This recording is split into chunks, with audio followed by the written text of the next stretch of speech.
How's it going, everybody? Holy fucking shit. Um, this is so ridiculous. Holy shit. Okay, so I am subscribed to Kyle Kulinski. I like secular talk, generally speaking, but I can't defend this. I can't do it. I can't. This lacks.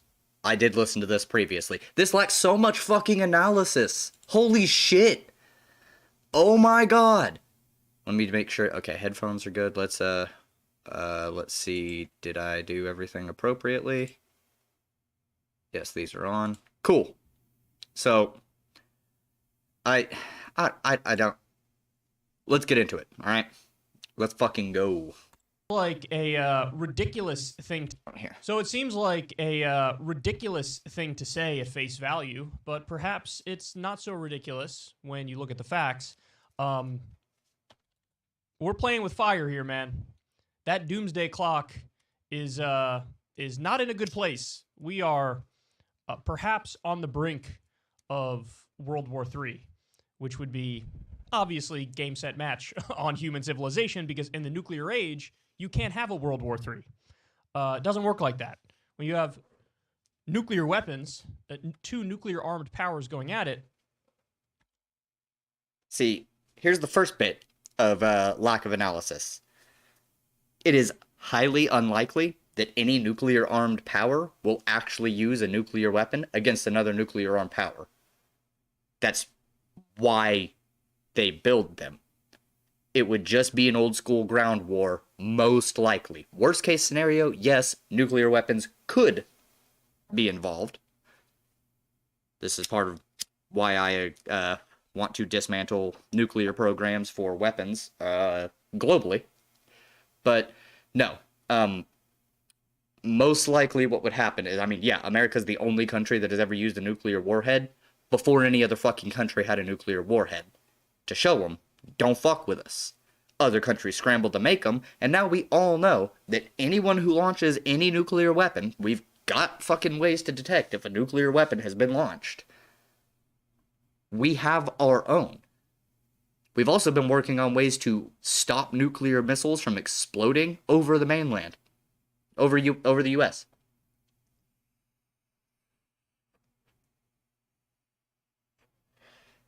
So that's the first step in a lack of decent analysis in this video, and it just stays poor from here, in my personal opinion. I don't think Kyle thinks this all the way through. I don't think he's actually thought about this situation as heavily as he wants to claim. To say it's a problem is an understatement. So Russia, China, and Iran are basically prepping and doing like World War III war games. And the situation currently unfolding between Russia and Ukraine is devastatingly scary. So I want to go ahead and throw it now to this is. I'll give him that. It is actually fairly terrifying. Yeah, the Soviets were the first to go to space. Like, I don't buy into the US and their whole, oh, we won the space race. No, you fucking didn't. We did build the nuclear warhead first, though. That's why we bombed Hiroshima and Nagasaki. It wasn't to end the war. We already had essentially terms of surrender from the Japanese. We were going to make it to where we forced them to surrender, even though they were already going to surrender. We imposed the emperor back on them, even though that's the only thing that they wanted to keep that was keeping them from surrendering initially.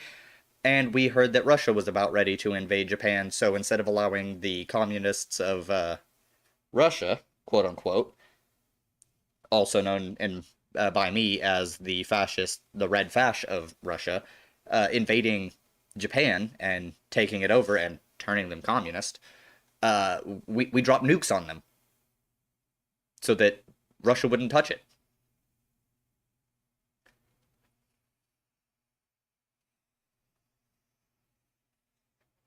But now we recognize that nuclear powers are probably not going to be using nukes on each other, because that will end the planet. At least all human life. The planet will probably recover in and of itself, which, if we all get wiped out in nuclear fire, it's better for the planet in and of itself. but at the same time, like, come on. Video from a I'd rather German not die. public broadcaster, and they're going to give you some of the information. America's top diplomat, Antony Blinken, is in Geneva to meet with Russian Foreign Minister Sergei Lavrov for make-or-break talks that could determine war or peace in Europe. On Thursday, Blinken was in Berlin, where he held talks with German Foreign Minister Annalena Baerbock and their British and French counterparts, a meeting meant to show a united front and clear up any misunderstanding about Western unity regarding Russian aggression against Ukraine. The stakes are high. US Secretary of State Antony Blinken landing in Berlin to try and rally America's allies and prevent a war. Unity is the main goal here. Yes, I know that the Soviet Union supported the creation of Israel, and it was actually Hitler who supported Palestine because he hated Jewish people. Blinken and his German. However, now, because we see the material reality of the world as it sits, leftists actually support Palestine because Israel is a ethno-nationalist genocidal nation full of fascists. French and British counterparts discuss the intense fears that Russia may soon invade Ukraine. Their focus, how to credibly deter Moscow, with warnings of what could follow. Even as we're relentless in pursuing this diplomatic path, we'll continue to make very clear that if Moscow chooses the path of further aggression, we will impose swift and massive costs. We urgently call on Russia to take steps towards de-escalation. Any further aggression would have serious consequences. But Yes, Russia is being the aggressor here. This is true. It's well known. I mean, they annexed Crimea in 2014. That was an act of aggression. And we kind of tried appeasement with them. Now, Russia has been making demands such as NATO needs to go back to its original status and borders and members and stuff, but that would just leave so many countries that asked to join NATO being kicked out and leaving them to Russian annexation as what do they call it? What's the term? I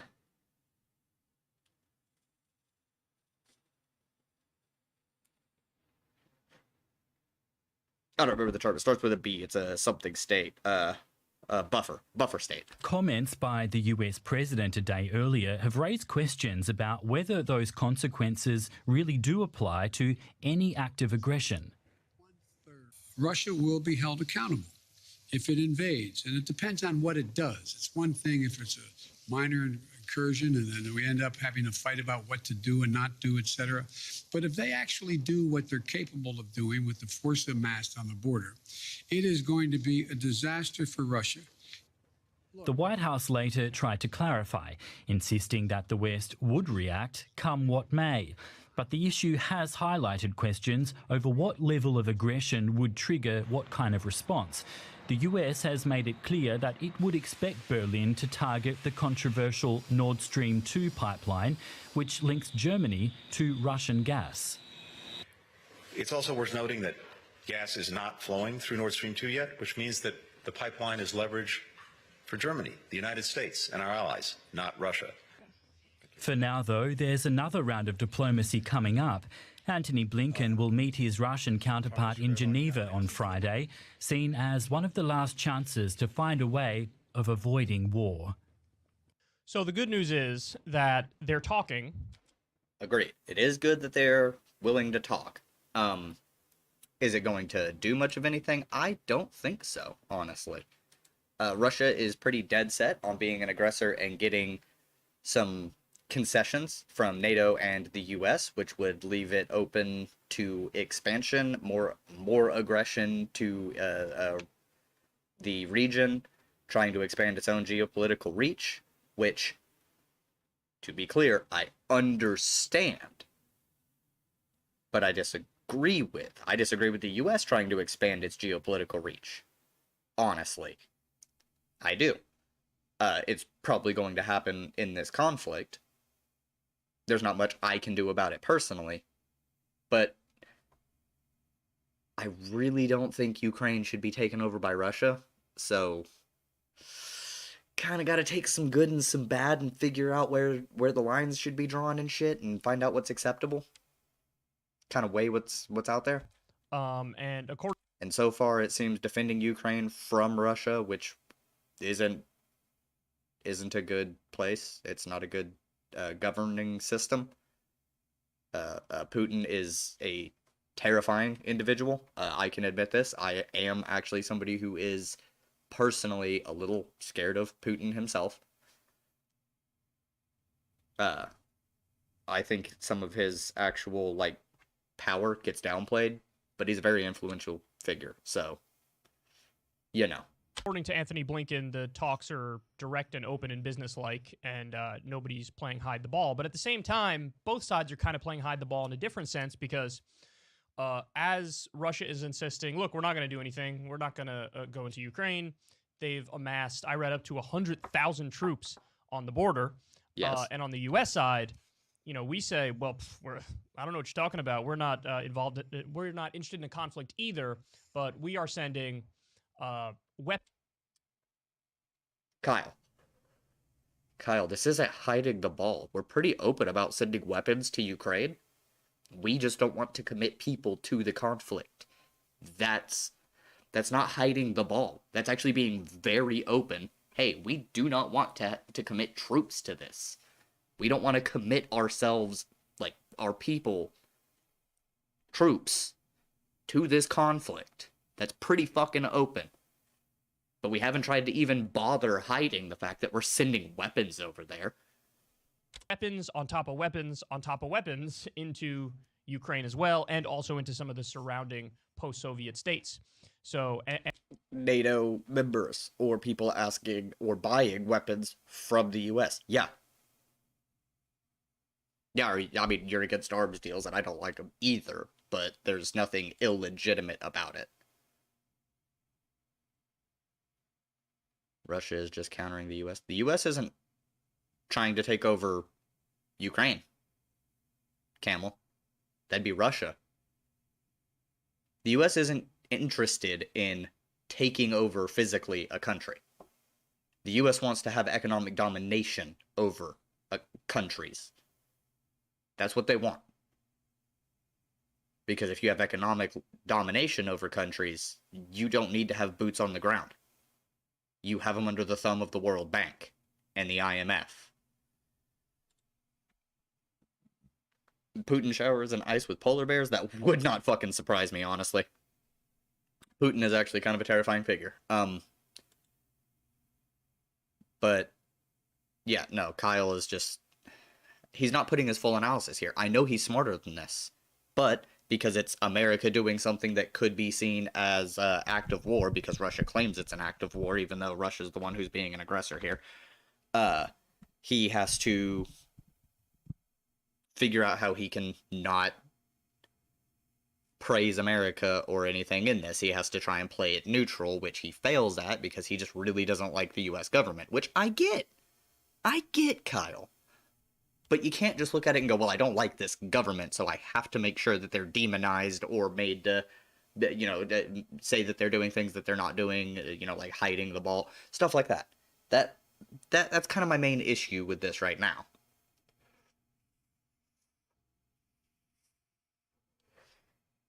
Is it good that America may be sending troops over there? Well, it's very nuanced. And that's the way you have to kind of look at it. You have to think about all of the factors. I don't think Russia should just annex an entire fucking country and try and reform the Soviet Union. That would be bad. Ukraine is looking to NATO for help, wants to be a NATO member, and Ukraine is trying to say, no, you can't join NATO. Well, they don't have sovereignty over Ukraine.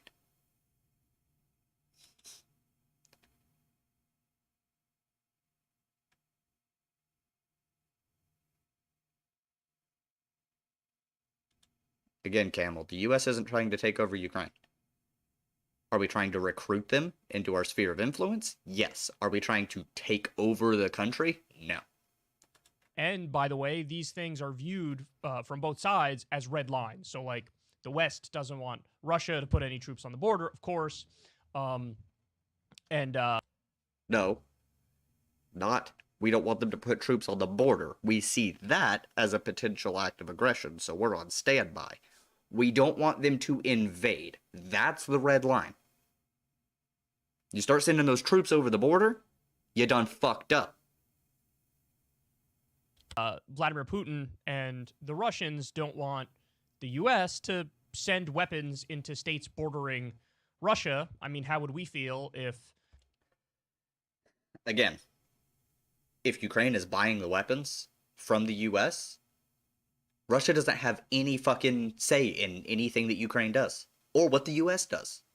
The U.S. shouldn't have a say in what Russia does, outside of both of them having equal power to be like, hey, like, if Russia wants to invade Ukraine and the U.S. says no, both of those should be taken not equally, but you look at the morality of the situation and go, Russia wants to be an aggressor and take over this country. The U.S. is saying no. I think the U.S. has a legitimate right to say, no, don't do that. Especially since Ukraine has already been saying, no, don't do that, and Russia is going, I don't care. So they're looking to NATO and the U.S. as arbiters, essentially, of the situation. It's really not that hard to understand this. If they're buying weapons, yeah, and they have been buying weapons. Bordering states to Russia have been buying weapons because they don't want to be invaded by Russia.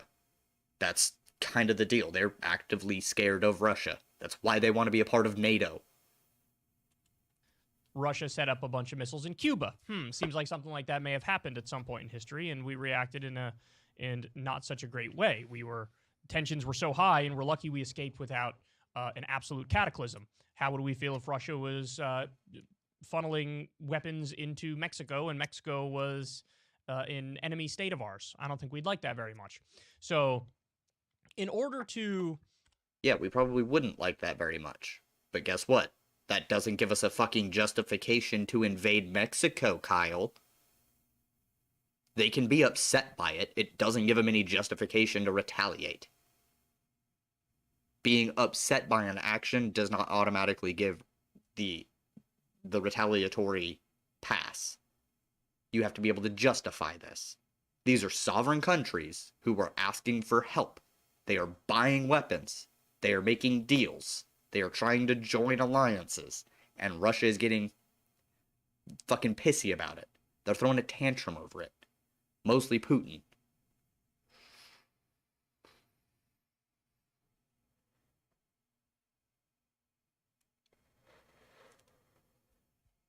Come on. Understand this conflict, you have to understand the history of the region, because a lot of people, I mean, literally every mainstream media pundit, and of course every right-wing commentator, none of them will give you the history of what led to this. They just... Wait, hold on. By influencing a country economically, you can control its national decision-making on things. It's more evil than boots on the ground. You have a target to shoot. I'd say they're both equally as bad. I don't like the terms evil necessarily outside of very certain things. You know, pedophilia I find to be evil, for example.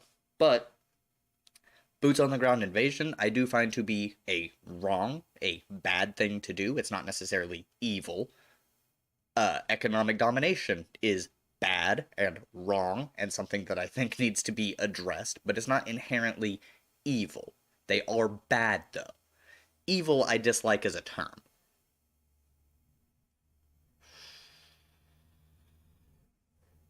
I mostly use that as a joking phrase at this point. Somebody does something that's a little devious but not really harmful to anybody, it's, oh, you're so evil. But, no. Talk about it as if usually the default assumption is like Vladimir Putin is Hitler and he's trying to take over, you know, every area under the sun. No, it's not that he's like Hitler. I don't think Vladimir Putin is like Hitler. He doesn't want to genocide people. He wants what all imperialist countries want, which is to expand their sphere of influence to the point where they have the global hegemony.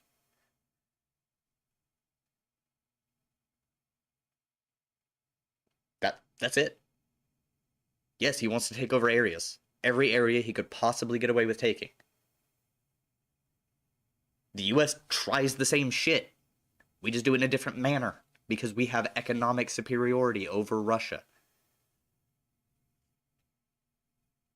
It's just the way it is. The US learned a long time ago that boots on the ground shit isn't the way to go.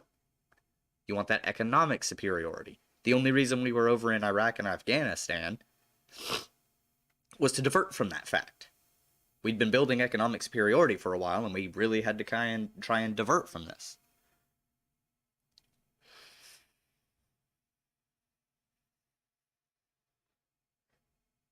I believe that's part of the reason we decided to get involved in Vietnam, even.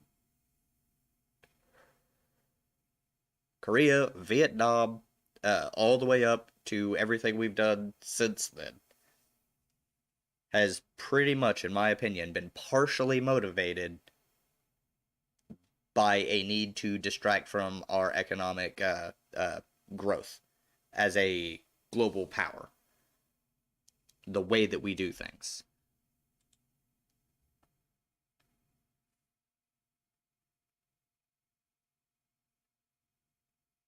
I just don't like the term evil. Evil means that it's like, there's never a reason to do a thing. Like, really never a reason to do anything.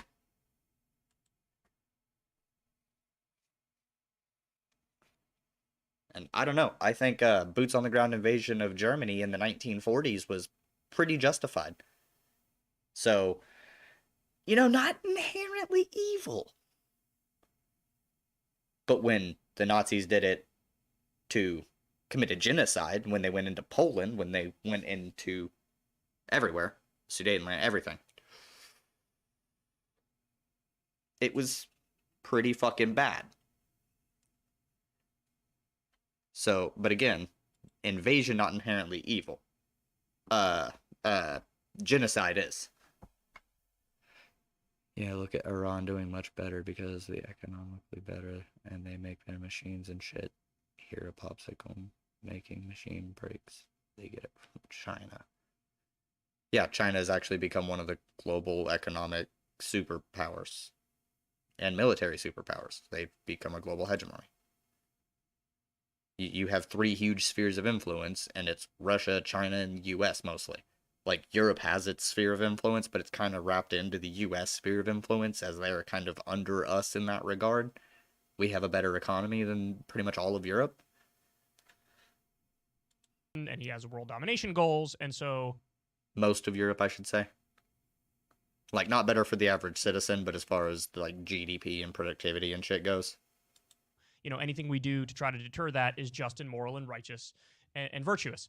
That seems to be the prevailing underlying narrative and assumption. No, I just don't think you've put the right analysis onto it. I don't think you've put the right frame of thought into it. All you're doing here is being anti-America, anti-war. Like, you really don't put the thought into the situation. I don't think you actually understand the history of the area. I don't fully understand it. I mean, I've read about it. I've read about Ukraine. I've read about Yugoslavia. I've read about the USSR. I've read about Russia. I've read about Georgia. I've read about a lot of the area, but I don't have like a fully comprehensive grasp on it. When people talk about this, but it really is not that simple. And it shouldn't surprise you guys in my audience to know that it's not that simple. So in an article in the New York Times, and credit to the New York Times for putting this line in there, although I will say there's an article that came out 2 or 3 days ago, and this line was way deep in the article, but nonetheless it's there.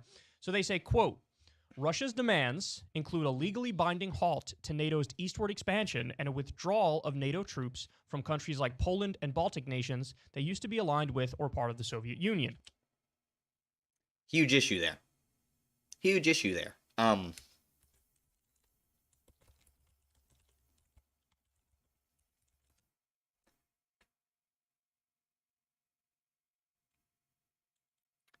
Poland's part of NATO.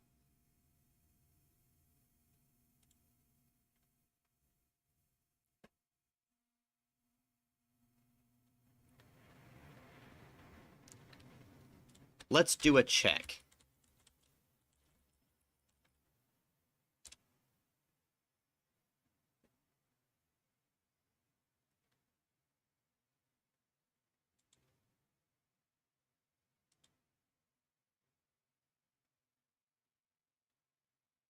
Belarus is not either. So, Bulgaria was never part of it. Cool. Canada, Croatia, Czechia, former Czechoslovakia, formerly Czech Republic, Czechia, formerly known as Bohemia.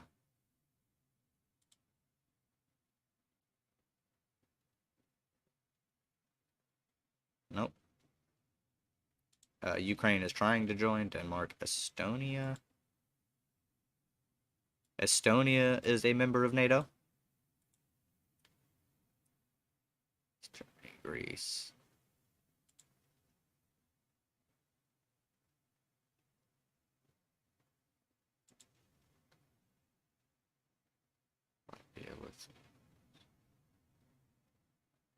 Poland is part of it. North Macedonia. I don't think that was a member of it. Yeah, I don't think so. It's Moldova.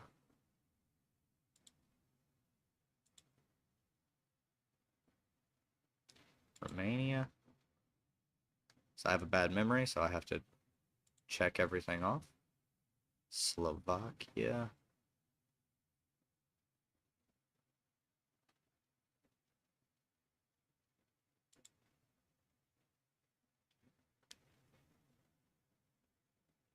Nope. Turkey is a member of NATO. It was Tajikistan. Okay, so Turkey wasn't in the USSR. I don't remember all the things that make up. Okay. And then you've got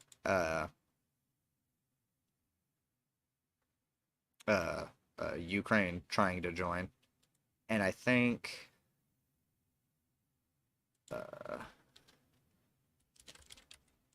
countries trying to join NATO.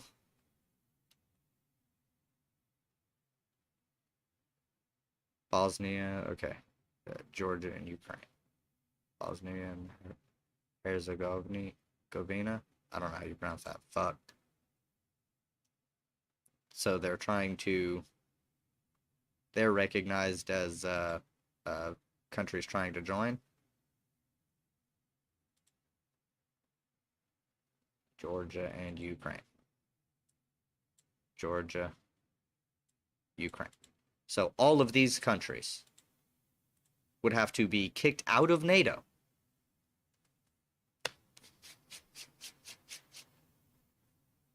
They would have to be kicked out of NATO to not have the protection of NATO, the alliance with NATO. The United States has dismissed those demands as non-starters, even as American officials offered talks on other matters, such as military exercises and the placement of missiles. Yeah. We have leverage. We're using it. Kyle, think about that. Just think for a second, okay? Why the fuck would we kick out NATO members because Russia's throwing a fucking tantrum?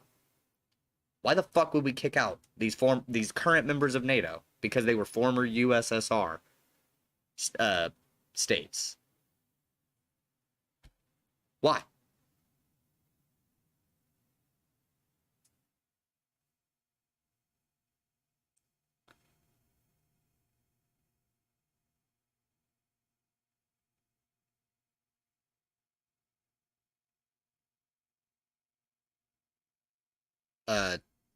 No, Camel. I'm saying if they ask for help, that sovereignty overrides whatever the fuck Russia wants. It's their sovereignty. They asked us for help to deal with the bullshit.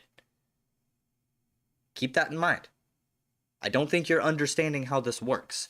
I'm not saying that they should give up their values and national sovereignty to be safe. They want to do that. It is their sovereignty, their decision as a nation to ask to join NATO. I don't think that should be gatekept by Russia throwing a fucking fit.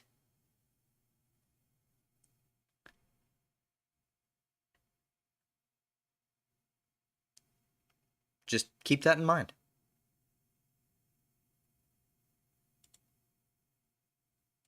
It's really not that hard to parse this out, Camel. It's really not.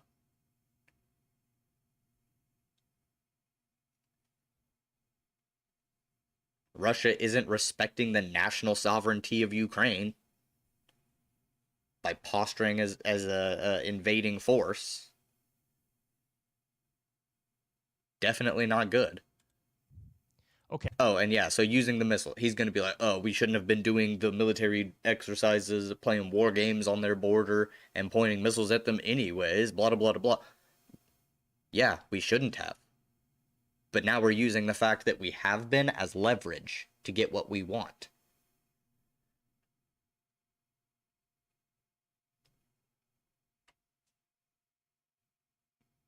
Okay.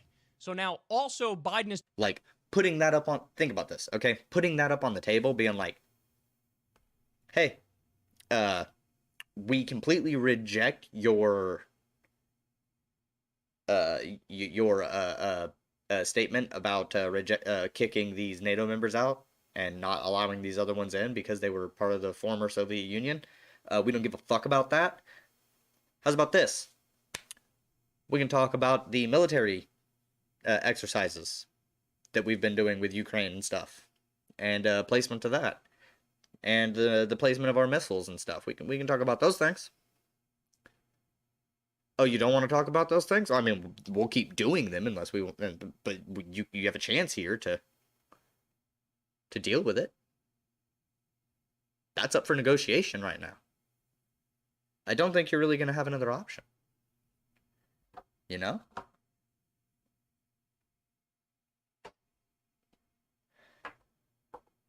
talking about he's reviewing plans to send anywhere from 1,000 troops to 5,000 troops, U.S. troops, boots on the ground in the area near Russia's border. Okay, this is getting... Incorrect. In Eastern Europe. And beyond crazy. And reckless and dangerous, of course. So, here's what happened. When the Soviet Union broke up... What's reckless? In other words, when the West won the Cold War... Which one is reckless? I think the 100,000 troops at the border is more reckless and dangerous. We're not going to expand NATO any closer to your border. No, this is actually not true. There was an unofficial talk about this, but no, this is not true. We didn't sign any agreements that said we weren't going to expand NATO. There were talks about it. Never anything official, and only about the reunification of Germany. That was it. And then Germany joined NATO. That was part of the post-Soviet Union deal when we broke up the Soviet Union and created all of the post-Soviet states. And ever since we gave them our word on that, we've gone back on our word. And in fact, NATO has crept closer and closer and closer to Russia's border. Now, from the Russian perspective, this is an act of aggression. And again, it's not too hard to figure.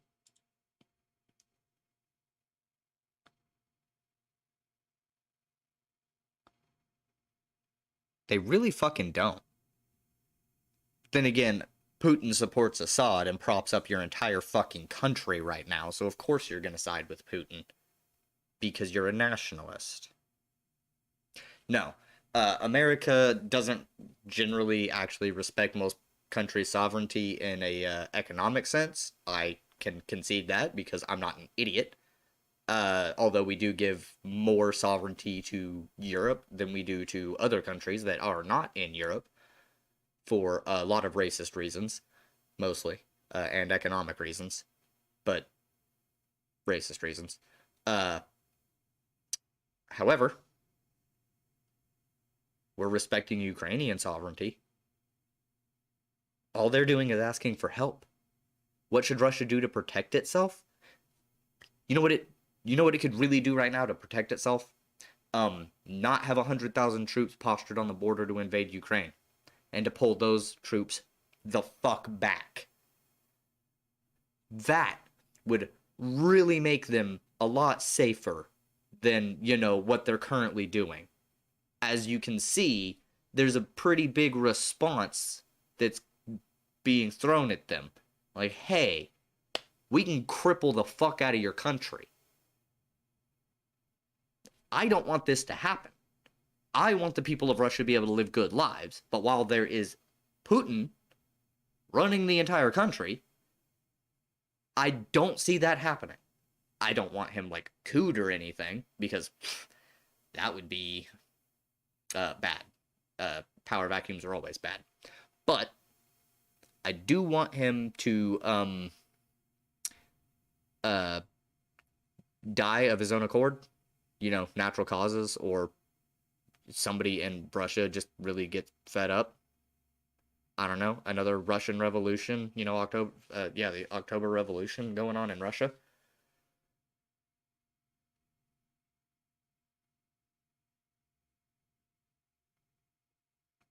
Yeah, so you're going to support anything they do, even if it's literally fascist.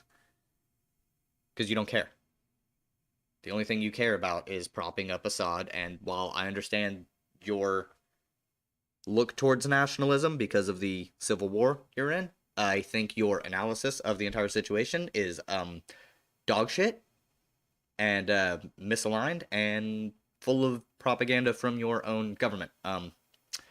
I have looked at multiple other sources that are not just Western sources, and they all kind of inform my opinion that, Assad's a shitty fucking ruler. I don't like rulers in general, but Assad's really bad.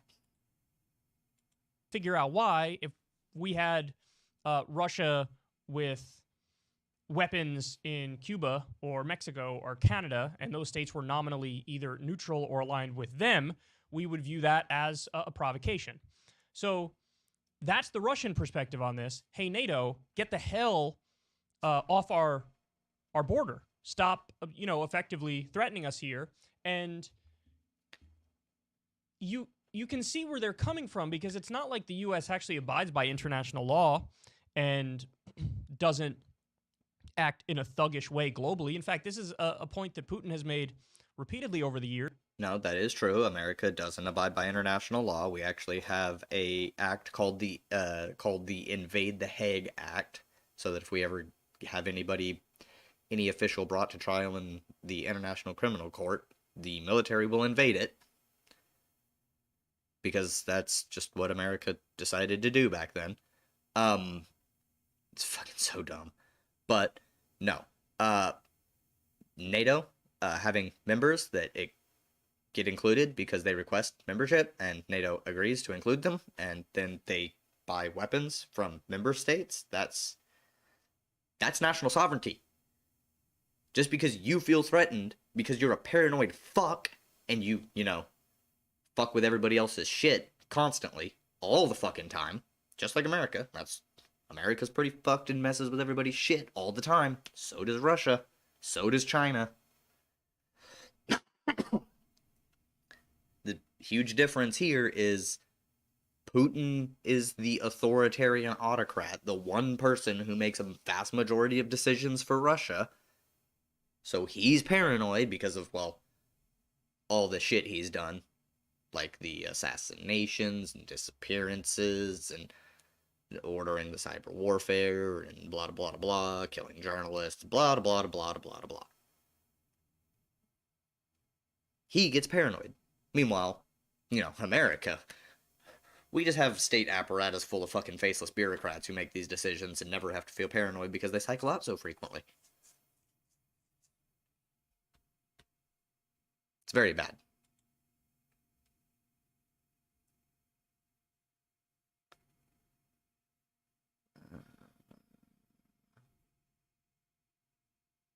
No, we don't pull out of every agreement. years. The most agreements that have been pulled out of were under, well, Trump, the guy who actually liked Putin. The U.S. has 900 military bases around the world. We fund 73% of the world's dictatorships. We effectively have puppet governments that are aligned with us in 73% of the world's dictatorships. Yeah. We're expansionists. We're bad. We ignored international law in Iraq and in Afghanistan. Yeah. And with the 8 countries that we're currently bombing. And so for us to say, hey... Well, no, not necessarily. Some of these countries we were asked to come in as UN peacekeepers. That is abiding by international law. The international law wanted us to come and bomb people. I don't agree with it, but you can't say that we're breaking international law on all of them. Just most of them. Get it right, Kyle. Come on. Hey, look, you got to abide by international law, but then we violate it on a Tuesday before brunch. Being hypocritical doesn't mean that Russia gets to invade another fucking country, Kyle. Just because we're hypocritical doesn't mean they get to be fucking aggressive imperialists too. We just need to stop being aggressive imperialists, not allow everybody to fucking do that. That's the logic you're putting forth here. Jesus fucking Christ, Kyle. That's beyond hypocritical, and your word has no weight when you act like that. Now, the perspective from the West is... Kind of does.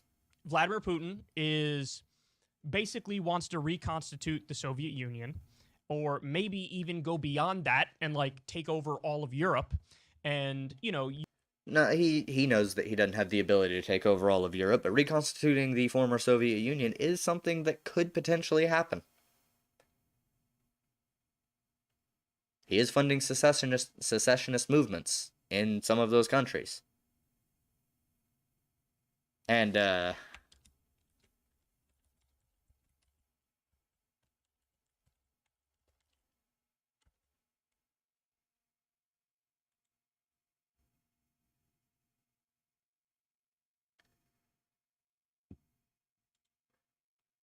was it this one? No. Wait, maybe. The war took place in 2008. Yeah. Yeah.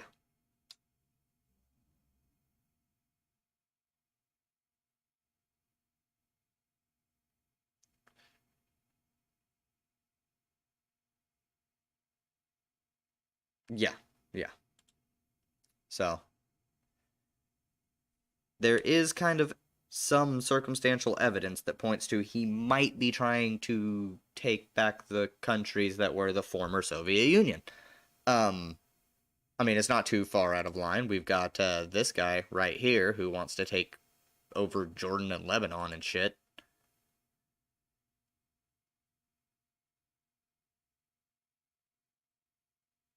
Inner extreme patriot? No. What the fuck are you talking about?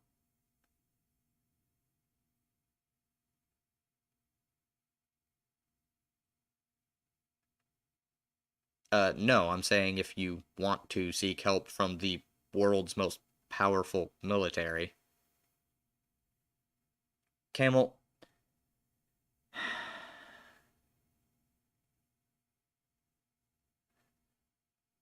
No. No, I'm not. Oh my fucking god. You're so fucking dumb. Holy shit. I really don't think I've ever come across anybody as fucking brain dead as you, Camel. You test my anti-ableism every day.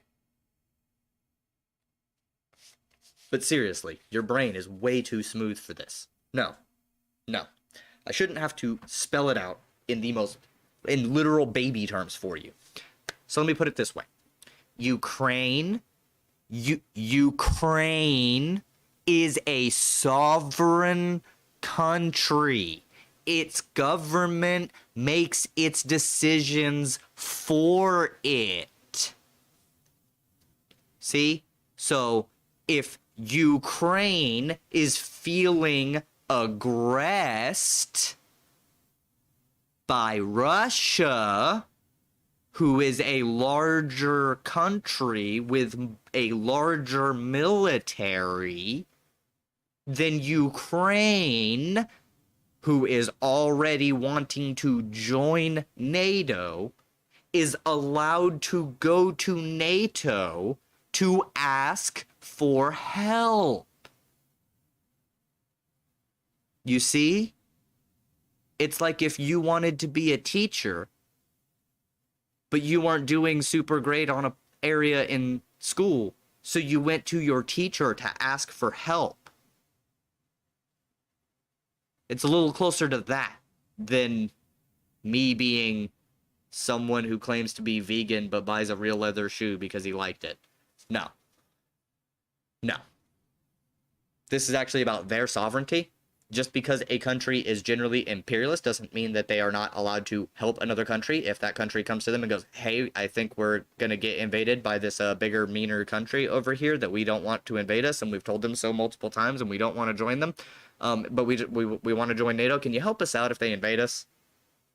See, that there's a difference here, a categorical difference. One is a country being sovereign, and your version is you're fucking stupid.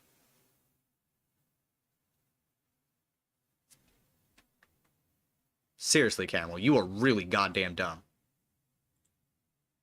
You would see there are people deranged enough to make Hitler analogies and comparisons, like, you know, that's really his ultimate goal, is to take over all of Europe, perhaps all of the world. I think that's really hyperbolic.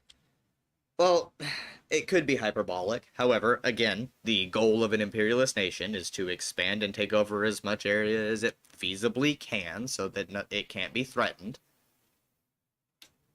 America does it. Britain used to do it and still tries economically, but, I mean, America and China kind of have a monopoly on those two areas. So, the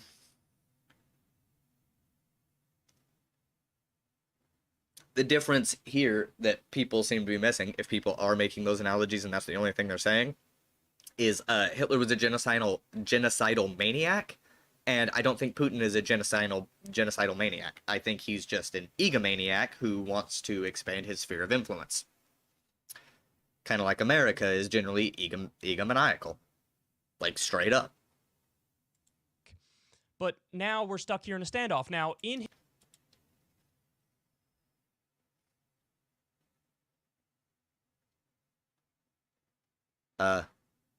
Yeah. I'm a utilitarian. Just because you ask them for military help so that you can fight off Russia. You know it's in America's geopolitical interest to keep Russia from taking over Ukraine, right? Having Ukraine be able to join NATO is beneficial to us. So, yeah, we would help. I understand that the U.S. has a large amount of power. However, just because we have power and they asked for help, that doesn't necessarily lead to America's going to control Ukraine. It does mean we have a vested interest in keeping Russia away from Ukraine. Then we want to keep Russia's sphere of influence smaller. Partly because they're fucking fascists. So, you know. Goddamn, Camel, you're really dumb. In his heart of hearts, does Vladimir Putin probably want to reconstitute the Soviet Union? I think that's probably true. But I also think it's true. But you're making fun of people for saying that he may want to do that. Okay. That he understands that that's not politically viable or feasible.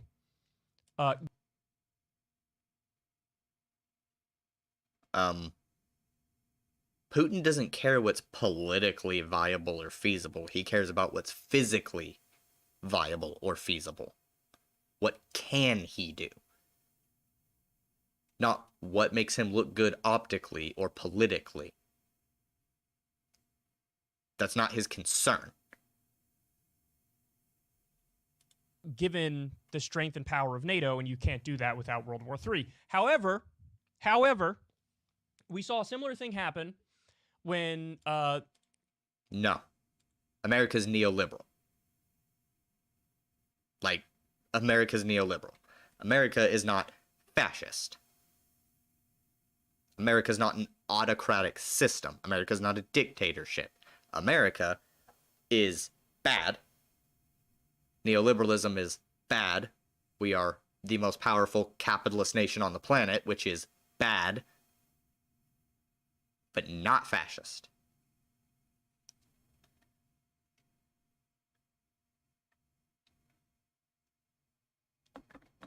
Have we had some fascists in our government?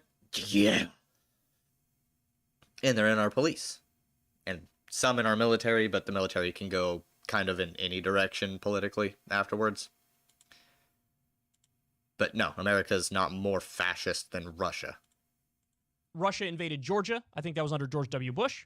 Georgia, not U.S.'s Georgia, Georgia the country. And of course, we saw with Crimea in, I believe it was 2014 under Barack Obama. And what happened is Vladimir Putin went into Crimea and effectively said, well, this is ours now.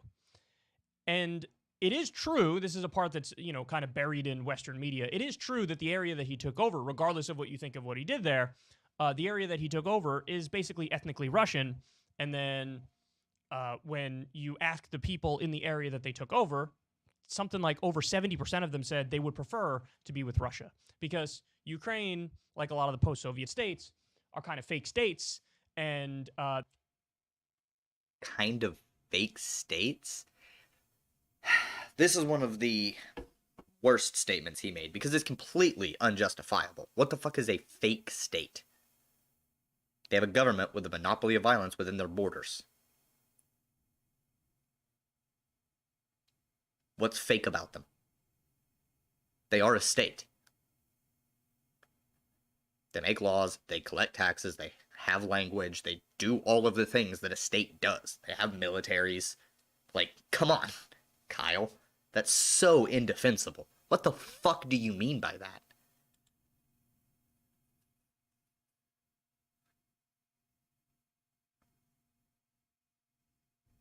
Yeah, neoliberalism is dog shit, Camel.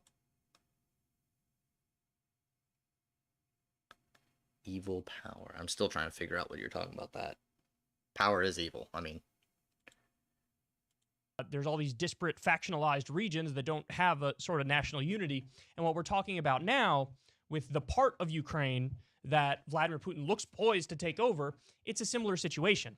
And in the case of Crimea, he did it because the Russians needed access to a critical port that was there that, you know, they view it as, well, if Ukraine aligns with the West and you have like American warships in this port that's right here by our doorstep, that is beyond an act of aggression. That's, you know, almost close to an act.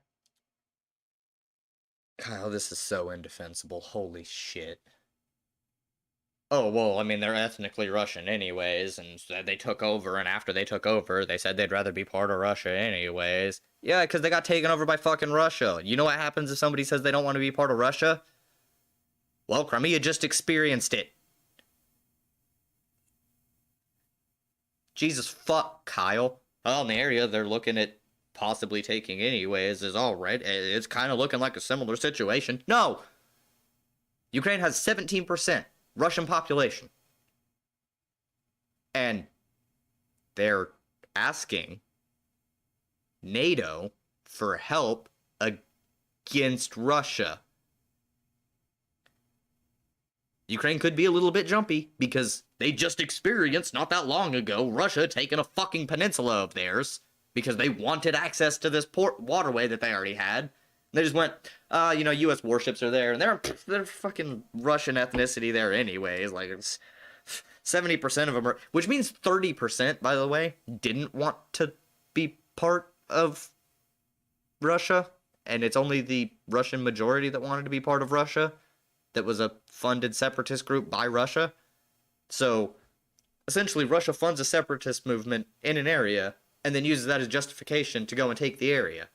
And then Kyle's sitting here going like, well, they're Russian anyways. I mean, dude, no.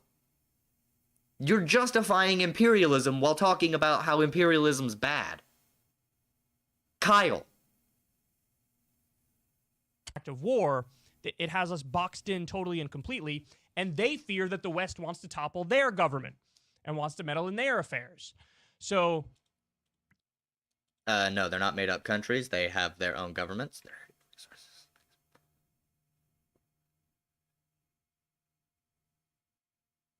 Yeah, that's why I tell you to make unions with Kurds, Iraq, and blah, blah, blah, blah, instead of just trying to take over them and make them all big Syria. Yeah, so maybe take your own advice on this. Form unions with those countries. Stop trying to take over them.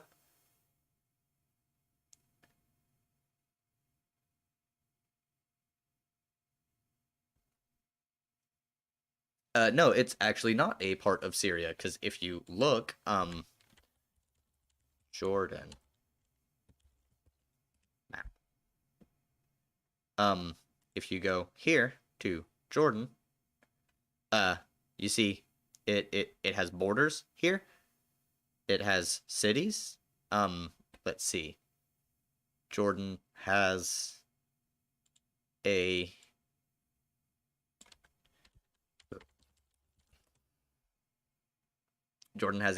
military.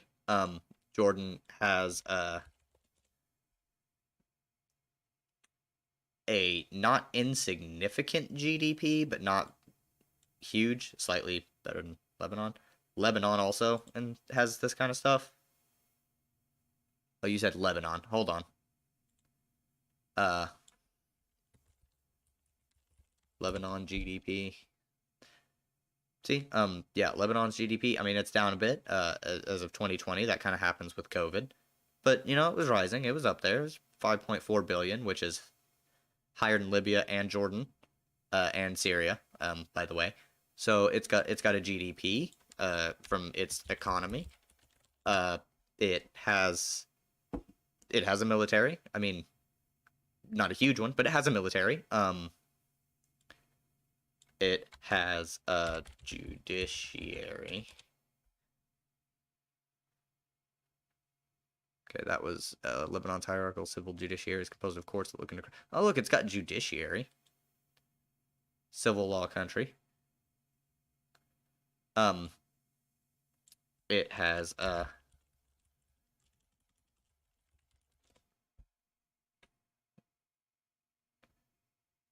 Hey, look, it's got a government. Yeah, no, it's a real country. Of course you don't. Fascists generally don't like small ethnic countries. I'm perfectly fine with people who feel oppressed having their or not just feel oppressed, but actually are oppressed and have been, like the Kurds, being able to have self-determination, but not at the cost of others' lives. Generally, not. I mean, it's very complicated. Putting it in basic, simple terms, you'll just fucking discard it and twist it and shit. So essentially, yeah, people have sovereignty. I don't like states. People should be able to form mutual aid networks and live, because, you know, I'm an anarchist. But while we have states, people who have been historically oppressed, finding a way to get a region of a regional government set up for themselves, I'm still in favor of, especially if it's not, you know, ethnically exclusionary. it's a messy situation, and what you have is both sides are claiming that they're acting purely defensively. You know, Russia claims they're acting purely defensively because NATO has encroached closer and closer to their border. And by the way, under Donald Trump, a lot of people don't know this, but under Donald Trump, he acted in a very aggressive way towards Russia, despite all the Russiagate propaganda. He did 2 months of aggression towards Russia. Over 4 fucking years, Kyle. You're upplaying Donald Trump to be able to downplay Russia's aggression. Russia is an aggressor here. It's not like the U.S. came up and was just like, all right, we're going to line up 100,000 troops on your border after annexing a part of your territory. There was a NATO buildup on Putin's border. NATO, maybe. Under Donald Trump. They viewed that as an... But that's not... NATO has a lot of countries, Kyle. Act of aggression. It was Donald Trump who rejected the Nord Stream 2 pipeline. By the way, that's a pipeline that... Yeah, because he wanted to get Germany to buy oil from us, but it was cheaper from... That was an economic decision. He was trying to get them to buy it from us because he thought Putin was his friend. Biden effectively approved. I mean, I agree with Biden on that because he says, look, hands off, this has nothing to do with me. It's an issue between Germany and Russia. Yes, that is true. And if Germany wants a Russian pipeline going into them, sure, I might not like it as the American president. I want you to buy our natural gas and not Russia's, but, you know, Russia has it cheaper, and if you want to make a deal with them, well, who the hell are we to interfere? So Biden has effectively approved that pipeline, but now they're saying, look, we'll use it as leverage in this back and forth. And you have some psychotic neocon warhawks in the U.S. saying, well, now the round of sanctions that needs to be done is you cut Russia off from the entire global banking system. Okay, well, if you do that, then you're definitely asking for World War III because there definitely will be some sort of... See, you deny this, and then every single line you throw out there leans into fascism. I don't know how you do it.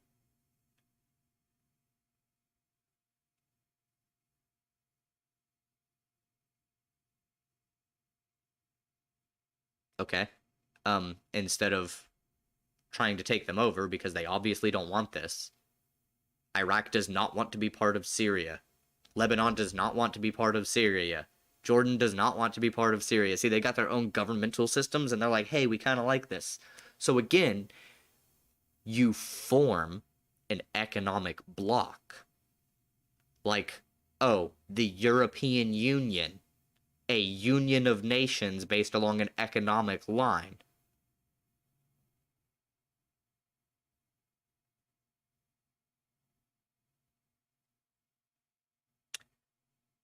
Come on now, Camel. Official hawkish response from Russia. And so Biden took a lot of shit for saying what he said there, but I think he's being honest and open.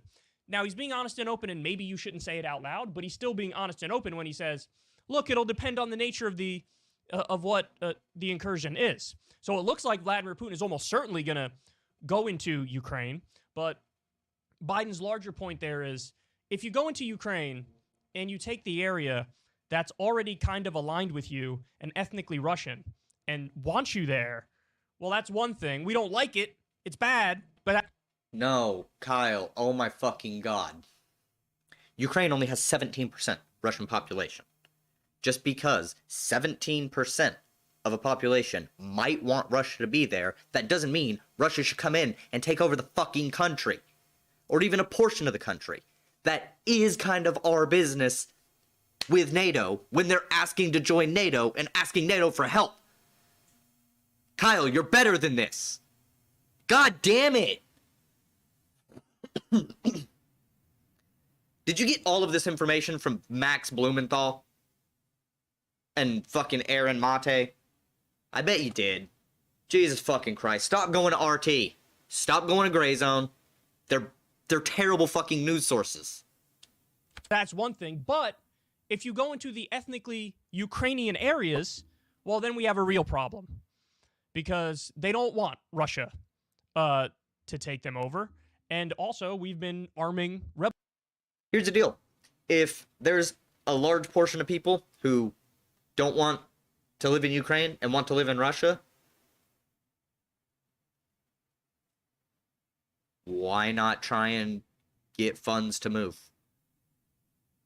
Ask the government for it, instead of being like, well, Russia should just come take this area. If there's really a large part, even a small portion, like, no. Russia's been funding secessionary movements. We've funded rebel groups in other countries. Russia's been funding secessionary movements and using them as excuses to go in and take over areas. Because, well, they want us there, and Kyle's just sitting there fucking buying into it. Come on, Kyle. If they really want to secede, instead of seceding, why don't they just fucking move?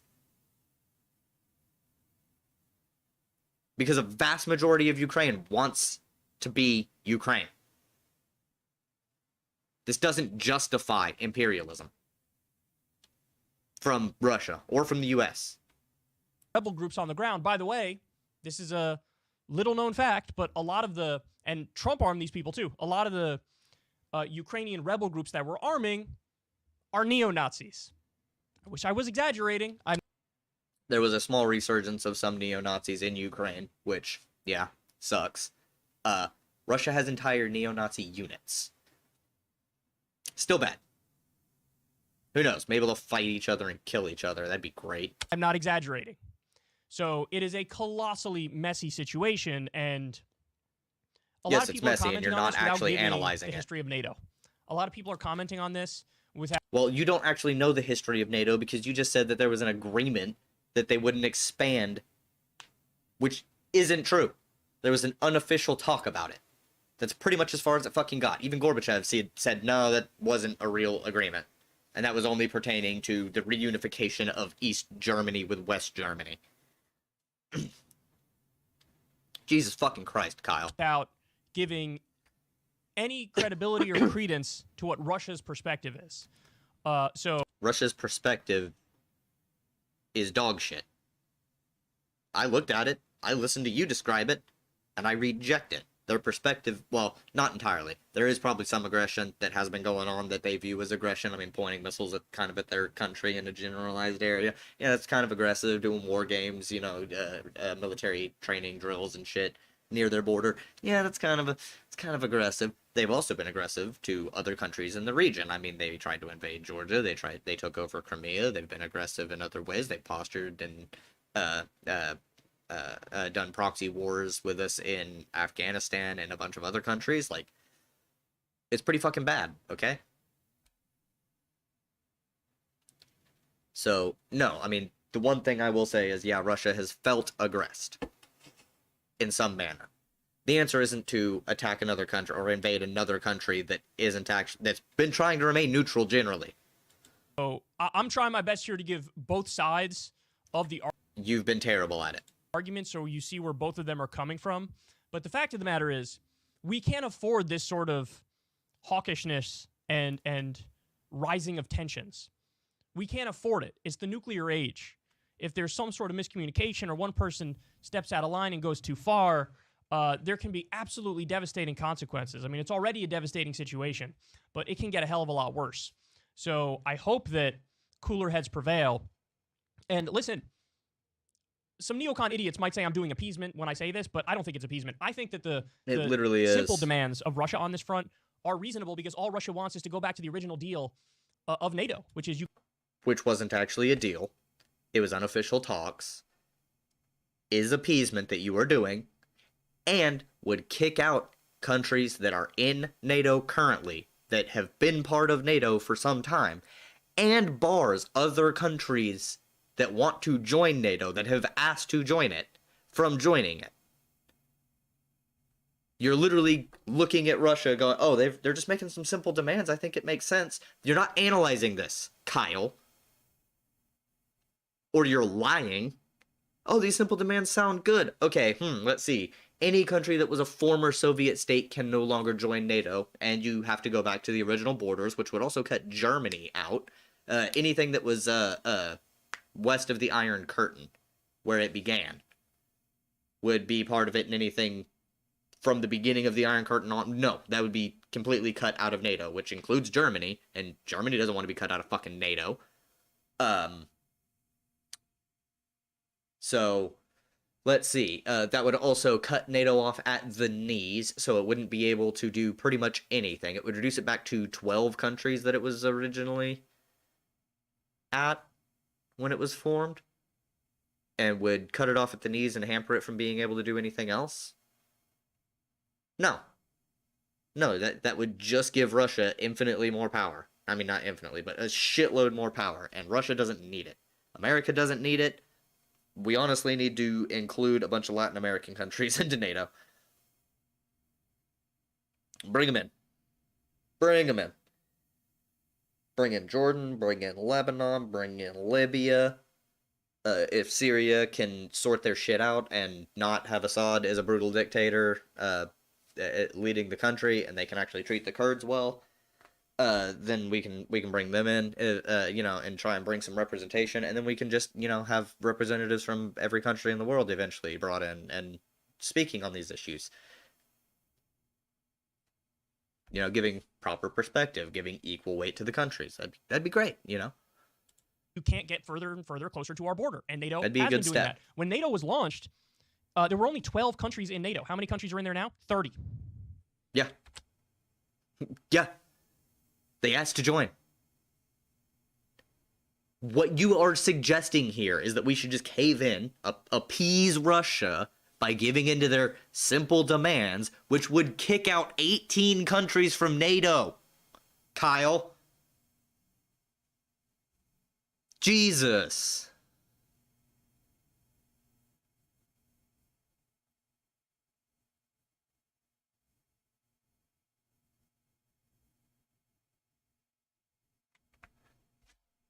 No, most people in Europe are not actually starting to reject NATO, you idiot.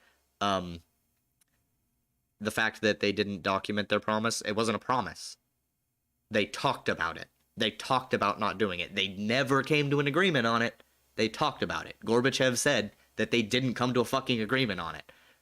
Jesus Christ. Ukraine has sustained itself so far. The only thing that it's having issues with is Russian aggression. What you're talking about is might makes right, which is the Carl Schmitt argument here, buddy. It's what Carl Schmitt was saying. And, you know, that's the Nazi that I was showing on stream. Mr. I'm not a fascist, but you make all the arguments that fascists make. You use all the justifications and deflections that fascists make. You refuse any criticism of your own country, like fascists do, like ultra-nationalists do. And you want to expand and take over other countries, like a fascist would. You also despise Jewish people. You claim not to, and you keep saying things, also Kurdish people, same thing. You hate them. Every single time they're brought up, you deflect and you try and use Zionist as a buzzword, which makes it a lot harder for leftists like me to talk about Israel, because every time it's brought up around fascist dumbfucks like you, more Nazi-aligned, you dog whistle about Zionists and talking about them controlling the world, which is not true. Yeah, it becomes a huge problem. So, Camel, you really do not know what the fuck you're talking about at any given point in time, ever. The fact I allow you to continue posting and chat is mostly for my own amusement, because it's very funny to see somebody as brain dead as you try and speak on issues like this. It's very funny to me. 30. So we said we're not going to expand closer to them, and then we expanded closer and closer to them. And by the way, there are 3 countries that currently want to get into NATO.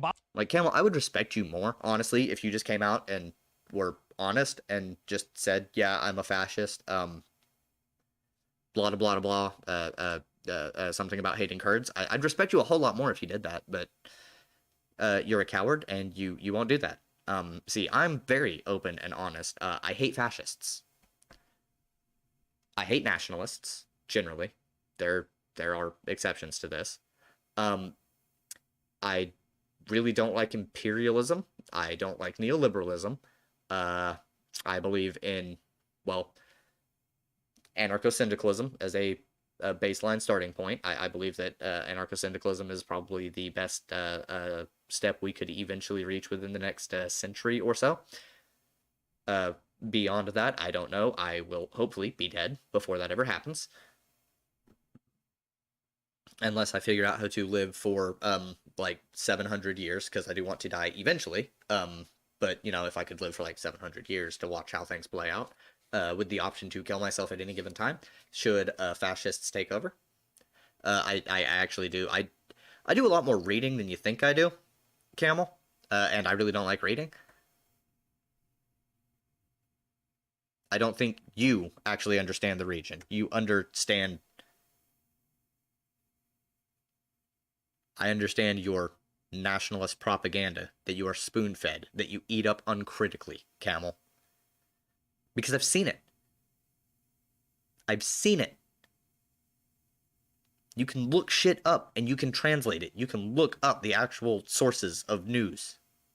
I don't remember all the names and shit, and I wouldn't try and pronounce them because I'd probably get it wrong. I don't speak other languages, really. I'm trying to learn Japanese, and I kind of know some Spanish. That's pretty much it. Oh, and very little sign language as well. But that's pretty much it. I don't do languages, so I wouldn't pronounce any names correctly. But no, I can read with Google Translate news sources. I've read some of the ones you've sent me. Bosnia and I never knew how to pronounce this. Herzegovina, Georgia, and Ukraine. They're aspiring NATO members, but they're not in NATO. And so this notion that like we're going to send American troops to fight and die and potentially start World War III over Ukraine, that's not something I agree with. That's not something. They're potential NATO members because Russia is saying that if Ukraine joins NATO, that's a red line for them. That's it. That's the only fucking reason. Kyle. Jesus. Dude. Kyle, you're so much smarter than this. Kyle. Kyle, dude.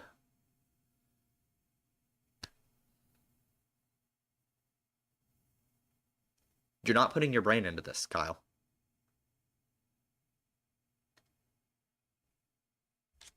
Is it just because America might be going to war? Is that it? Is that it? Is that the only thing? You're just clouded over that? So you're willing to appease Russia? I believe in.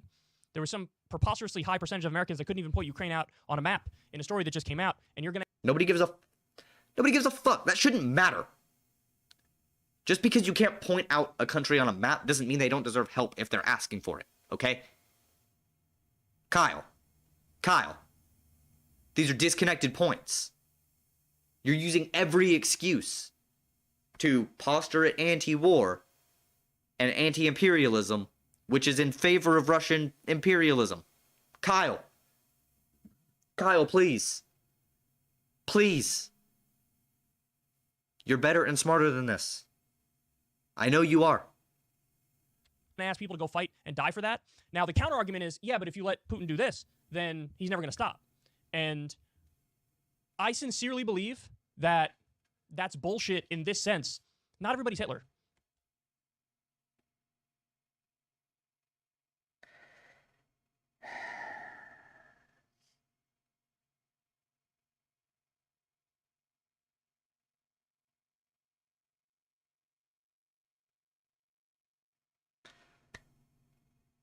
Maybe I was wrong.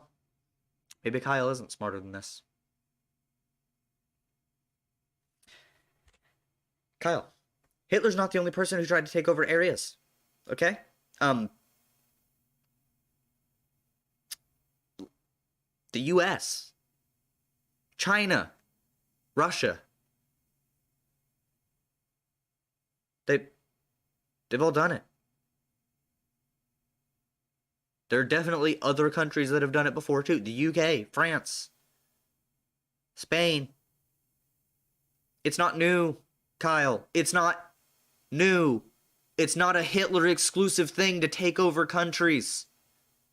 Kyle.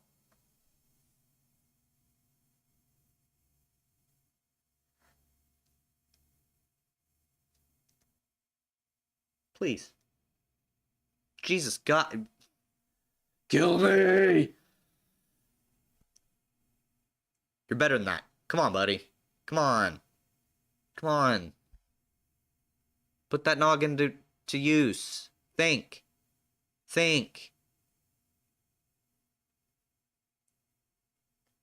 Not everybody's Hitler. No. Nobody but Hitler was Well, okay, that's not entirely true. There are other people who are like Hitler, like Louis Farrakhan, or BP, big villainous guy, or whatever the fuck. He's kind of like Hitler. There are people who are kind of like that, but no, not everybody's Hitler. Putin isn't like Hitler because he doesn't want to genocide anybody. He wants to take over places to expand his sphere of influence because he's the leader of an imperialist nation. Kyle, you're smarter than this. I know you are. Why? Why do we have to go through this? Why are we doing this? Please.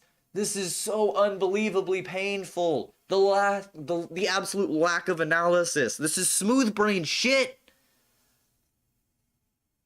This is the level of analysis I expect from Camel, not from you, Kyle.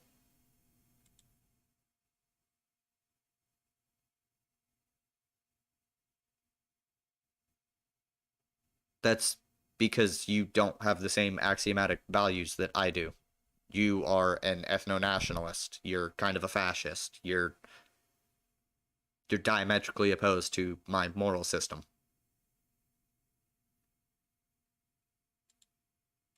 Not everybody wants world domination. I don't think Hitler didn't just want world domination, okay? He wanted genocide. In a world for the Aryan Volk. It wasn't just world domination. This is so fucking shallow. Do you really think that just world domination is the thing that made Hitler bad, Kyle? Come on. Vladimir Putin wants world domination or will try for world domination. I do think in Putin's heart of hearts, he wants to reconstitute the old Soviet Union, and I think that's unacceptable, and nobody would allow that. And nobody would allow that. Well, let's see. I will draw a Hitler comparison in this regard. Not in the fact that there's genocide or anything. Let's see. Putin has annexed Crimea. And we've kind of let that pass. We kind of appeased that. We were kind of did some appeasement there. Hitler annexed Austria. And then the Sudetenlands. And it wasn't until, you know, other areas like Poland and shit that we really started to get involved. So that's the first part. Russia annexes Crimea, we don't really do anything. Well, what's the next fucking step? Because Hitler went from one, then he just started doing more and more. He didn't just do it all at once. He did it piece by piece, over years. I wonder what Russia's next step would be. Oh, look, they're amassing troops on the border of fucking Ukraine. They've already tried to invade Georgia previously. You really think they won't go for Ukraine, Kyle? And if we just let them go for Ukraine, what's to stop the same set of justifications when he tries it with the next country?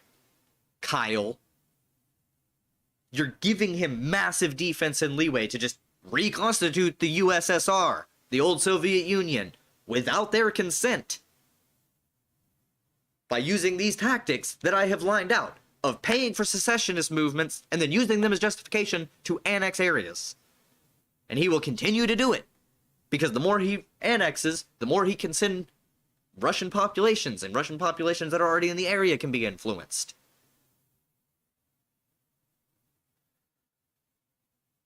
Bro, dude,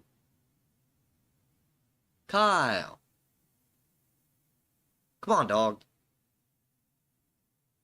That to happen, but in terms of attempting to go back to the original deal when wasn't a the deal. Soviet Union was broken up and became Russia, I think that's a perfectly reasonable ask. So I'm going to read it to you one more time here. Russia's demands include a legally binding halt to NATO's eastward expansion. We should do that, and a withdrawal of NATO troops from countries like Poland. If other countries try to join NATO that are further east and want to join in, I don't think that we should have a legally binding contract with Russia to prevent that, necessarily. I don't think Russia should have a limit on what other countries try to do with their, as a sovereign nation.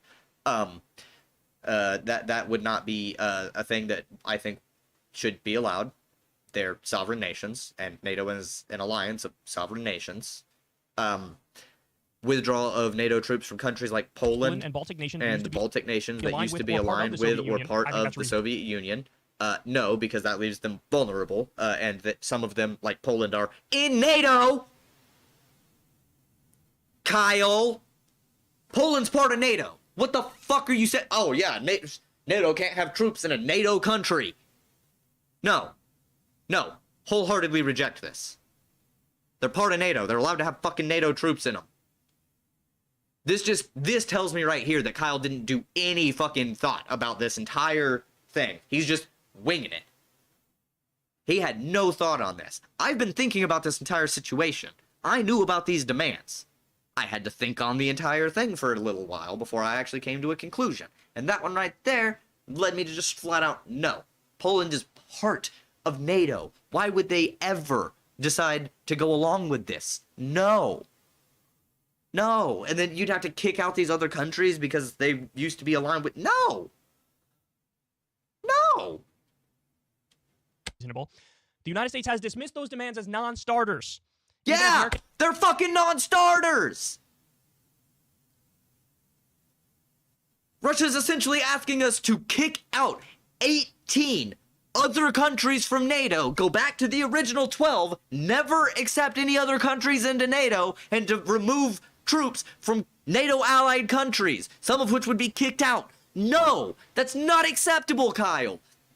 God damn it, this is so dumb. You didn't even look at who are NATO members and who used to be part of the former USSR, did you, Kyle? You didn't even bother to do this. You wouldn't come to this conclusion if you looked and went, oh, they want us to remove NATO troops from Poland, who's part of fucking NATO? Kyle!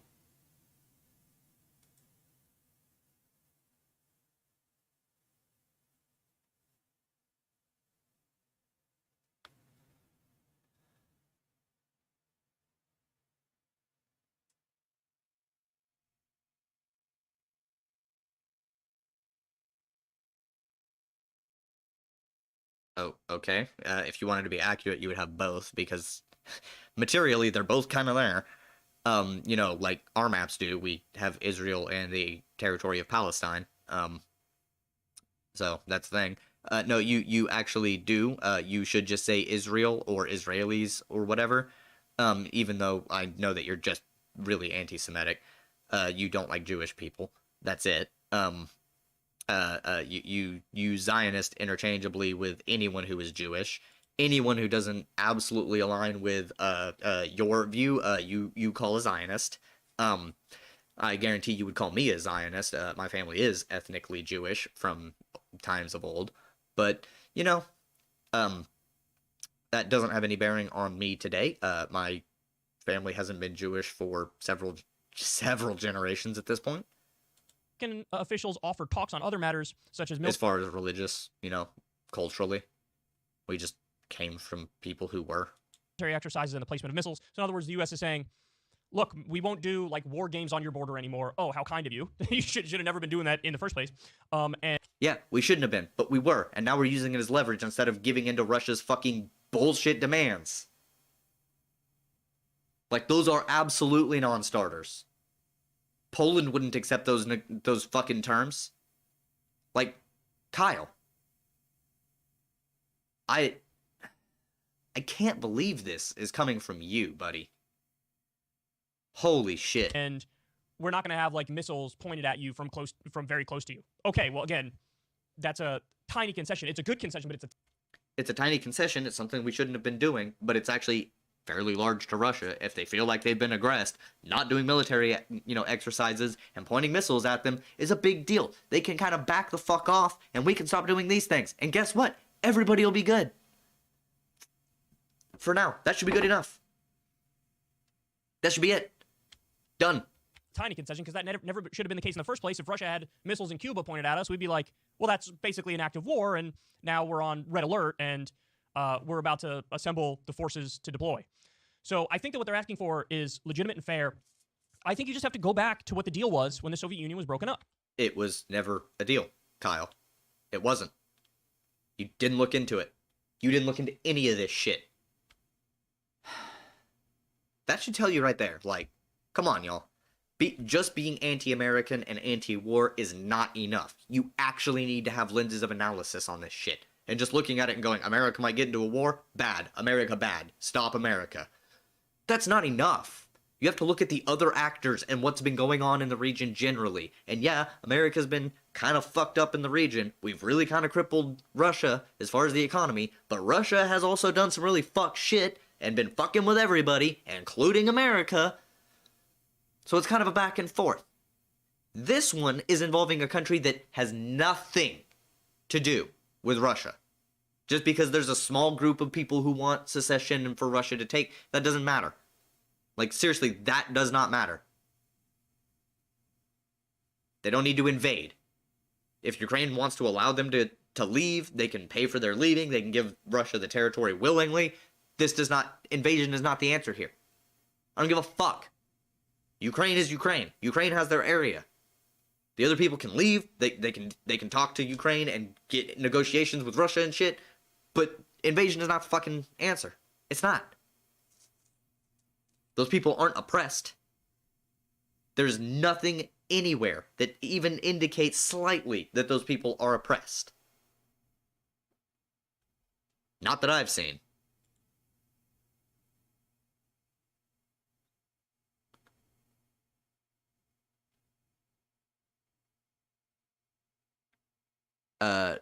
No, I'm not.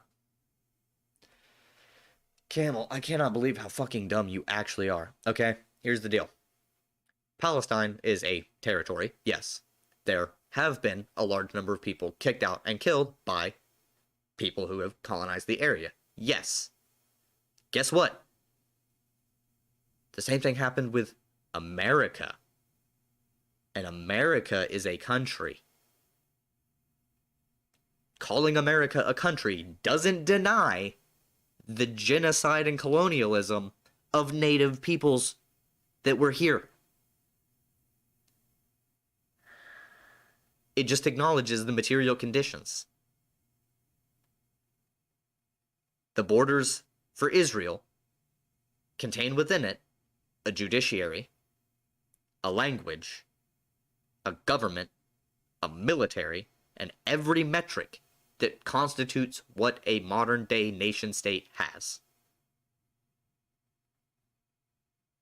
Calling it the actual current borders of Israel isn't denying the genocide.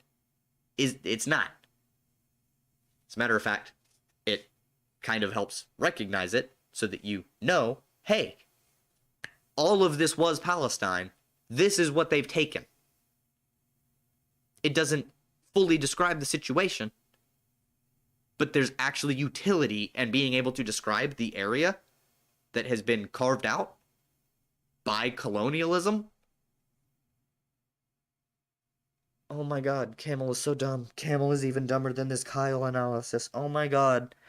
Camel, oh my god, he's gonna give me a fucking brain aneurysm. Oh my god. I've never dealt with somebody this absolutely brain dead. Oh, fuck. No, they did not. That is racist as fuck, buddy. They did not. That's why there's, reservations. Jesus fuck. That's why Oklahoma, like, half of it went back to tribal, like people who commit crimes in like half of Oklahoma, if they're tribal registered, have to face the consequences under their tribe's legal system, as opposed to the state of Oklahoma's legal system. Holy shit, they're not merged. Oh my god, that's so fucking racist, because you're a racist. You just claim not to be. Oh my god. Talk about a guy who doesn't know anything about the region he's talking on. You claim I don't know, but I know way more about the region that you live in than you know about my fucking country. Holy shit. Oh my god. Fucking... Shut the fuck up, Camel. Which is, all of those post-Soviet buffer states need to be just that. They need to be buffer states. Buffer states get eaten up, Kyle. It's what happens all the time. They get eaten up by other geopolitical interests. They're not just buffers. They don't constantly remain neutral.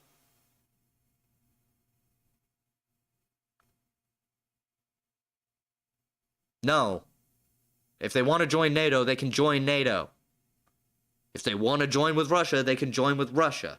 That is up to those states. I don't have to like if they join with Russia. I can say that that's pretty fascistic, or they're leaning towards fascism, or that I think it's cringe. But that doesn't mean we invade them. Just like with Ukraine joining NATO. That doesn't mean Russia gets to invade them. They can call it cringe. They can say it's disgusting or whatever. I don't care. It's not the point. They need Austria-like neutrality.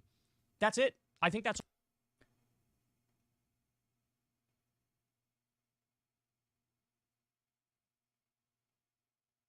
Austria. is not all that neutral.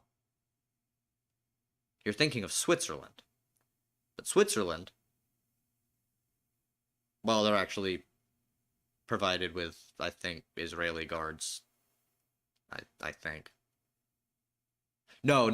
I'm sorry. It's the Swiss guard that protects the Vatican. That's what I'm thinking of. There we go. That's the right one. The Swiss are neutral except for the fact that they guard the Vatican. So they're not really all that neutral. It's all that Russia wants. And, you know, Vladimir Putin, are there some ethnically Russian areas that he... But yeah, no, Austria is not designated as a neutral zone, but Switzerland actually is. So, come on. Would effectively annex and try to make a part of Russia again? Yeah, and we know because he's already done that. Is that bad? Yes. Is that something to start World War III over? Absolutely not.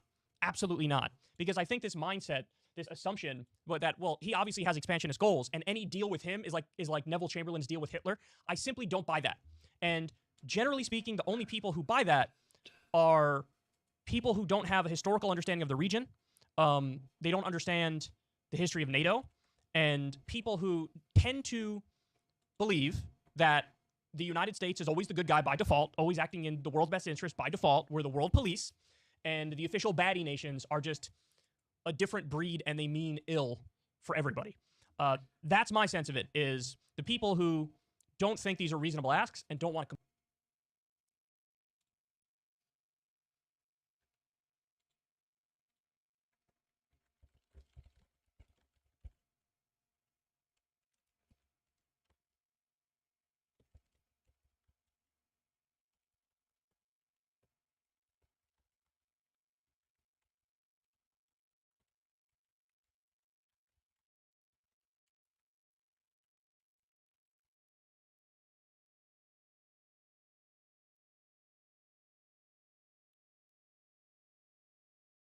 There you go, buddy.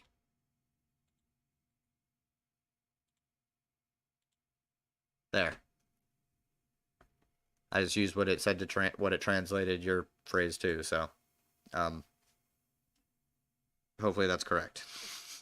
comply with these asks are American exceptionalists, and they've drunk the Kool-Aid of the propaganda that all the baddie nations are, if it wasn't for us keeping them in line, they would lead the world to chaos and devastation and dictatorship and totalitarianism. No. Not all the baddie nations. I mean, people have demonized Venezuela, and I do not. Cuba, they've demonized, and I do not. DPRK, I have, like, very mixed feelings. Well, not very mixed feelings. Mostly leans negative with a little bit of leeway. Cambodia was a truly one that I could say, yeah, no, that was actually really bad. The Khmer Rouge was very terrible. Pol Pot, very, very bad person. Russia, I do not think is a good actor. China, I think, generally not a very good actor. They are kind of a threat to us, to our hegemony, but not really to us as a nation specifically, I don't think, outside of like some cyber warfare and trying to fuck with our government system and steal state secrets and shit. We try and do that to everybody else. That's fairly standard, but as far as like day-to-day, like actually trying to harm American citizens and shit, no. As far as that kind of thing goes, I think America and Russia are the only countries that really don't give a fuck about harming this. Well, I guess Syria too, but they don't care about harming civilians. Syria's proven that they don't. They keep gassing their own fucking they're using chemical weapons on their own citizens, so, you know.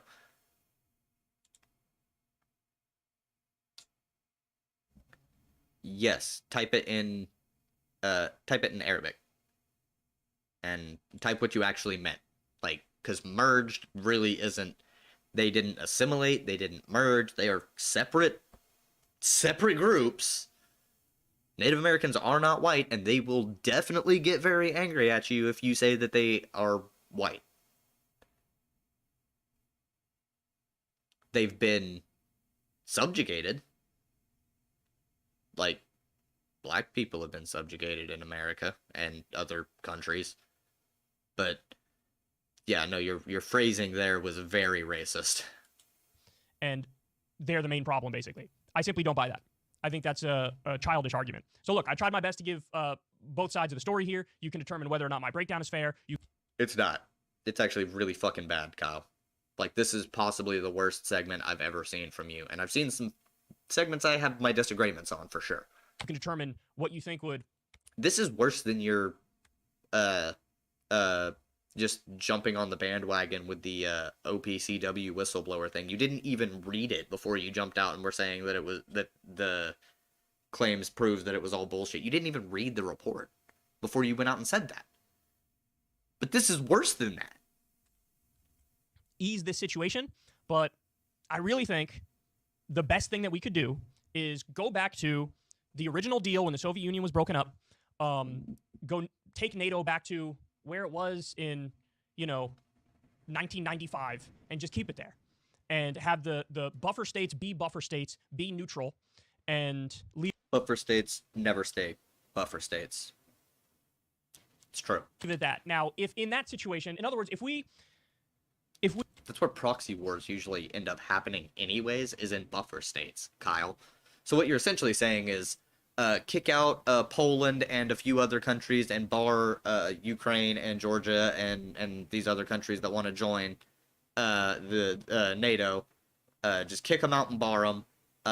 Remove the troops and stuff. Leave them as buffer states. And so when Russia runs in there, we're still going to have to, when they get to a certain point, we're going to have to use them as battleground, because if Russia continues on and they get anywhere near Germany or whatever, Germany's gonna start other countries are gonna start really getting kind of nervous every single time it happens, and every single time Kyle will go out there and be like, well, you see, they're not really being expansionist, and this isn't appeasement, but it is appeasement. Like, this is indefensible. we give into and agree to the reasonable asks of Russia, They're not reasonable. well, then we'll take it from there. And No, okay. That literally unexcusable.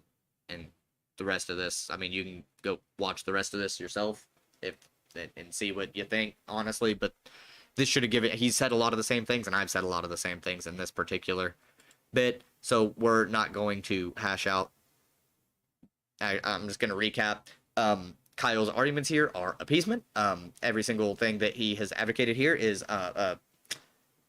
bad. The reasonable demands from Russia include kicking Poland and other NATO countries out of NATO, removing troops from them, barring other countries from joining NATO, and allowing Russia pretty much free reign to act in the region as they will.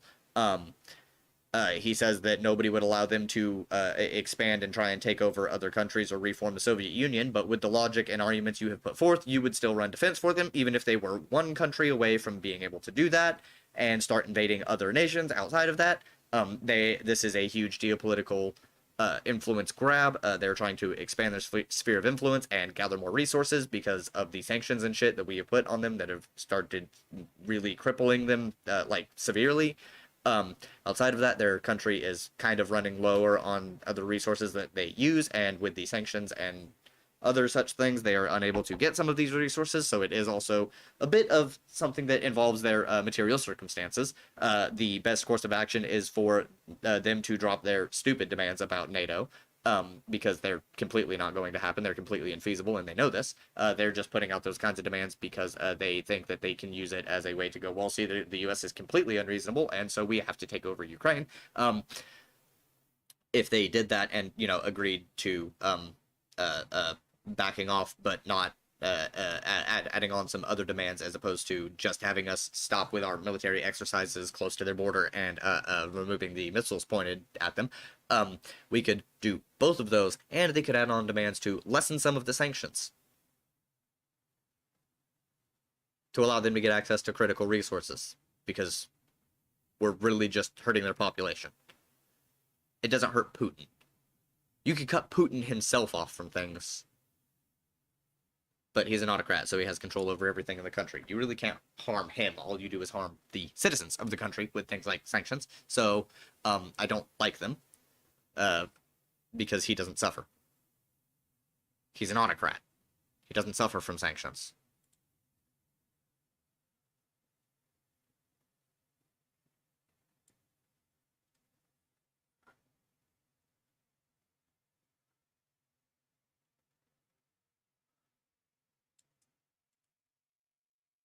Copy. Reopen close tab. Arabic. Boom. Boom. Paste.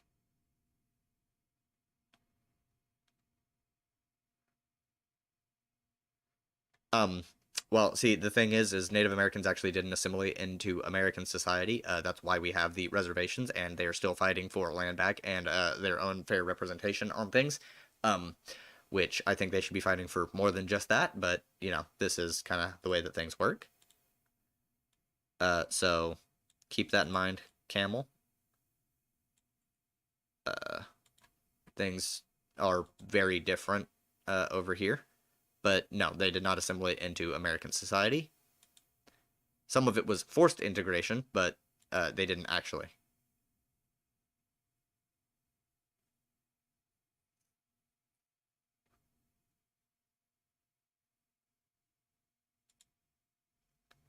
Palestine, Arab, Syria. I'm not entirely sure what you mean by that, but Palestine should be a country because they want to be their own country. They actually have not even stated that they want to join Syria. They have specifically said they want to be their own country.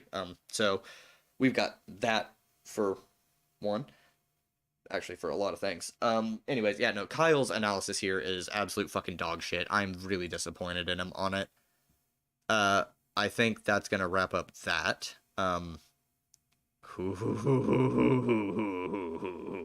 Okay. That's gonna be a hot take. Should white people stay in their lane? It depends on what you're talking about. If black people are talking about issues involving black community, and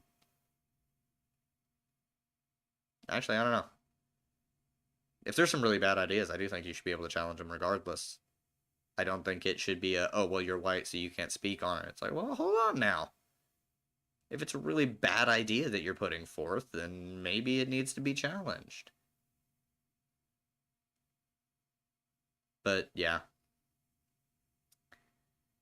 Oh, yeah, and then, so, rewatching the non-compete video on Vosh being a manipulative liar or whatever, I found one of the funniest things. So when he's criticizing Vosh for not knowing what dialectical materialism is, for saying that it involves conflict, he's like, no, it doesn't always have to involve conflict. It can be mutually beneficial to both ideas. Well, guess what, buddy? He gave the example of LGBTQ rights and civil rights movements for black people and stuff. And it's like, well, yeah, but see, if you use dialectics on them, you realize, or you know, if you look at the dialectic between them, you realize that there are antagonisms between the two ideas. And like the black community, there was a huge deal with like homophobia, at least from previous times, from what I'd seen. It's way different now, but it's a thing where the antagonisms are resolving and they are linking hand in hand in the semi-shared oppression that they have, although to different degrees, and fighting for rights together instead of separately. So they dialectically have been resolving the conflicts between the ideas that they have to be able to come to a synthesis to work together. It's great. I needed to cover that. Okay, I would agree with him on this. Nancy Pelosi is announcing her re-election campaign. No. Fuck off, Pelosi. Somebody else needs to take her seat. Outside of that, I really don't want to cover anything else on here right now. I had to cover that.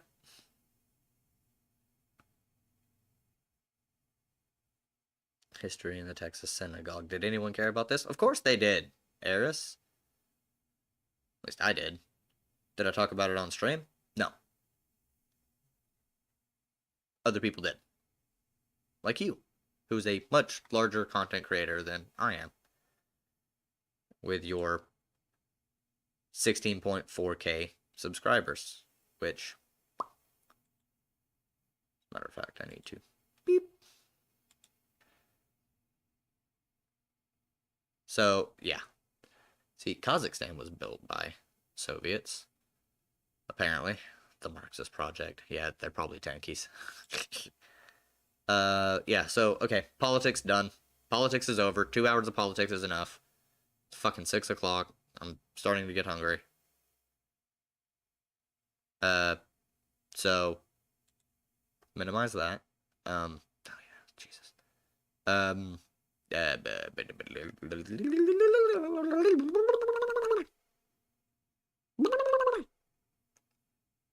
Uh, y'all, it's time. Well, it will be time. I'm going to take a break because I have been here for quite some time, honestly. Let's face it. And when I get back, we continue on the Diablo, the fun train. Yeah, I have been very much having fun with Diablo. It is one of my favorite games. And so you get to sit here and look at my very ugly necromancer named Ghoulfucker. I felt it appropriate. Actually, you don't get to stare at that. You get to stare at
Alright. So apparently Hassan also had a dumbass take.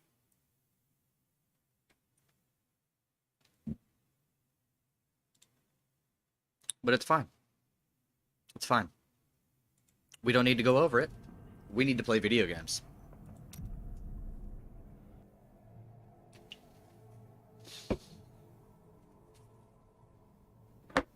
And no, Diablo, I actually cannot play as the Necromancer.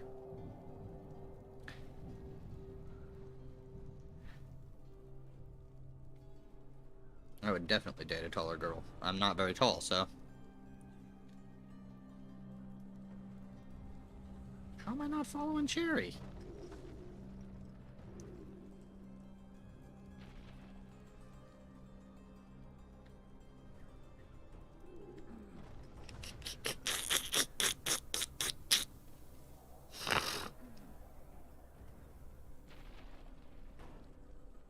Okay,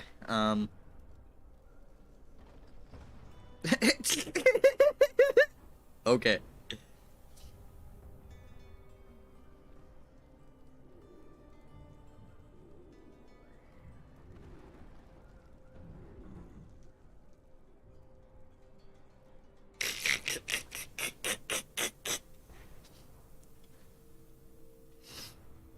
Oh, yeah.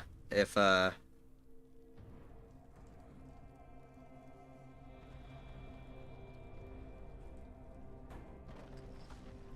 Wait, what? Hold on.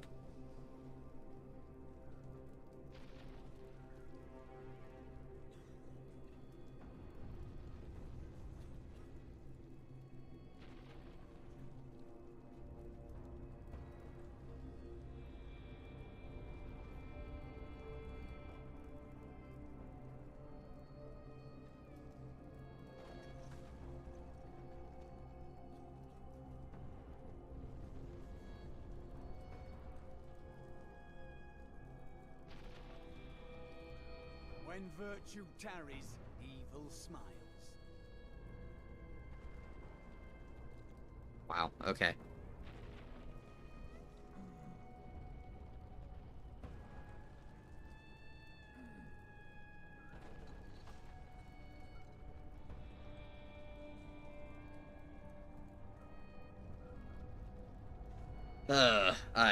I can't stand the fucking welfare gatekeeping bullshit.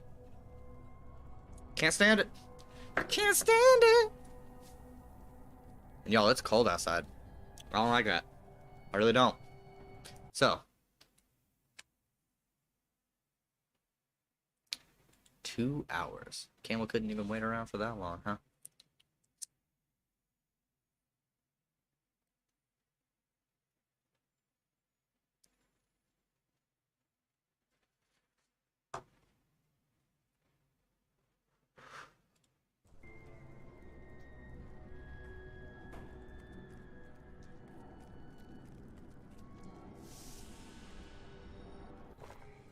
I am losing control!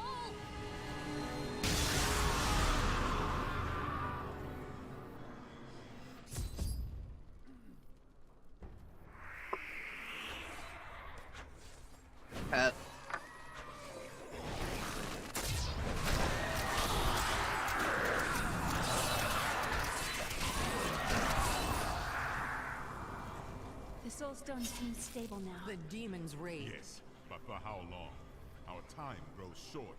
We must take this fight to Asmodan.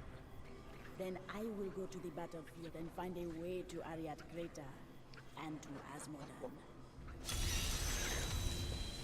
Can you feel the heat just Asmodan's siege weapons? Saving these walls will have meant... I will find Asmodan. At last. Well, I put Keith on the ball. I told you, Marcus. I told you the demons would find a way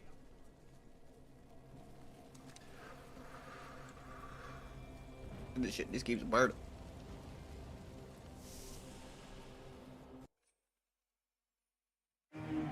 I have secured Bastion's keep. Good, so it doesn't actually even. Okay. Alright.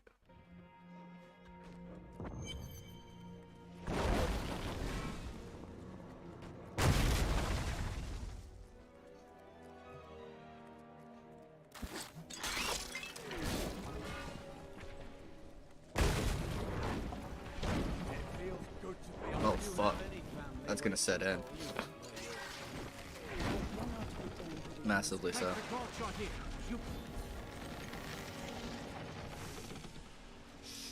You know what? Let's go! Fortified bunker, let's fuck it up.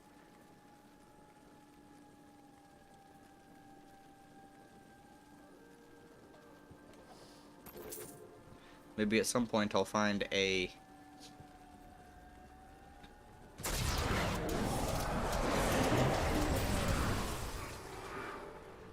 Yay!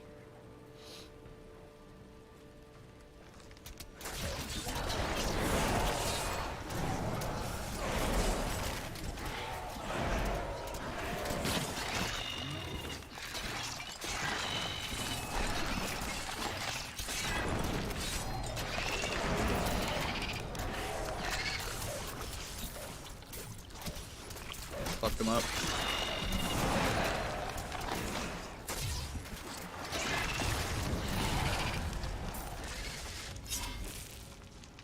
You actually have to like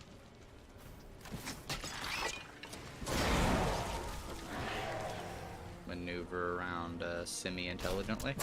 Woo! These creatures won't go down. Needs more time.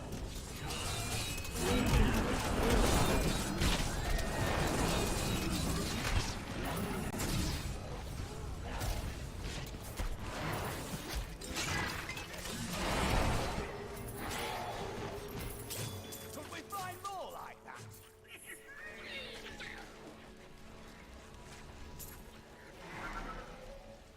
We'll see. Let's go. Yep. You.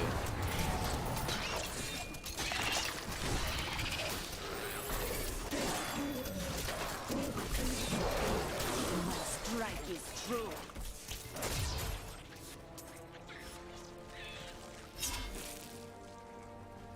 Hell yeah. Took care of that. Oh, I gotta.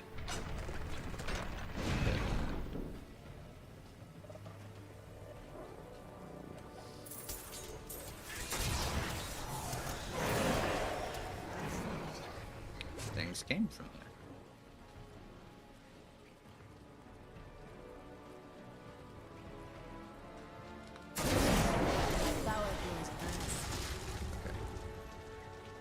I want the chest.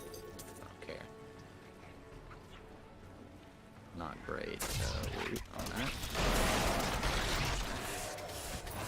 Your evil undoes you.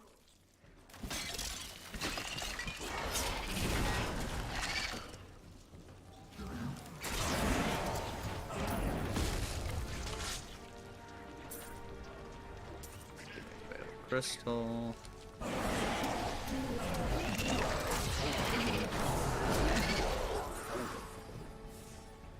I really don't need anything. The truth burns you.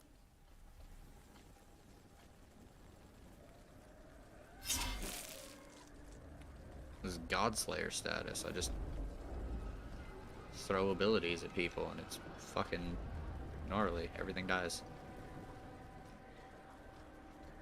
I've already taken out, like, Magda. And Lyle.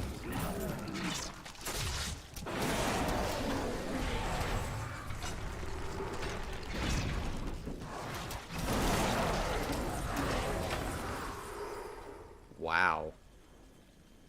Okay, so that connects back.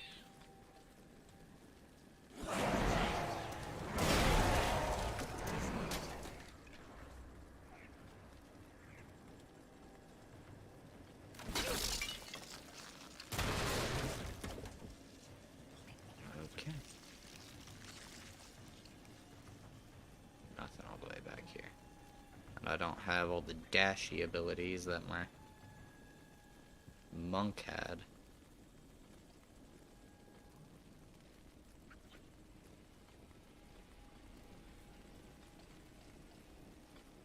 Don't care about those, because inventory is actually somewhat limited.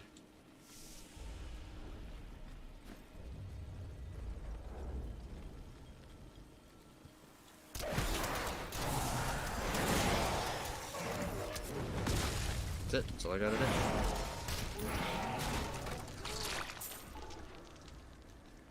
I hit 1 or 2 buttons.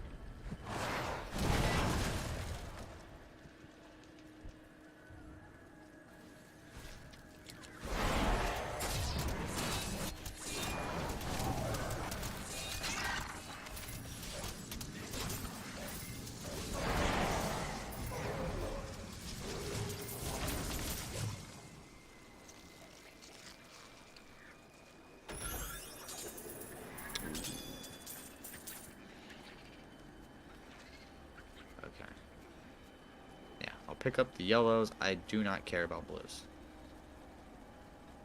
at all. Don't care about the blue gear at all. The music style, pretty cool. Now we head on this way and we can kill everyone.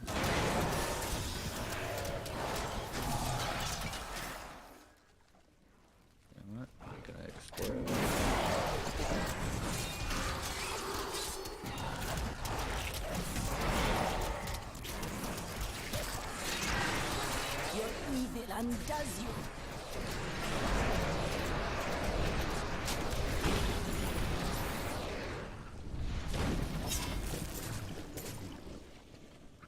That's all I gotta do. Kill and wait.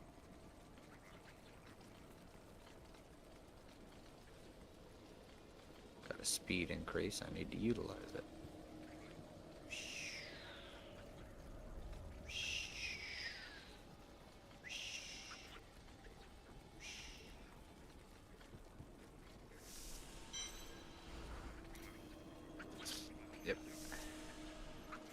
I got a lot of kills there. Alright, cool. I know you literally asked me to do that like 10 minutes ago. To head out this way and do stuff. But, in my defense, I do what I want. These creatures won't go down easily.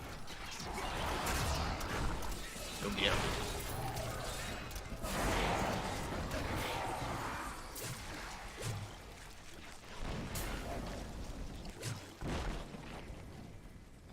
Oh, see a chest. I want it.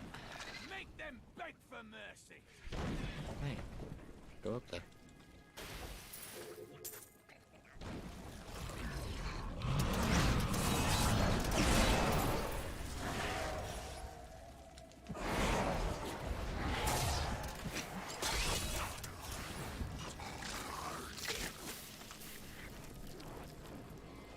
We couldn't hold on.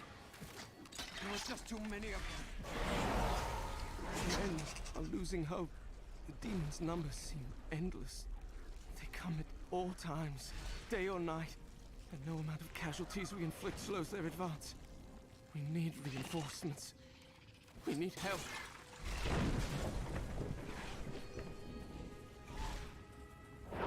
Okay, so he doesn't have to say anything. We will all perish. Got a movement speed charm? Hell yeah.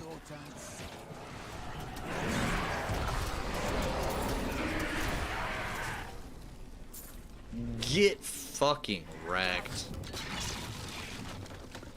Dummies.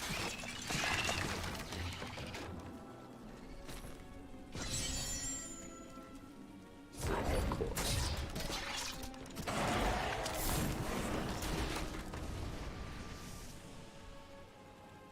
Sure.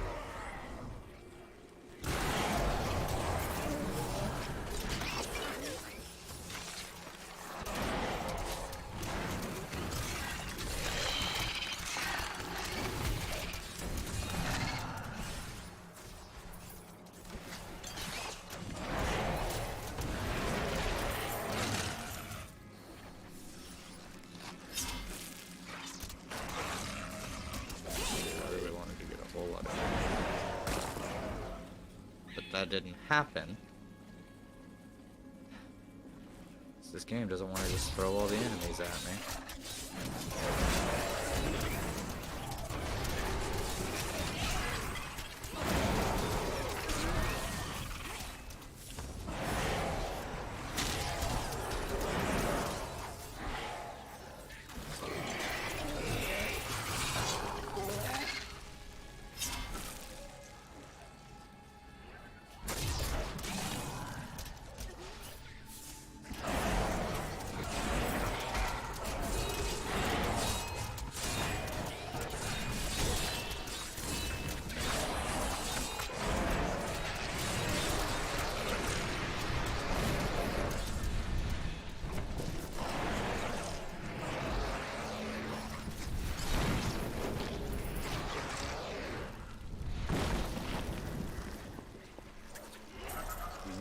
So many things to kill.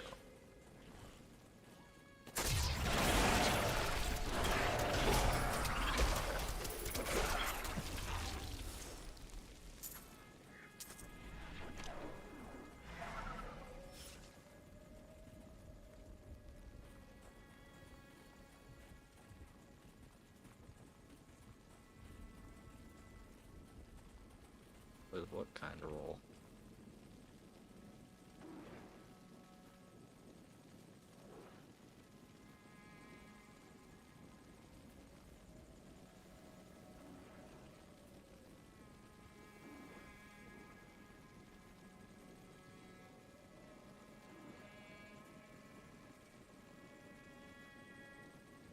That's not too bad. Wait, hold on, hold on. Wait, what are the...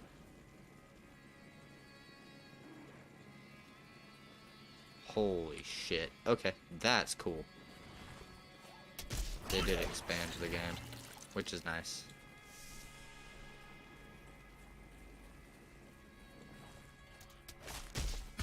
Was never really worried they wouldn't expand it, you know.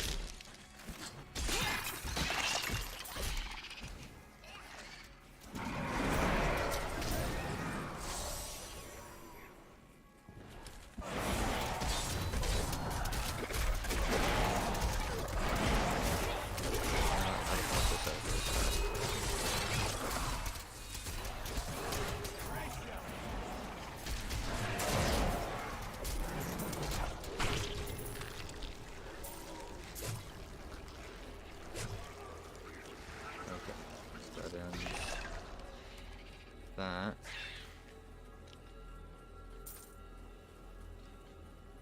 All I did was come up here and grab that. I didn't even bother to explore any further than that resplendent chest. Okay.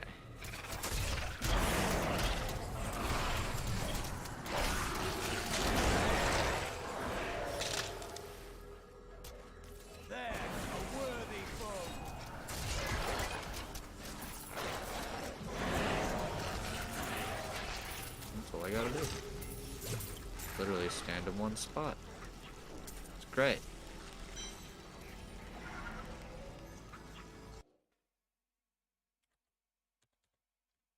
Just pull up the YouTube.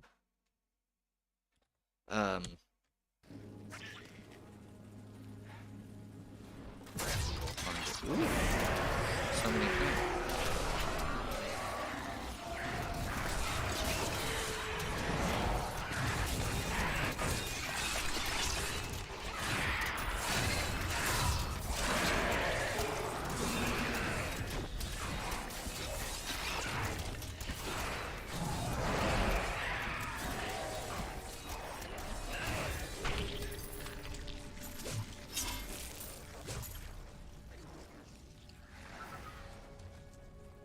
Look out!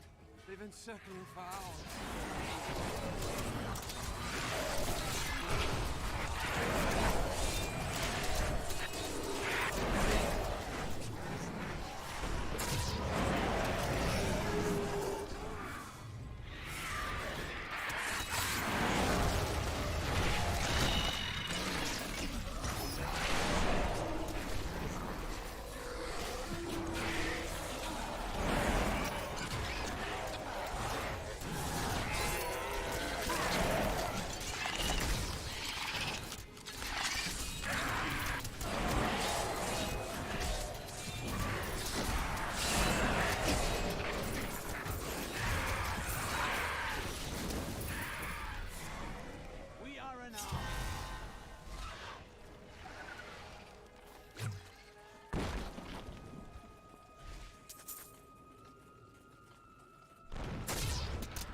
build's been really solid so far. And I mean, playing the Witch Doctor is so much different.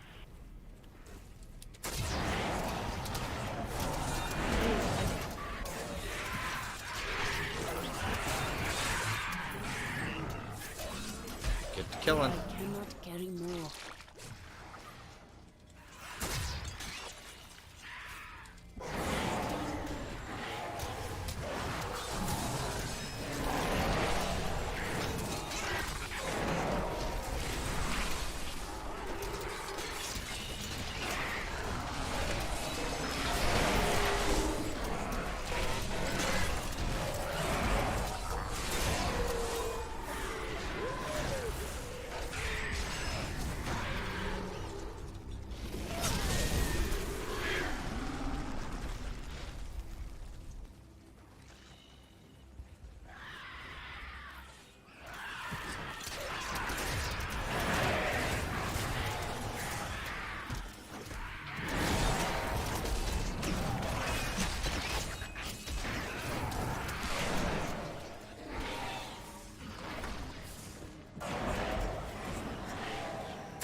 Okay, so I would lose a shitload of intellect, but I would gain...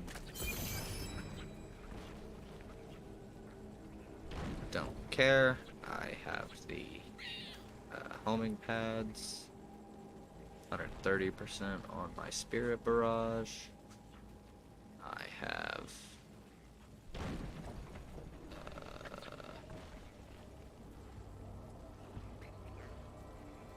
I guess better crit, or I got some better stats overall.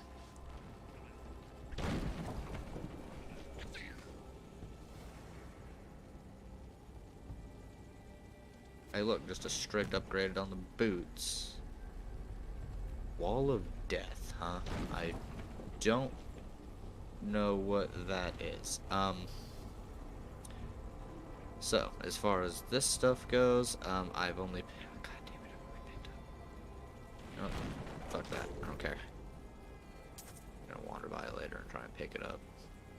I know myself.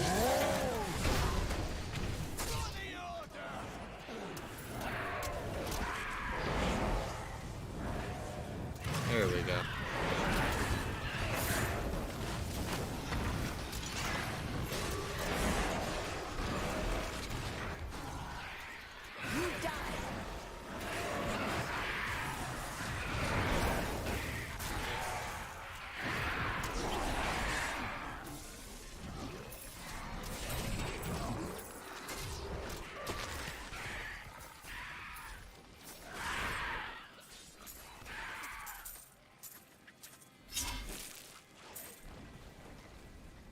Alright, ballista down. I need to travel in this direction.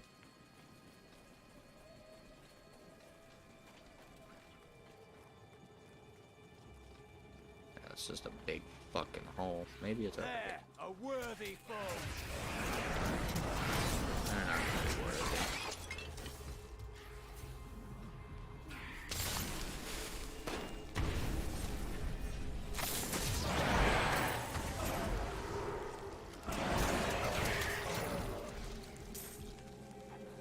See what this is.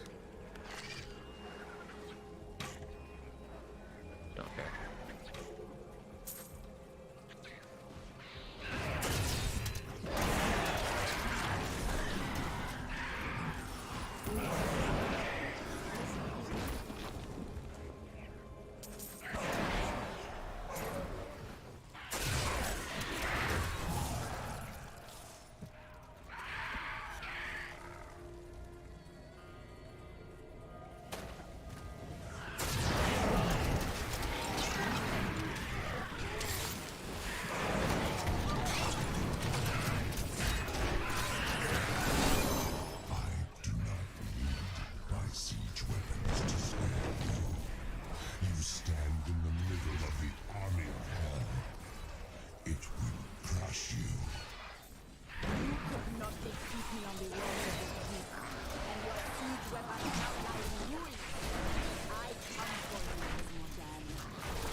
guess not.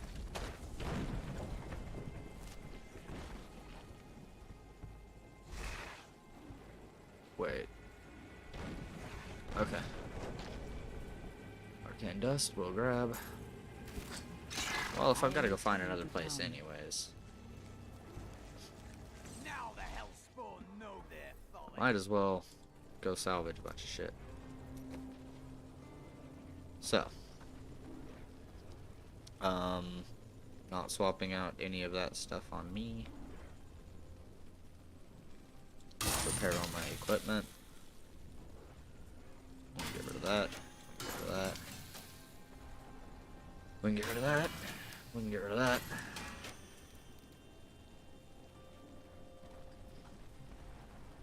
Get rid of that. Get rid of that. We can get rid of that. We can get rid of that. We can get rid of that. We can get rid of that and that and that. That goes onto the homie. This can also probably go onto the homie. 37 experience, but way better stats. Okay, so yes. Yes.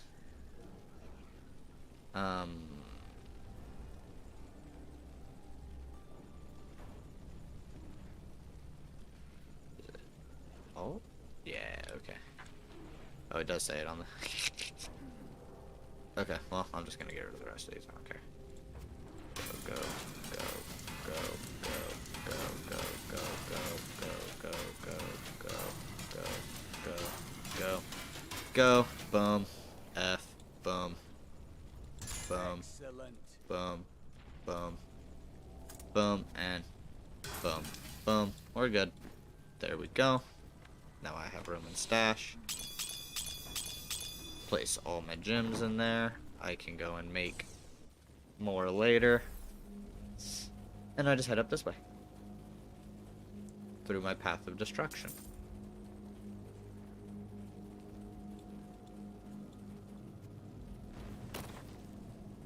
Through the path I leave of destruction. I could no longer sit idly. Pray, forward, Let's fucking go.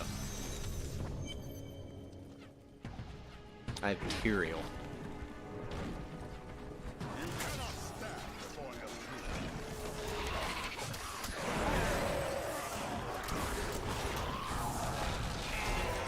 We'll rip these brutes to shreds.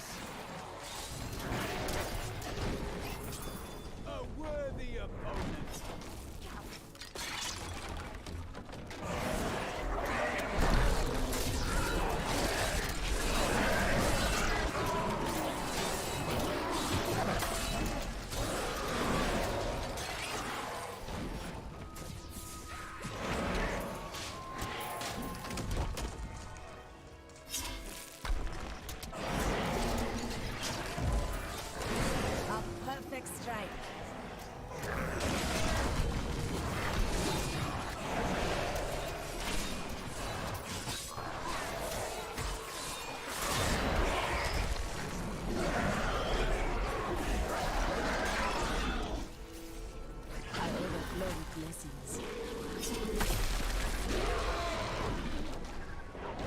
Okay, well.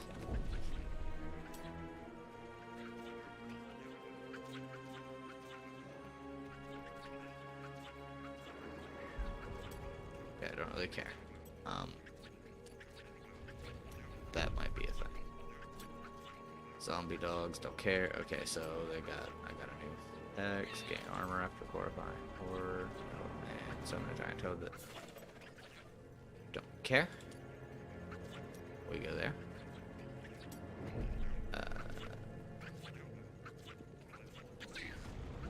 No, I don't want any of that. Okay. Stuns enemies who are not confused.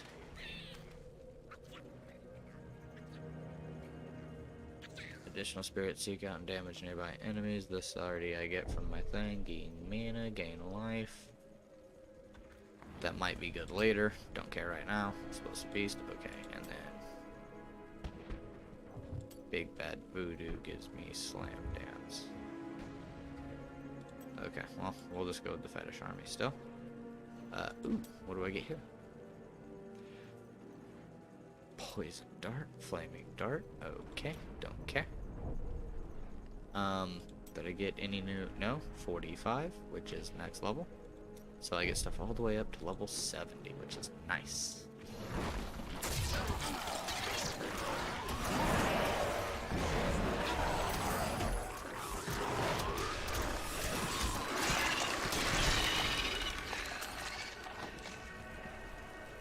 I like having a little, should probably just do that. And then as soon as I enter an area, the first thing I do to an enemy. Help me! Is this my blood? I can't breathe. What's in here? We stand victorious. Oh yeah, it's just here.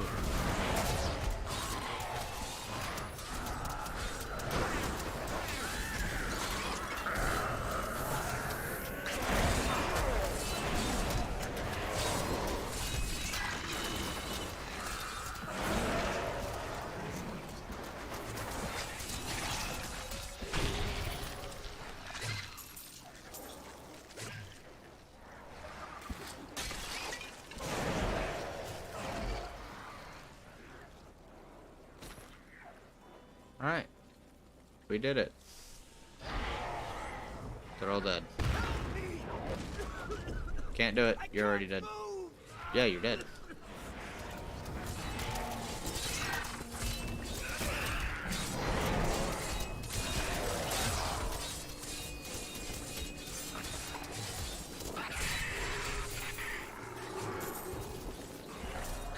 I feel a bit crispy around the edges, but I'm fine now, thanks to you.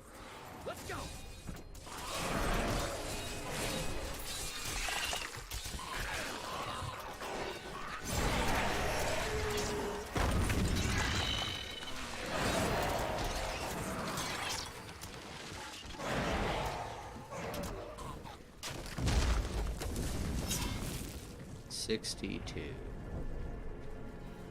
Crush. Oh. If I need to get rid of stuff like barricades, I need to just...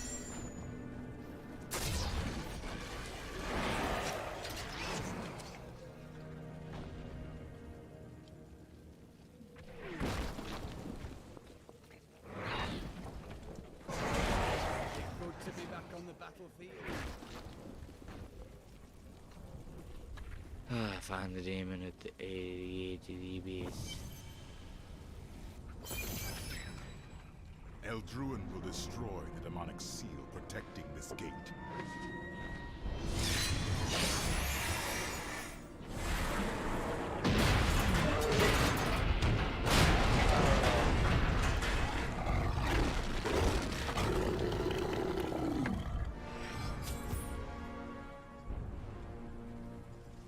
That's a big boy.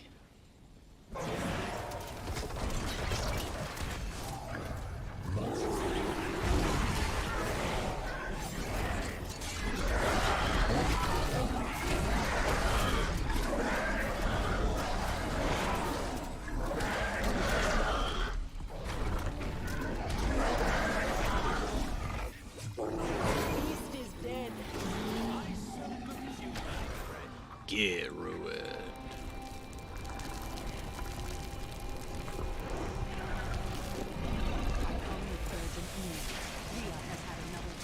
A vision of twisted demonic tower. I know of them. Then we will stop. Are there loot chests?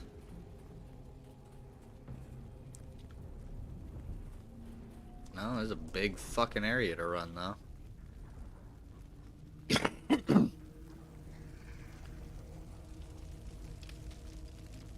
Alright, yeah, I just choose to accept that there are no chests. If there are no if there is a chest in there, I don't know. The demon gate is no more, though Asmodan has brought hell itself through it. Now, I must destroy these sin hearts so that his armies will falter. Then, only Asmodan will remain.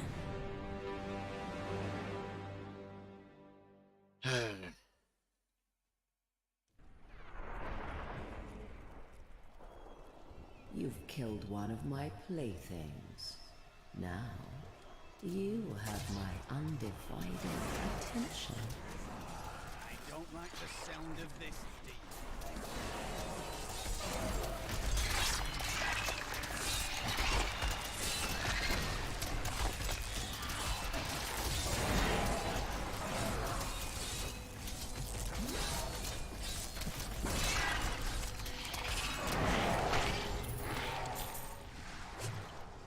You know what?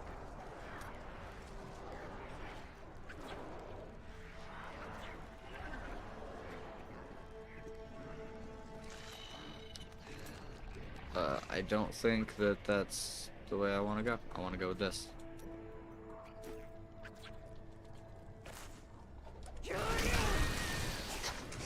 Maiden of lust, I have need of your ample Deep services. voice.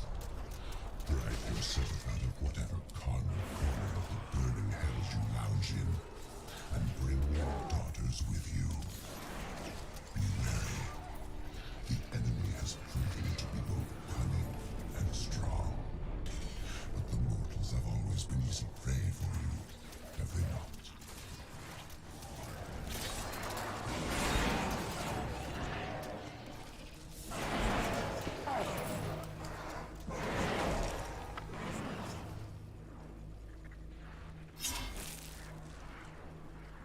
Getting a lot of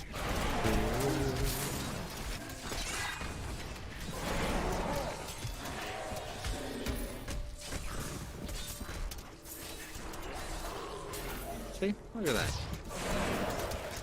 For most things I don't need to bother with. Perfect strike.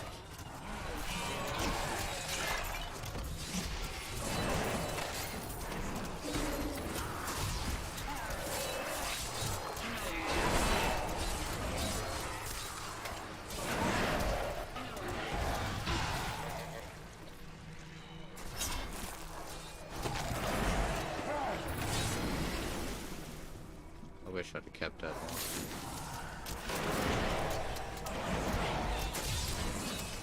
A perfect strike.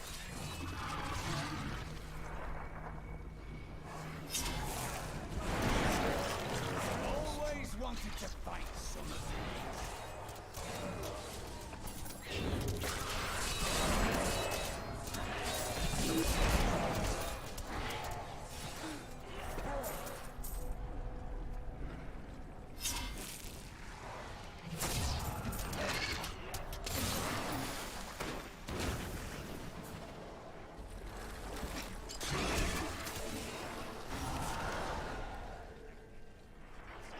I like it. I don't even have to cast on. Your misbegotten kind is creation's greatest sin. But your time is done. You will find only death in my realm.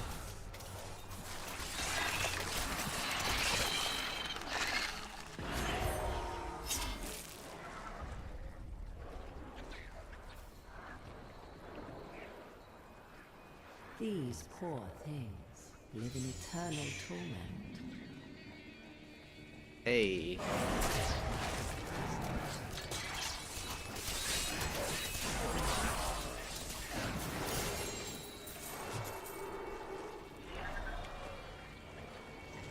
Alright. We got ourselves a ceremonial knife. Oh. Oh yeah. Sick nasty. Sick nasty. Look at that thing. Boom.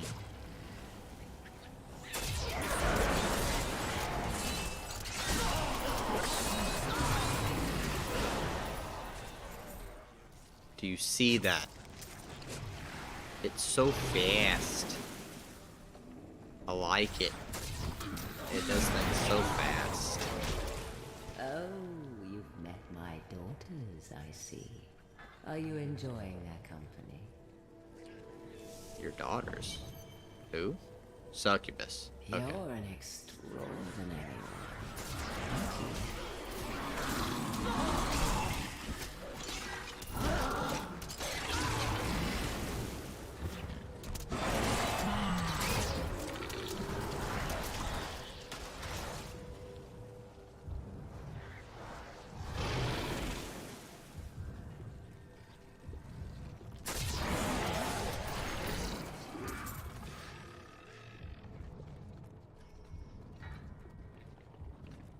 What is? I want to know what that is.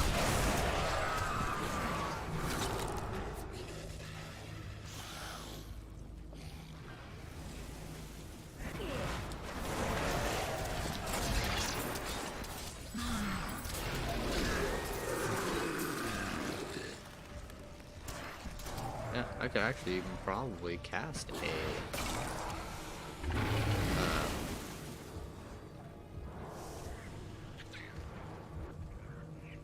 find the Sin Heart in the heart of the Daemon, where I have to fight Sadia. Suffering you're enduring must be dire to employ.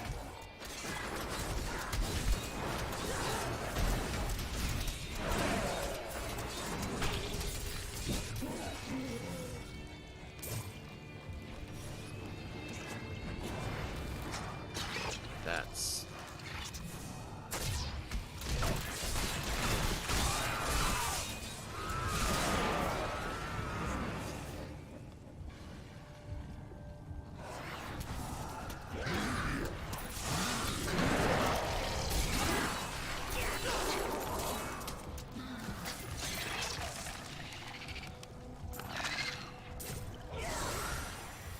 I feed on their agony, their eternal.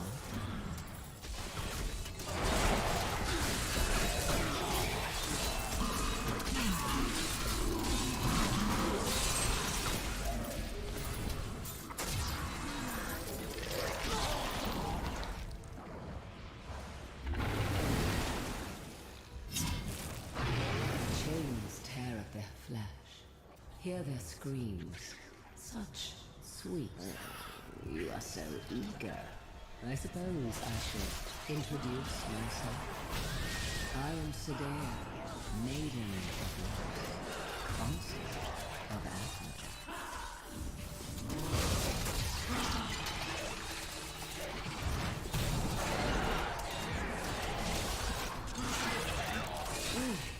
How invigorating.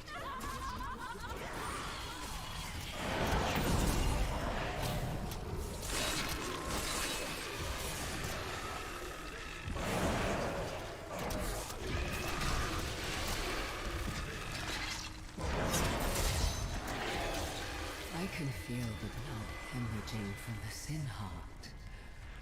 Oh, you will pay for this. will I?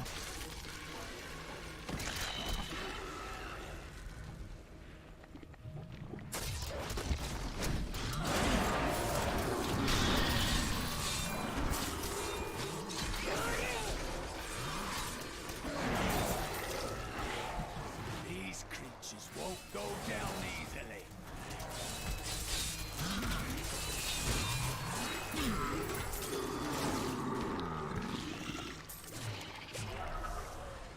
Unlike me, these creatures won't go down easily. So close now. So Come on. close. Come on. I was fucking you up. What do you mean? So close now.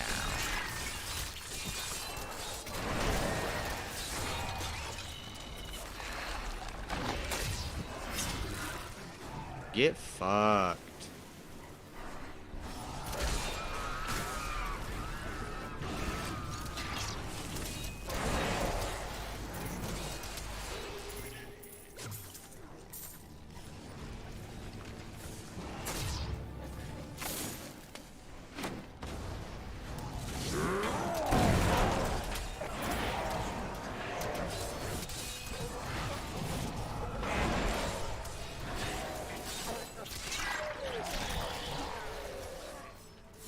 spirits aid me. Go get to stabbing, little ones.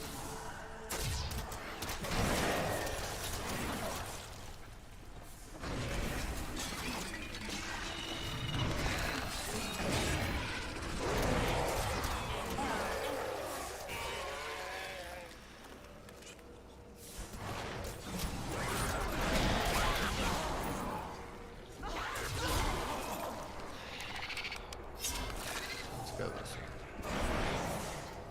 Let's not go this way.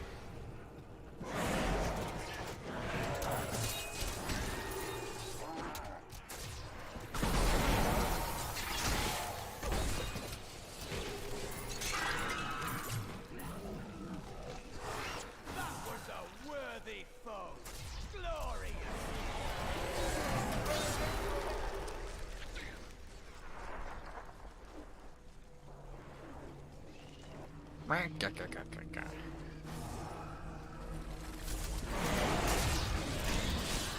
My strike is true. Yes. My strike is true.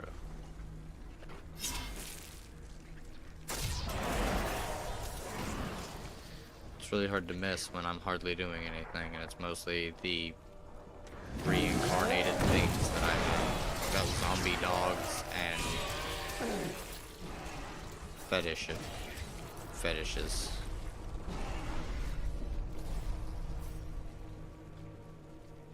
Yeah.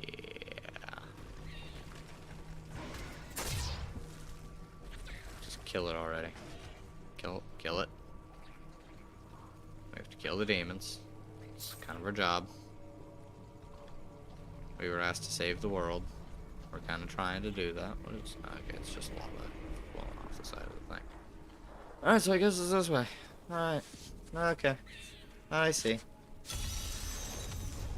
Ooh.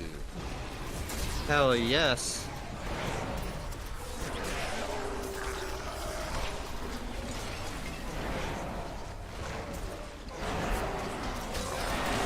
Get out of here. A perfect strike.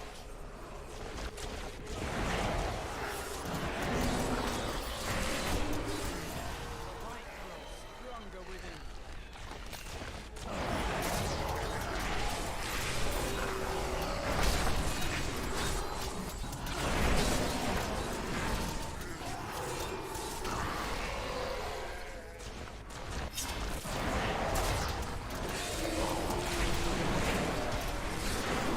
Your death comes.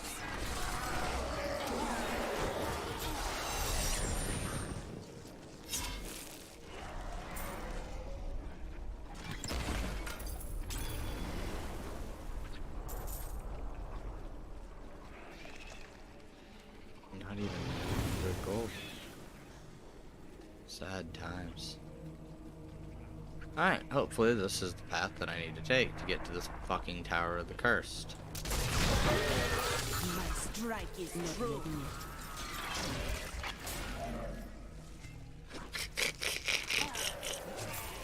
I cannot believe I accidentally hit that instead.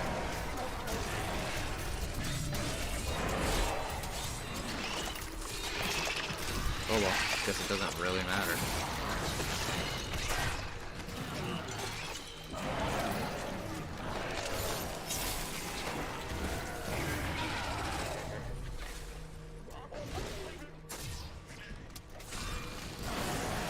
A perfect strike. Oh yeah, let's go this way.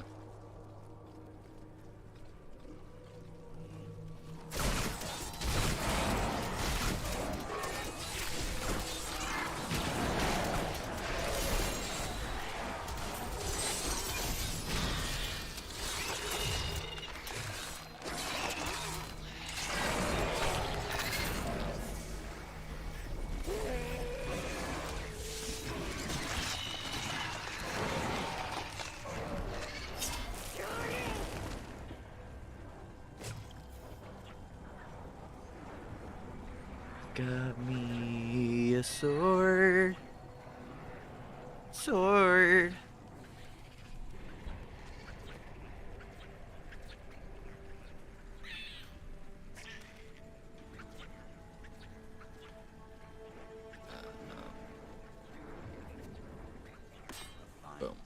take an axe.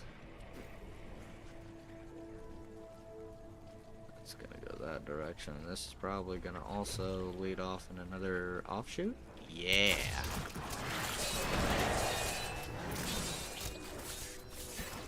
You die. So right there. Not really an offshoot, but alright. I must thank you. Why? When I became temple, I dreamed of invading the hell themselves. This is all I ever wanted.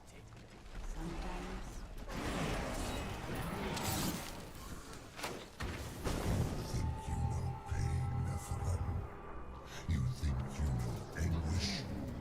Soon my concubine will show you their true meaning.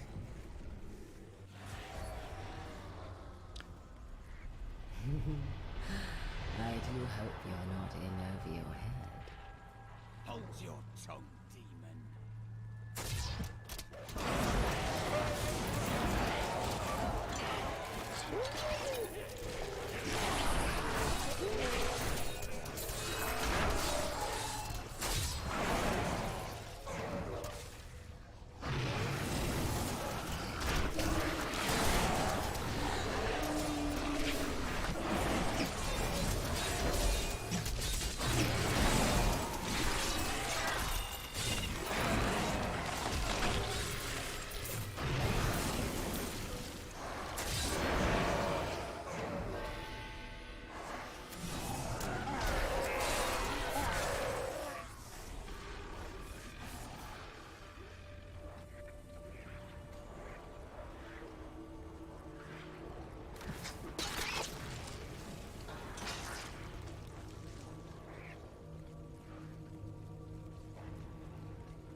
Head on out over this way, living room.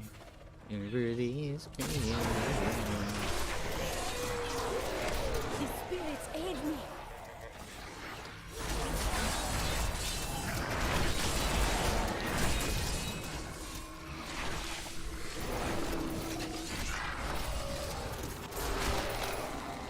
Little bastards take care of it. They're my homies. They do great work. Love them. I mean, yes, I summoned them, but that shouldn't really matter, should it?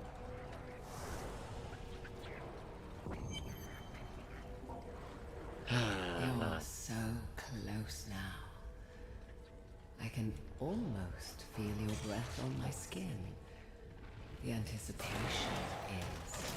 You're weird. exquisite. Stop being weird.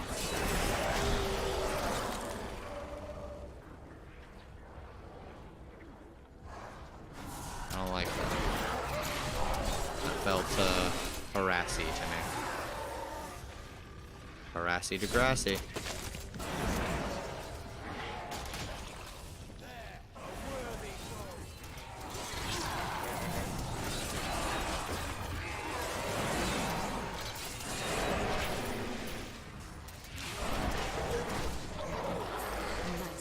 Is true.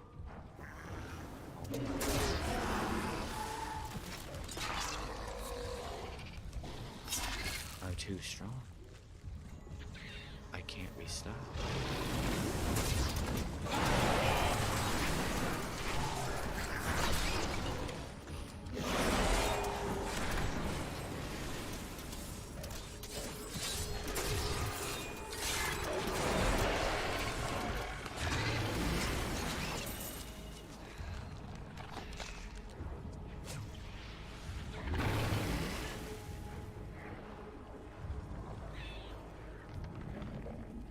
Whoop.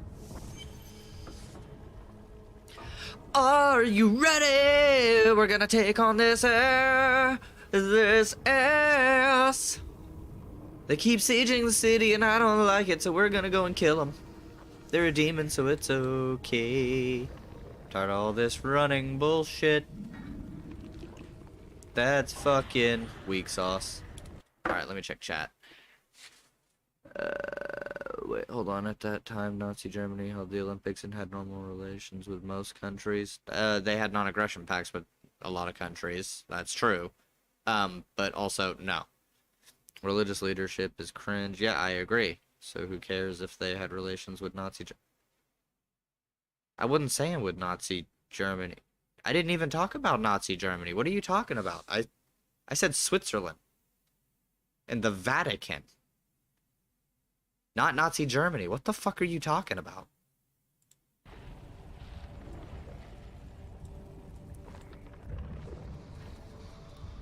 Oh yeah. I'm so confused. I've been looking What the forward fuck is to wrong this. with you? I just want to kill her. Let's go. Come on. Let me kill her. You want to make me bleed? I fear I... Now you will see what I am... Now I'll see what?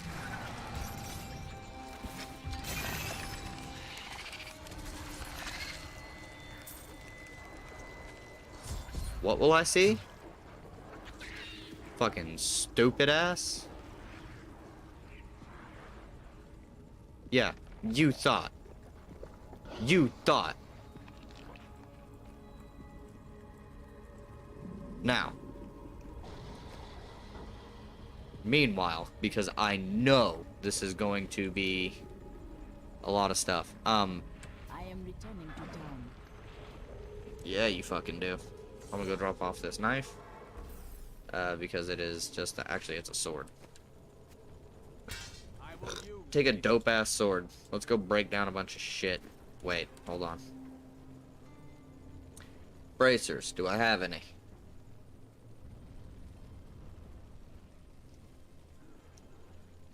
Shoulders, better than those. Good. Boots, better than those. A good choice. If I hit this, will this actually give me... No. Can I? No? Okay, well, belt. Probably better than what they've got. There we go. Thank you. Ring, probably better than that one. This ring is probably better than that one. This necklace is probably better than that necklace. I really don't have any shoulder pads, do I? Because these are... Oh, yeah, I do. Wait. These are better shoulders. I need bracers. I don't have any bracers. Oh, well.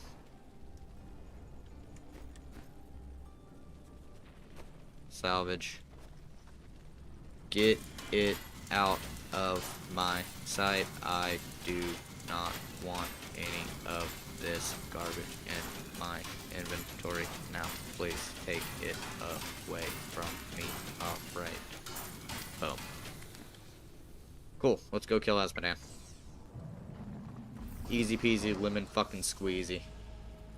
Are you ready for this? I'm ready. I'm ready. I'm ready, ready, ready. Let's fucking kill him. Let's go. Let's go. Come on. Oh, really? He's gonna hide out?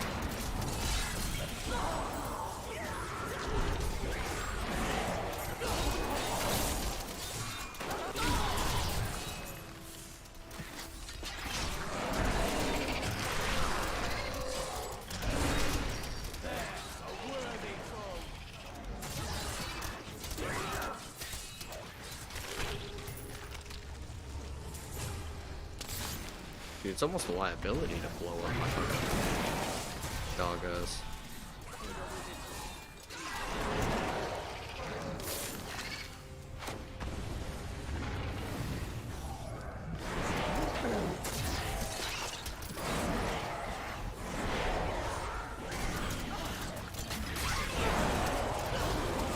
Perfect strike.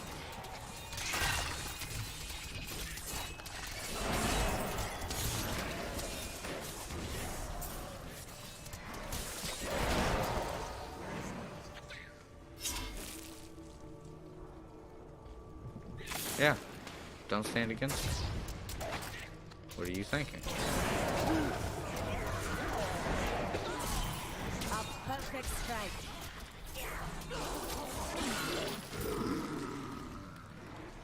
Let's go. Let's go kill Asmodan. This is the right angle. I'm obviously running to Asmodan. Let's go, let's go, let's go, let's go, let's go. I want to kill the demons in this game. Asmodan, Asmodan. Alright, I'm gonna listen to him talk though. Nephilim fool, when the soul stone is embedded in my flesh, the seven shall be as one within me. I will be the sum of all hells, the prime evil. You won't be shit. I'll kill you. Arrogant Nephilim, enough. Arrogant Nephilim, my servants will feast on your pride as they devour your flesh. Say what?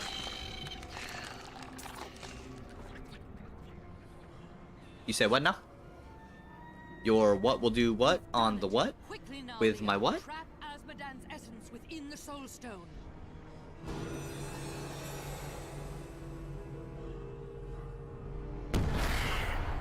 It's done. I never dared dream. All evil lies trapped within that stone.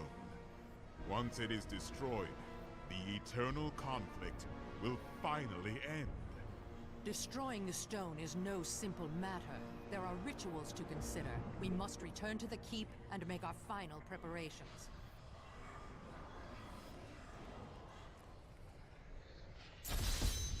Oh yeah.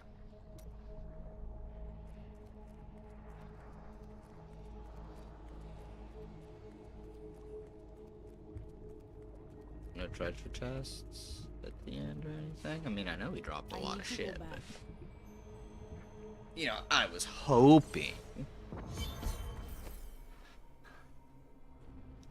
Yeah, I mean, he did drop another fucking belt, which doesn't look like it's the same. Vigilante belt, huh?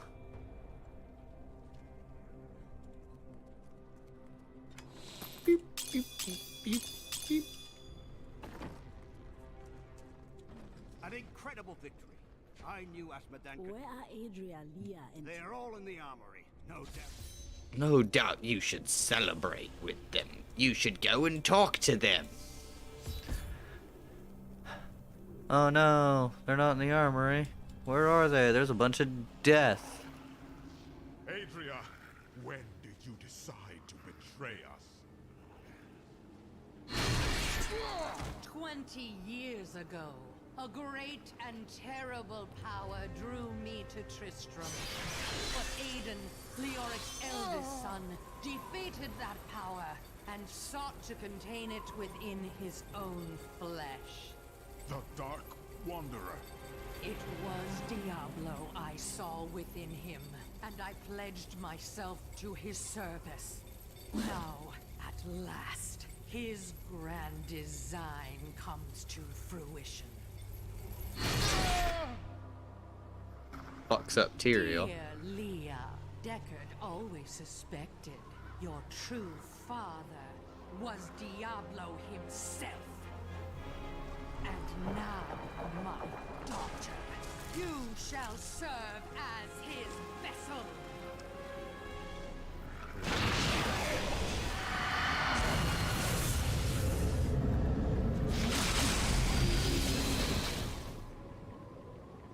I live. But I am more than I once was. The seven evils are now one within me. I am the prime evil. Well done, faithful Adria. Go now, until I call upon you again. Now, at last, to my true goal, the one that has always eluded me. The utter destruction of the high heavens.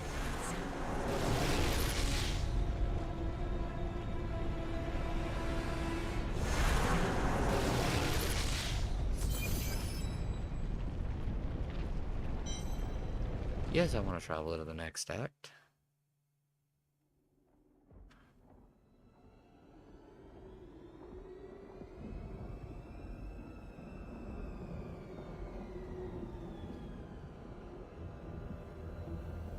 Even in the heart of heaven, angels can still feel fear.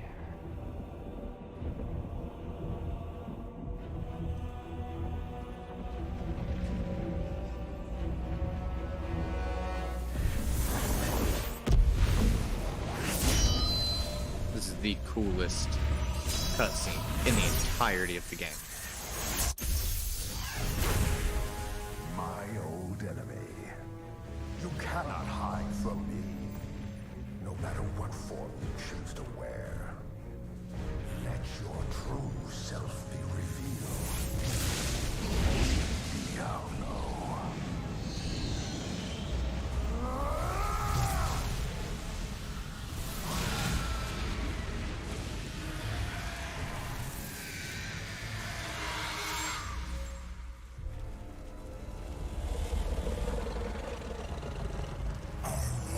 War ends today.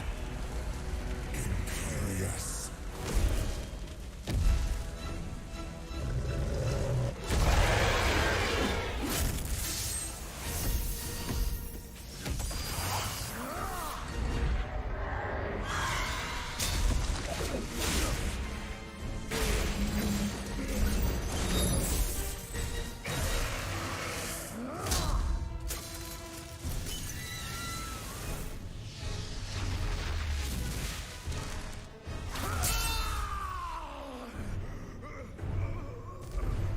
Take one last look at your shining heaven, Imperious.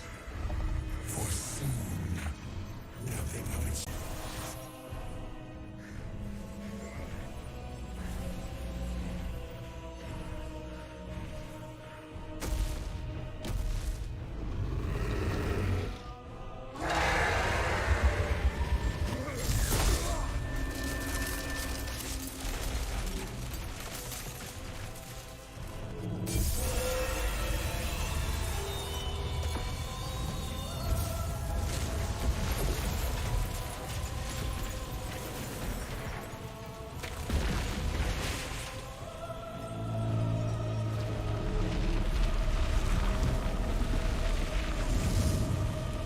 I love this cutscene. Oh my god. That one and the Tyrael versus Imperius cutscene. Both are bangers. They are very solid. Adria has betrayed us, and Lia's soul now lives in Imbuiru Ikura. From her body, Diablo has been reborn as the prime evil. With all the powers of hell within him. The high heavens themselves tremble with his steps, and the angels can do nothing. Now, hope lies with me. Only I can stop him. Yep, let's go. This devastation defies all reason. Imperius, you cannot mean to face Diablo again. Your wounds are barely healed. The heavens burn. This is your fault, Tyrael. And you, Nephilim, look below and see what your kind has wrought. I know how he feels, but we have to keep... The Diamond Gates have stood since the light first broke over the high heavens. Now they... It was not because of you. This Long ago, my brethren and I voted to decide the fate of man. I cast the final vote that spared you from extinction. Now humanity has birthed the prime evil. You must not give in to doubt, Tyrael. You became one of us, and now you must live and fight as one of us. Give in to despair if you... But you don't understand. Hope hasn't been silenced. I'm still here. My zombie dogs need the Damage boost. I love them.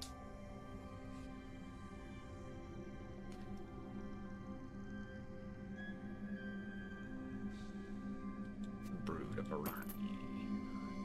Alright, well, yeah. Skills, ooh. Fierce loyalty. Okay, so that would go into here.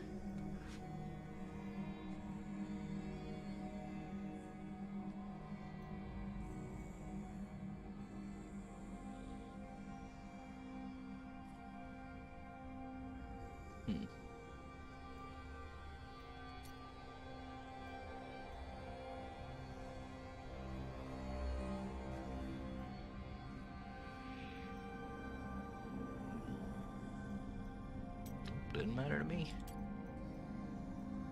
Severance. Paranoia.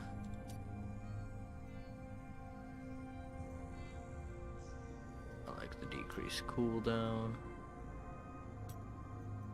Acid Clog gets Kiss of Death. Don't care because it's not my Spirit Barrage. Haunt. Fire Bats. Hungry Bats. Don't care. Corpse Spider. Don't care.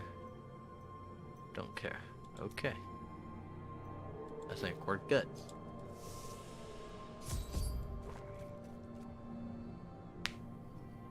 Gaze upon the destruction I have wrought.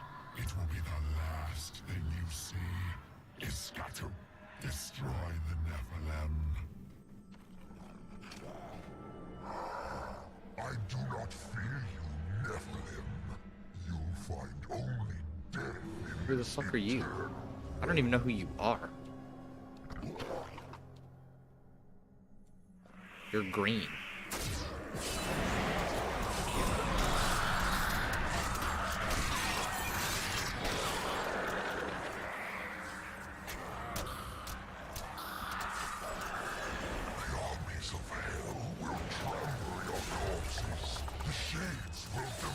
Oh.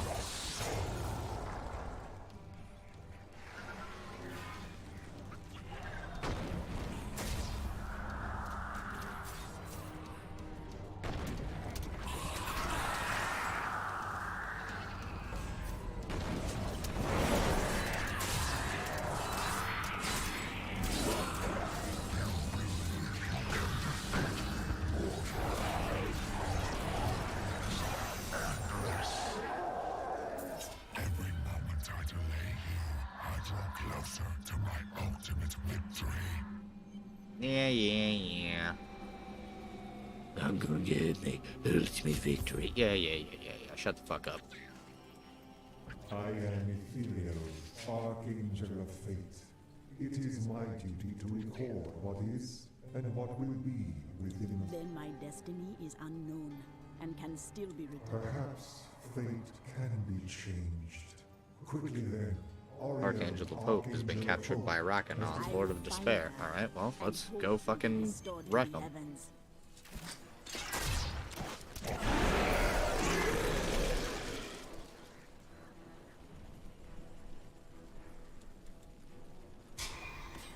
Act as if I'm supposed to care about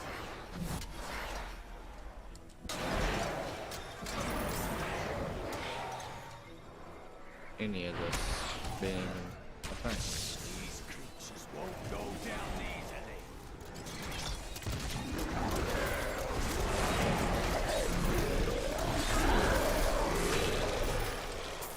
What a monstrous creature!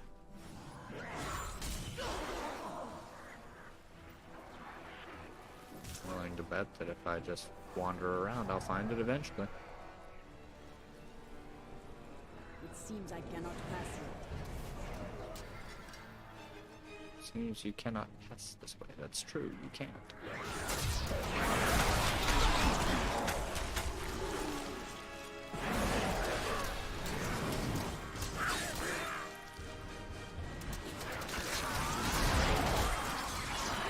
Your death comes.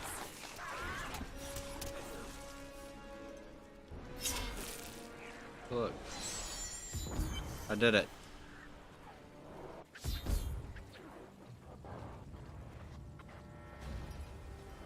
what do you know? Wander around and eventually you'll find the thing.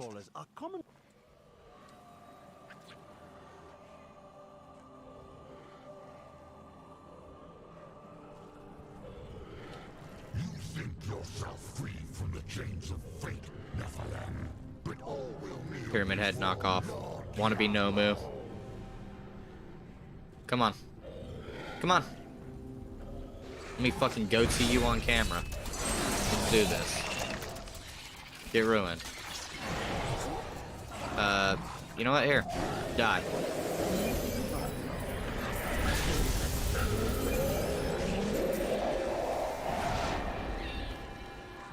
armies flow through the hell rifts. Heaven will be destroyed long before you set one foot into the Silver Spire. Thank you, Nephilim. I hoped the scroll of fate was wrong. That harmony would once... You are bound by the chain. With my... It would be an honor, my lady. Diablo nearly brought ruin to the heavens as despair bled into the angels' hearts. I am destroying But now I have this. restored hope and rallied them. Jugga, jugga, jugga, Terror jugga. lost in the devastation. Now My alone ass-kicking I must train go is destroy coming Diablo's through. hell portals. Fucking get wrecked. L plus ratio. Or whatever.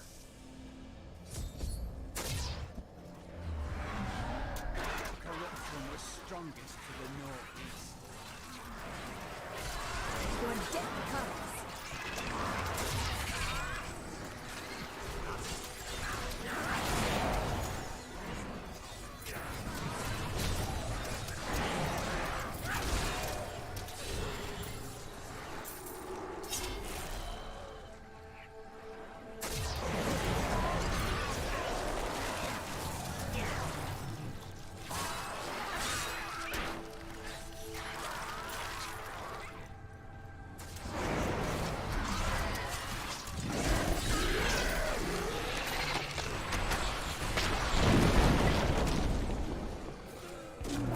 Hey.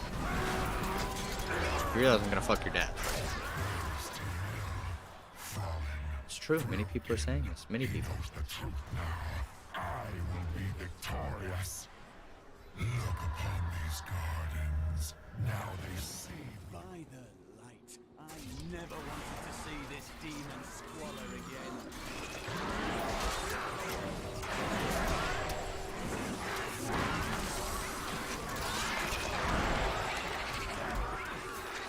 Let's just do this and let's go.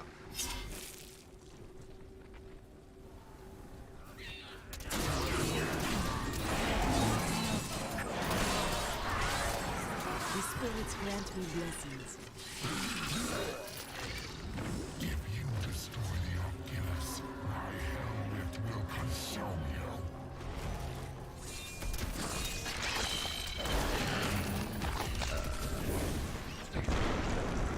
Hey, buddy, 1 second. Y'all, I'm getting a call over here, so let me mute.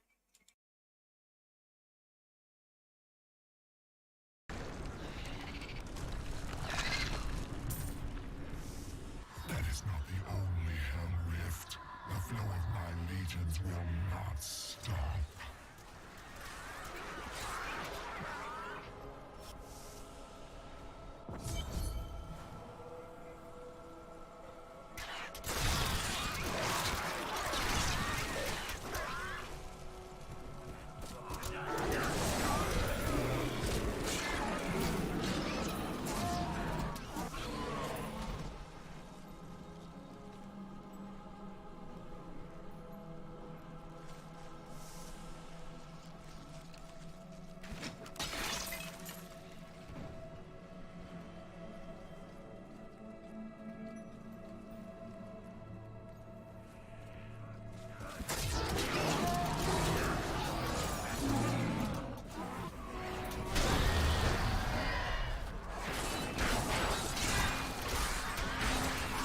Your spirit may free warrior of the heavens. The world is a safer place.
listen. I never wanted to stop.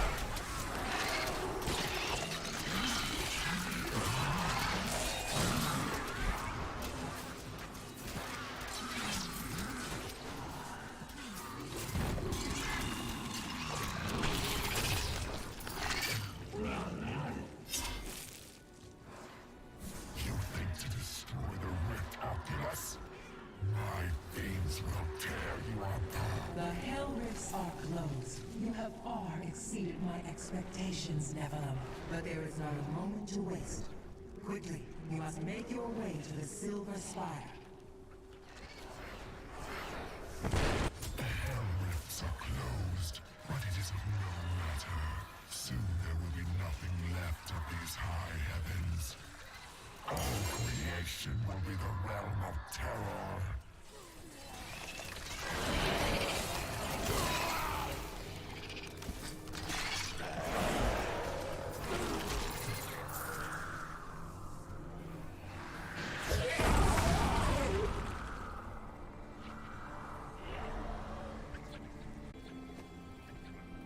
There's no shortage of foes up here.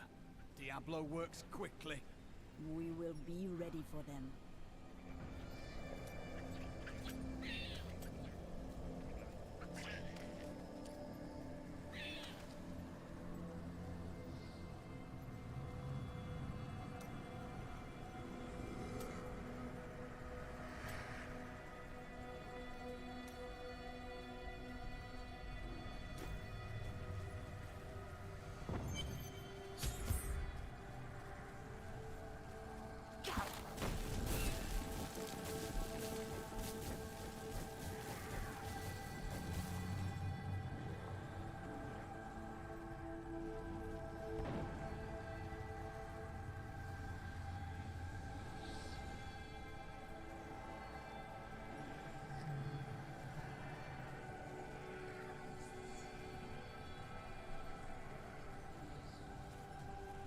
Tyrael. Yes, my friend. I am ready to again fight by your side. I was wrong to give in to despair. You have shown me there is still a chance for victory. But we must hurry. Even now, Diablo makes his way to the Silver Spire. I finally understand. Your kind faces death and darkness every day, yet still you find the courage to move.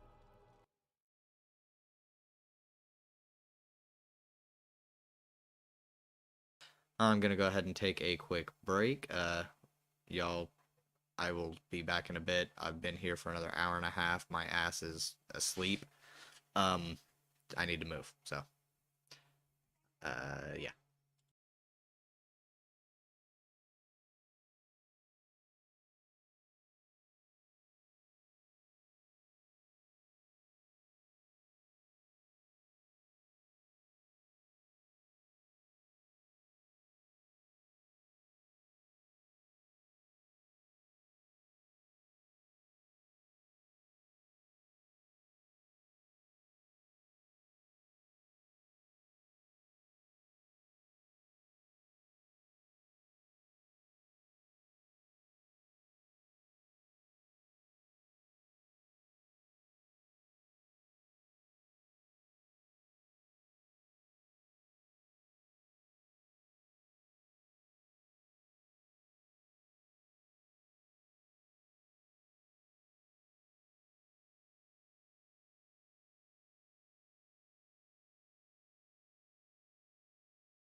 It is an honor to be one of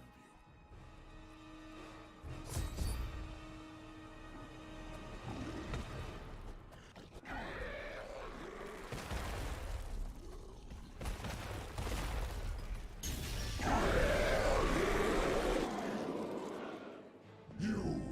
Your kind does not belong here. If I see you again, you will die.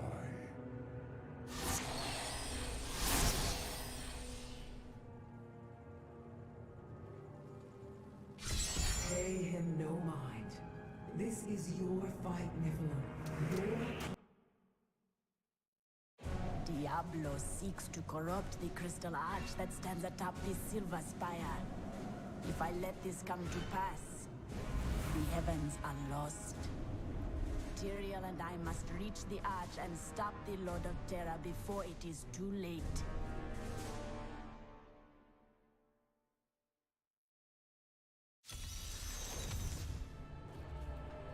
The darkness grows around us. My strike is true. How does it feel, knowing you helped me become the prime evil? For all your mighty deeds, all you really accomplished was unleashing me upon the world. Some savior you are, Nephilim. Leah, wait!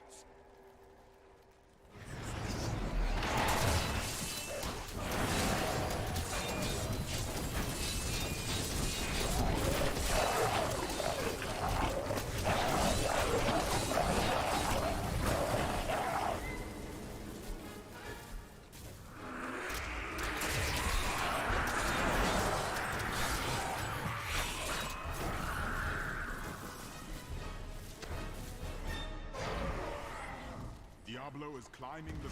Doomed to serve my master Belial. But you killed him and unleashed the prime evil on the world. I saw you die.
Sacrifice your former lieutenant. The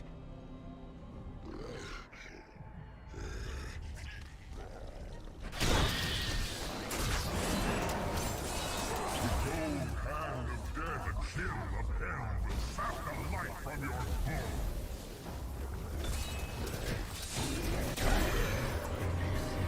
I've seen a ruin of heaven.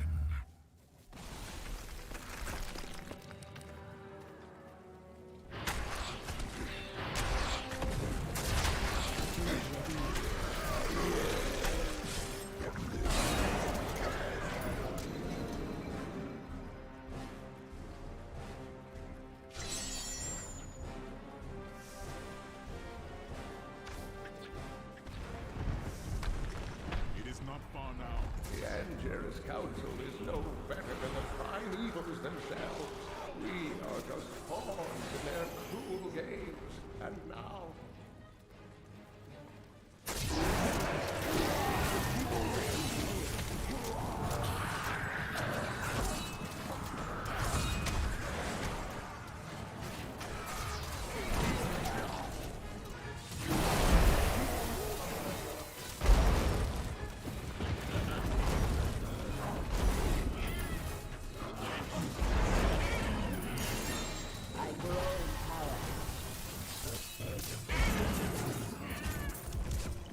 I think the world is safer now.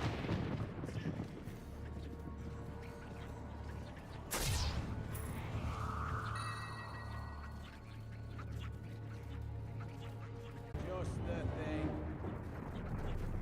The spire was once beautiful beyond measure.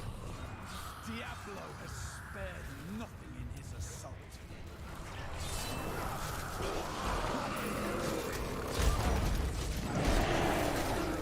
I strike at your heart.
Unmute. Alright, so yeah, I'm back from break. As you can see, I am still on the phone, but I just said fuck it, let's keep playing. And if there's any questions, we're mildly talking about the anti-work subreddit. Apparently one of the moderators was an absolute dumb fuck and did a terrible interview with Fox News despite the community saying no. No, don't do that. You can't have it. Like, literally just went against what the community said to do for clout and ended up ruining the entire thing. The subreddit appears to be shut down at the moment. So, you know, they did excellent work. Sarcasm. It was a bad name for a subreddit. A lot of slogans are really bad, though, optically, if you really think about it. Like, seriously. Especially here in America, like, think about some of the more popular lefty movements in recent times. I mean, BLM, pretty good optics, I think. It's really easy to explain that slogan. Black Lives Matter. It never said Black Lives only matter, or only Black Lives matter. It's just that they matter. ACAB, a little bit harder to kind of explain to people in general, especially people who are brainwashed by America to not think of anything wrong with our system. So, you know, that's great. But anti-work is in that kind of same vein. I understand the general sentiment, but whether you like it or not, people are going to have to do some work. Hopefully we can set up good incentive structures. Labor is a necessary part of life. We will have to farm. But if we set up everything at a community level and have good community engagement and good mutual aid networks with good community militias and shit, we should be solid.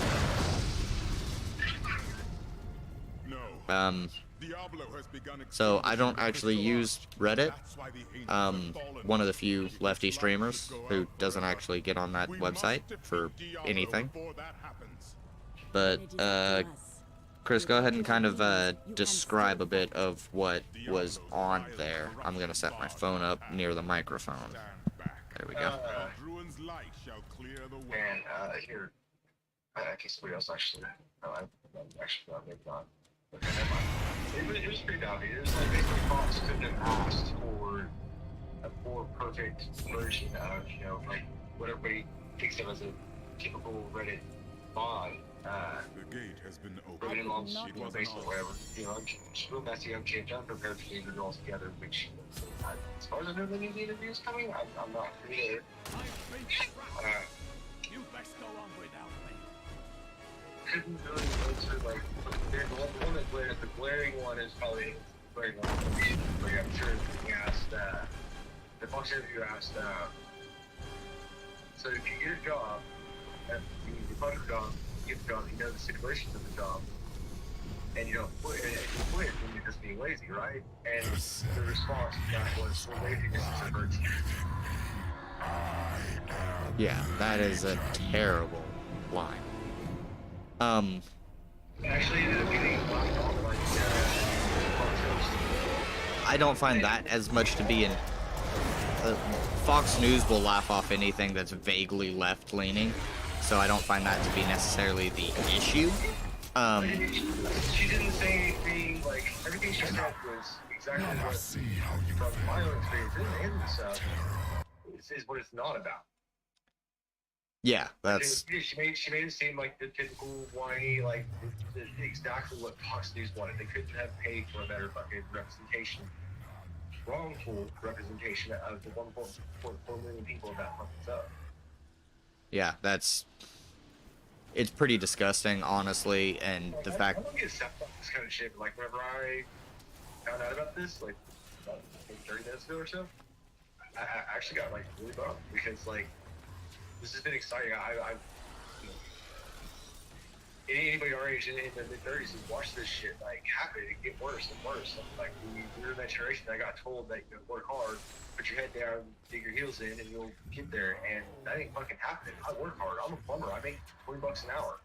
Usually get 40-hour weeks, and I'm just now barely making a livable wage. In Oklahoma, where I hear it's pretty cheap to live. 10th cheapest state in the entire country. So, yeah, that's not good. Everybody should be making more. $15 ain't enough wage while we're on the subject. Oh god, no, it's not. I really think 20 should be the minimum. And I mean, I'm saying that from the perspective of a single father. Her mom has her half time too, but yeah, it's America's pretty bad. And I feel the government that lets these corporations do this shit to us, and we're all tired of it. R/Mayday Strike is another one for those of you who might have been part of any work to get onto if you haven't been. Late Stage Capitalism, I just recently found that one. Send Daniel some comments for suggestions too, for other stuff to follow, or maybe a new name for a new anti-work subnet that actually represents like what we're looking for here. I don't know, I want to do something. I don't have all the knowledge or skills to really moderate a Reddit, so, but I damn sure try because I give a fuck about this. Yeah, it would be everybody's lives, and like this has to do with how my kid's gonna grow up and be able to work or be a wage slave. And if we can change that, man. Yeah, we definitely need to be able to change it. And we kind of had them by the balls. From what I can see, like more and more lately, ever since COVID, like we're starting to realize we have them by the balls. And this is that moment in a bug's life, grasshopper and ants. Yep. We're in the exact position we need. We really outnumber them.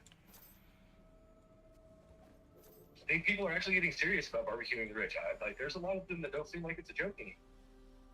Yeah, they're tired of it. Yeah, I mean, I can't carry anymore. it doesn't look the other way. Or try a burger.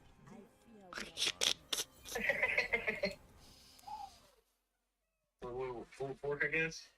Long pork. I mean, that's why I made the pork joke. But yeah, no. The system does have to change, and honestly, that is why I believe the things that I do as far as like our not end goal, because having an end goal I think is, I mean, that is utopian. I don't think there could be an end goal for human societies, but the goal that I would like to work on at least making it fucking better. I mean, yeah, I want people to get to that's 22 an hour. I want people to be able to get to an actual anarchist society within the next 100 years. You build up. Most people when they're offering for their shit, they're just trying to fucking save face right now. Mm-hmm. And anti-work was helping them not. Yeah. I'm using McDonald's kind of as a blanket corporation here. It's one of the ones that I personally see a lot of. Yeah, they pay a lot more in other countries than they do here. So yeah, they have for a while, from what I understand. And it's because our country, literally, our government lets these corporations fuck the people over, and we're all tired of it. We're fucking sick of it. Yeah. I mean, we're not asking for fucking much here. We just want to be able to live our goddamn lives.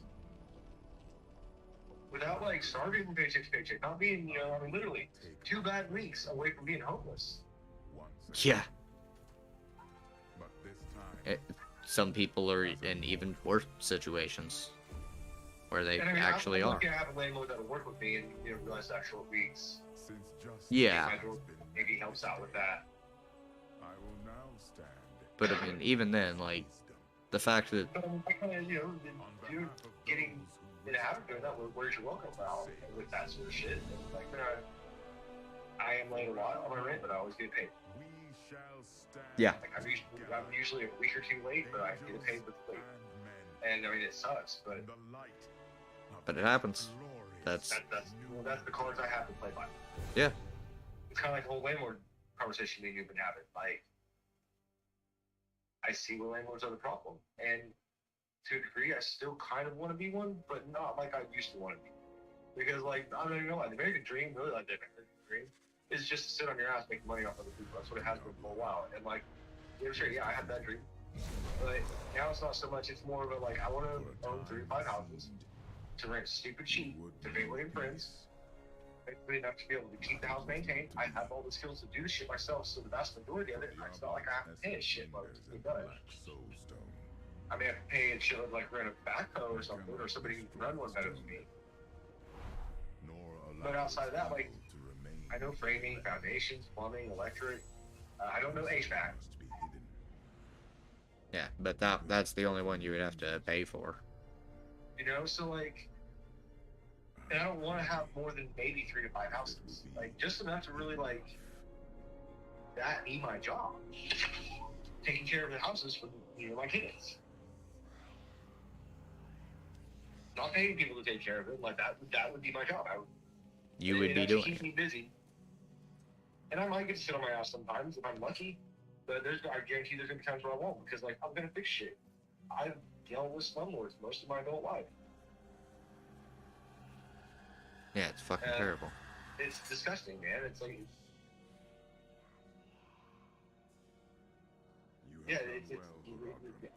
you remember the fucking house that I had over on the south side? Like what was it, the rain coming in the fucking garage? On the north side of the house, the power.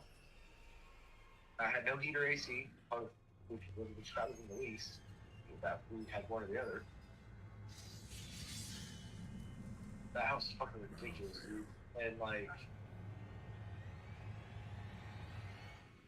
he ended up trying to evict me, which basically I was like, I don't want this shit fixed. I can't keep my house fixed. I can't get that. Like, I don't have heat. I don't have AC. I'm running the fucking window unit because that's what I've had. I just put $300 there. Like, I'm coming out of pocket for a lot of stupid shit because they won't fix that. And he didn't even come in. He actually sent his lawyer in. And he's like, well, you have proof of that? I was like, I got fucking text messages, pictures, all that, right here. And he's like, well, he says, here you go. I can't remember if it was 500 or 5,000. I don't think it was 5,000. I think he tried to say it was like 500, like basically a month's rent or some shit, a little over a month's rent. He says like 700 a month. And I was like, dude, I got the fucking receipts right here, showing that like I paid all the a $50 late. Yeesh. And from what I understand, you cannot evict over a $50 late. They can't. And he's like, well, he still wants to go through this eviction, blah, blah, blah, blah. I was like, as far as I know, you can't do that. And like, honestly, I just want the fuck out of this. So like, we just call it good right here. And I walked out, but like, unfortunately, this guy's gonna do that to more people. From what I heard from the neighbors, I wasn't the first one that he pulled this shit up. Yeah, I'm sure.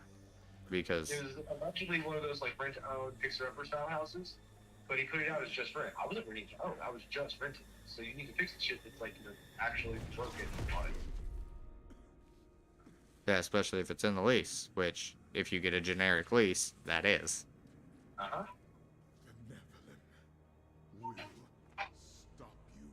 I don't want to deal with this. It's kind of like back whenever I used to do security.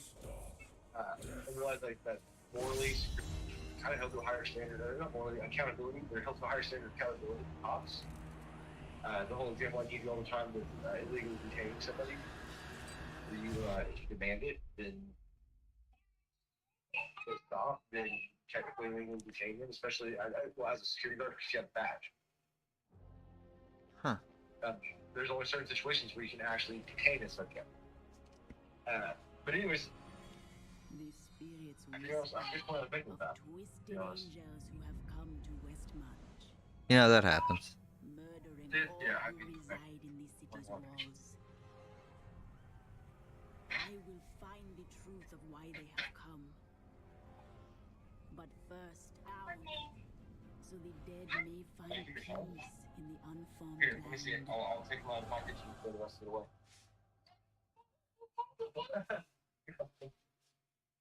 There you go.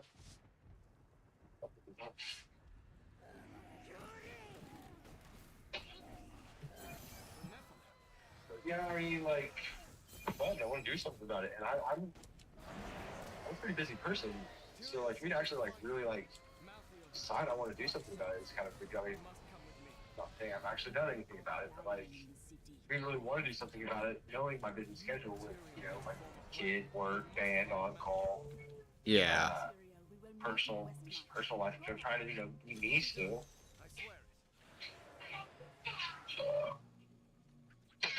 But I'd love to figure something out, try to help keep this whole anti-work movement, even if I have a better name. Because, like, yeah, there was a lot of really solid, like, people in that. So, and I'm sure there's probably people getting planted, but other shit too. But, like, there was a lot of really solid knowledge in that stuff. Yeah, there's some interesting knowledge and a lot of weird subs, but you gotta. There is. Well, just for today's current situation with the capitalism. I fucking hate it. Uh-huh. And that usually leads in one of two directions, and one of them is good and one of them is very bad. So it needs to be reformed. We need social democracy, and that's the general. And healthcare, fuck. Well, social democracy comes with universal healthcare. It's like the Nordic model. Like, aren't we one of the very... aren't we like one of the only countries that doesn't do that? Yeah? We're not really, big on... We did with the whole, like, Obamacare thing when they started, like, charging you on your taxes for it, but, like, you get a penalty, and then you get fucking insurance. Yeah, you have to buy insurance, which you're not gonna have the money to pay out-of-pocket expenses a lot of the time, so you can't even actually use it. You just get the insurance so you don't get the fine. I should fine every year, to be honest. The fine, it costs more than the, buying healthcare. Buying the insurance, so... Yeah, don't you have that money? You know what I'm saying? I mean, we're literally, you know, barely making it all the time. You're like, I was married to somebody who broke up. There's money. I picked up some of her bad habits for sure. So, like, for me, like, I couldn't pay for it, so I couldn't afford it. I was thinking about it like I said, I mean, I'm 35, but I'm just now this year. Like I said, the end of last year. Just now not hanging by a friend. And I'm still pretty close. I got a sheet now. And it would not take much to put me at hanging out at Dread or homeless.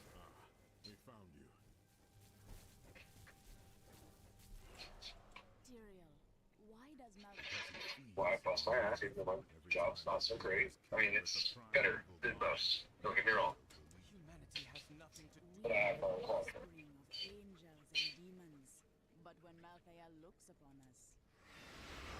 It's still a job, and I mean, obviously, it's not what I want to do. Nobody wants to play food. I want to do something with art, but I just can't devote enough time to it because I have to pay rent. Yeah. And, I mean, you and I both know I'm a really badass artist, especially with the colored pencils. I'm not so bad with music. I mean, I'm just really artistic in general. True, though. Like, I just don't want to, like, depreciate, you know, like, what happened with actual slavery. That's why the term is wage slavery. As opposed to chattel slavery. As opposed to what? Chattel slavery. Chattel? Yeah. It's when... Like cattle with CH? Yes. Never heard of it. It essentially is, the way to describe how we treated, black people is when they were slaves, which is like chattel. Like, the type of treatment with the slavery. Yeah. Yeah, this is a very sneaky, underhanded type of slavery, wage slavery. Yeah, and wage theft goes on all the time. Oh, fuck yeah. It's one of the reasons I don't want to be commissioned. I think that's why we don't get a lot of journeymen hired, to be honest. I'm just guessing here, but, like, I've done the math. And when it gets bad, I don't want to be on commission. It can get really fucking good when it's good. I can make, like, hundreds of dollars an hour on an 8-hour job. But on the downside, it's not like they set you up to drive that far on purpose. Obviously, they do it with priorities because there are emergencies when it comes to money. I want to be commissioned. That sounds kind of to me. Great when it's great. Don't get me wrong. Some people can do it, but like, I like to know what I'm making. Your child's toy in the background. Man, hey, she's learning from it. Uh-huh. I can teach her how to do the letters and shit. It's really cool. It's just very loud, and so you're talking, and suddenly there's like, A, Q, A. Just. You're cool. My bad. I forgot you were on speaker. There we go. That will probably help. It's just very funny. Let's just delete all of those because I don't need them, and now I have an assload of materials. Not that that matters, because I'm just going to go killing things and try and find good gear. That's the entire goal. Is it not? Yeah, I'm actually looking into joining a union eventually. I Union. think where I sit right now, I really shouldn't divulge too much into it, but I get paid higher than most people do in my position. So that is a perk of staying there. And, Yeah. But eventually, I'm pretty sure I'm going I encourage union. It's the So bedrock. my big thing is like, I want to make sure that one that like I don't have to do a lot of travel, because even if I do travel in the same because like doing that consequence, I don't want to separate from all.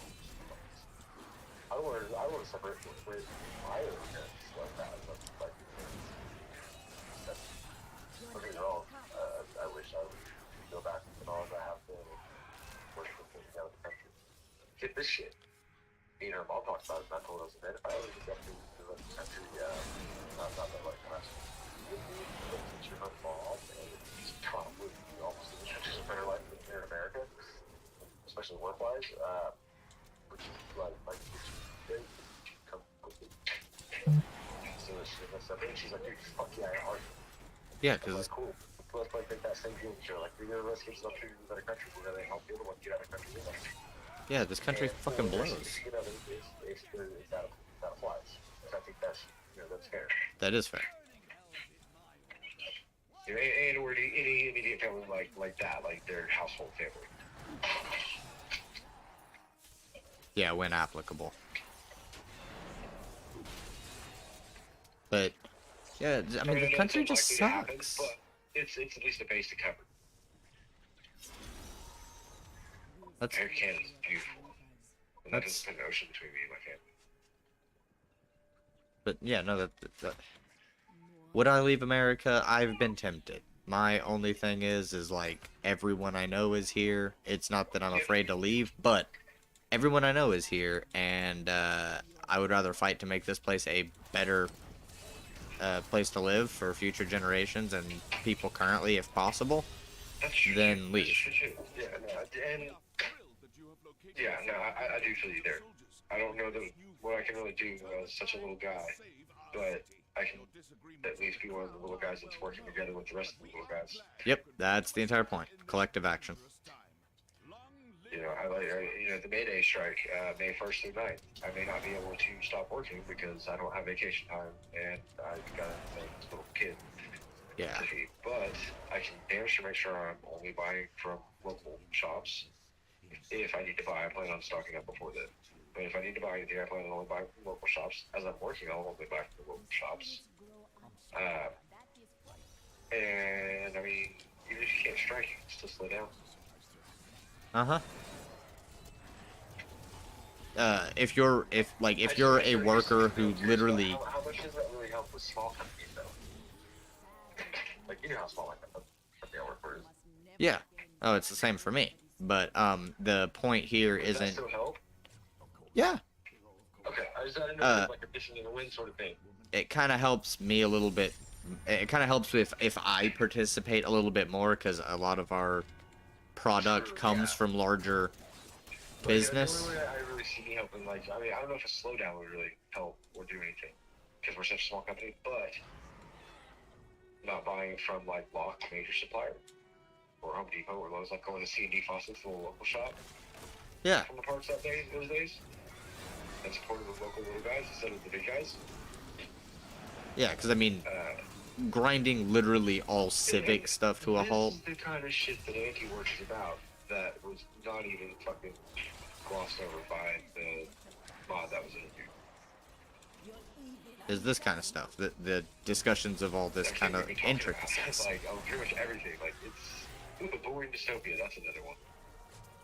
Yeah, I mean, I know there's a lot of people who look at things like that, like, or a general strike, and they will. I'm actually a pretty positive person. I'm also over this stuff. Like, the situation in America is just dog shit. It is. I want it to change. But the thing with like general strikes and stuff, I feel like, because I mean, I have browsed through a lot of lefty stuff on the internet to see what their about when it comes to it, and like the far dark reaches of lefty Twitter will condemn people who literally just cannot afford not to work in some capacity, and instead will choose during a strike to slow down their work so as to cost a large corporation more money paying them. Which also hits them. They're not strike breaking, they're Well, so I think there's a picket line on Walker downtown. Like, I do what I can to try to make sure I'm keeping track of picket lines not crossing them. Yeah. Like, the Kroger's one I didn't have to worry about too much because I didn't shop in any of those places, and I don't think there's hardly anything I don't know. Yeah, and the Kellogg one, I mean, I'm poor, so buying groceries is kind of a thing anyways, but, The Kellogg one, I think I accidentally bought one, and that was it. It was something my kid wanted to do. She asked for it, and I nabbed it, not even thinking about it. yeah. And then got it home, and I was like, motherfucker. They got me. They got me. Got me. But, yeah, the McDonald's... I mean, honest mistakes happen. Yeah. You have a kid. Your kid wants something, you just kind of grab it. You didn't even think about it. But yeah, no, I do think that there's some valid other options for strike participation for people who literally just cannot afford to do it.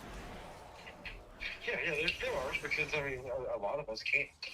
And, I mean, I do believe there were people, and see, this is the other shitty thing, I'm sure there's people in this world organizing, trying to organize, like, help for people who are on strike during this May Day event. Which is cool. I know that's one of the things that was actually talked about that we need to do like, there's actually intelligent conversation about this, and like, what was on Fox News was just, I mean, complete dog shit.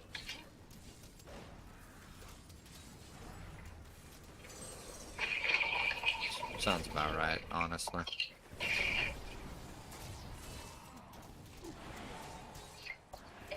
And I almost wonder if they paid this chick. There's a potential. Was there any proof that she was actually a moderator? Really the typical Redditor mod that everybody kind of pictures, and like, because from what I understand, she kind of went on like a power trip too afterwards.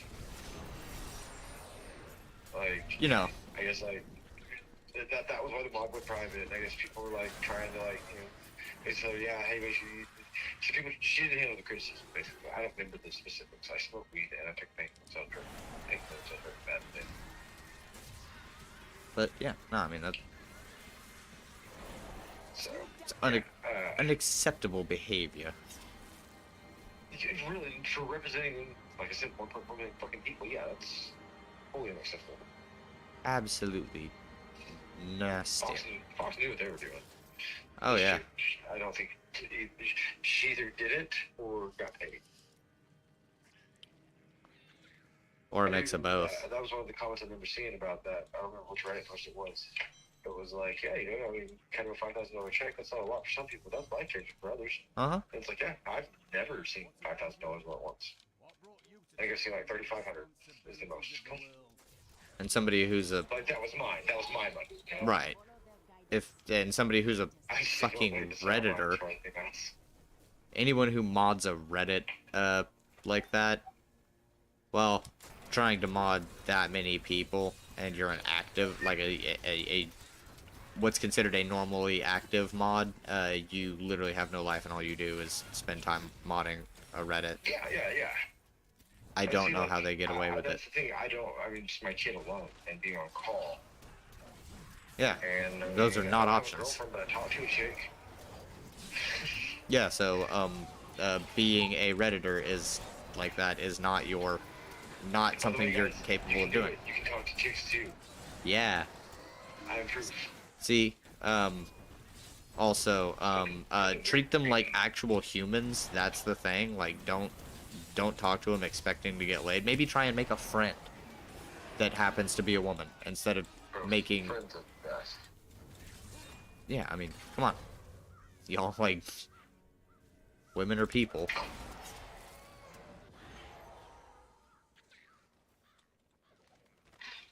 Oh, look at the see that. You don't want to popsicle? What's that one meme format? It's like something something is something and I'm tired of pretending they're not. These women are people and I'm tired of pretending they're not. Oh, it's that kid with the glasses and the angry face. I know what you're I'm tired of pretending. God damn it. I mean, come on. That's kind of the realization they need to come to, is it not? Like, stop pretending. Well, like I said, I don't know if it's your song or what you're saying. So I saw somebody, hey, we cat's a little bit hissing at you. Quit chasing them. Time to save me. Lost my train of thought now. I am Miriam Jazia. I have come to help you. Yeah, I remember. There is no time to waste. We must be on our way Real now. long train of thought. Yep. Happens. Yeah, bye. What do you want? Malthale. Oh, I know what you want. You want to kill.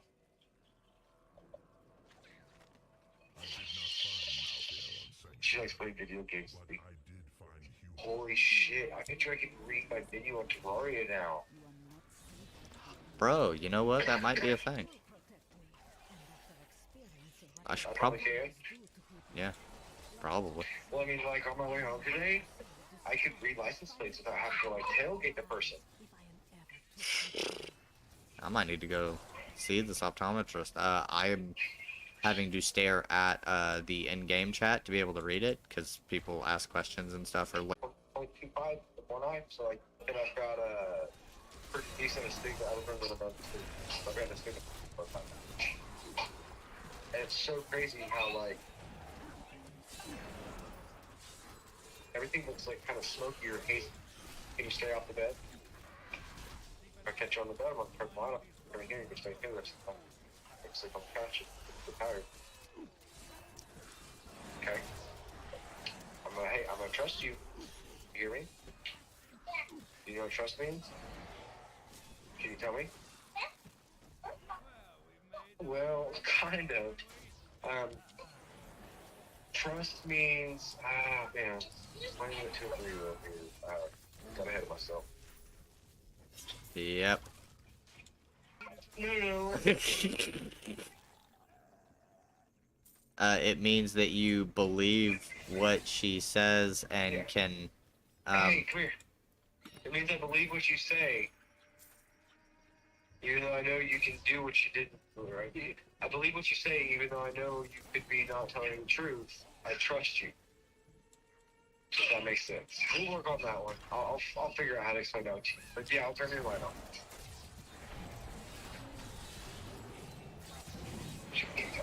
Jumping on the bed. But yeah, like, I mean, I've been looking for house for me and her. And like, or apartment, I guess. I'm tired of living in an apartment, bro. they're so economically efficient. If they're well run, then they're even better. Very few of them are. Like, I do probably got a lot of apartments. Well, This is probably one of the nicer ones. run. They're economically efficient, kind of regardless, honestly. But yeah, no, like, these ones are actually pretty well run. And they're nice. Hey, leave them alone. It's just the, yeah, that one's... Take the toys I'm on, put them in the closet. 1, 2. The issue with your apartments is only location right now. Leave them alone. I'll take all of your toys away. I will take all of your... Hey, even when I took all your toys away, you're spilling the juice. You're spilling the juice. Remember when I took all your toys away? Remember? When I took them all away and put them up in the closet? Did we take all your toys away and put them up in the closet? No, it wasn't. Here we actually, it was a go. while ago. Let's do Remember? that. Wait, it wants me I'm gonna do it again if you're not gonna listen. Quit chasing the cats. Leave them alone. Hey. Leave him Dark, alone. snake to the face. And Toad's got confusion. Okay. Get away from him. Wall of death. Got Don't go near the cats. firewall. Pick your juice up. Don't care. Yeah, I'm about to put you to bed because you're not listening. There you go. I told you to quit chasing the cats and leave me alone several times. If you're listening, you would quit chasing them and leave them alone. Any anarchists from Twitter who tune in right now, it is not my authority to mention bedtime abolition. I don't have that control. So fuck off. Wait, what? Oh, thing on Twitter with some Twitter anarchists about bedtime abolition, and I don't even... Bedtime abolition? Yeah, like not enforcing bedtimes for kids and letting them stay up or sleep when they want. Which, in some regards, I can understand. There's actually research out now that suggests if you're tired, go to bed. And if you're not, just stay up. Like, sleep when you're tired. I actually think I didn't have the whole bedtime abolition stance about it. I just have always kind of let it get like Chapter. She's pretty good about, like, you know, just going lay down in bed, lay down on the couch next to me and going to sleep with her. Yeah. But, like, she'll sleep when she's tired. She will. I mean, she'll try and fight it a little bit, but if you just... She's got a pretty decent schedule for the most part. She has her late nights. I mean, all kids do. I mean, frankly, as long as I'm still up, and that's really easy. Just turn the lights on. Honestly, that's one of the big things that, like, people are awake and energetic. Just have the lights on. Yeah. You shouldn't be so dour. But yeah, I don't necessarily even agree with bedtime abolition. I don't necessarily disagree with it either. It's in a weird spot. I do kind of need structure. Maybe not, like, super rigid or something like that. Like, I'm pretty... I'm no helicopter fan. I'm involved definitely, but I'm, like, you know, not cover over other stuff. But, like, yeah, they do need structure. And bedtimes help enforce that structure. And, I mean, once school starts, for sure, she's got to be bedtime. So, like, here in the next year and a half or so, I'm probably going to have to start working on structuring that bedtime, which I'm sneaking it in. I'm going to bed a little bit earlier at night. And just seeing how she feels about it. And I mean, kind of one of the pop and hang on the TV and let her watch it, and we'll snuggle up and she'll go to sleep pretty quickly. Sometimes I gotta tell her lay down after time, but for the most part, snuggle up and go to sleep. Let's get that damn pen out of her mouth. Yeah, that's gonna be the big one. You are such dispatching death's minions. But what can Hey, you no, really no. do? Those clothes, baby. Those clothes are all too small for you. You're too big for them. We're gonna give them to Lenny and Marley. They're too small, baby. You won't fit them anymore. You grew. You got bigger. Hey, you got Yeah. bigger. These are gonna go to kids that can fit them now. You're too big for these. Hey, it's okay. You don't fit them anymore. Hey, you'll rip right out of them. They're trash. Otherwise, they don't fit you anymore. Yeah, you want to give them to Lenny instead of throwing them away?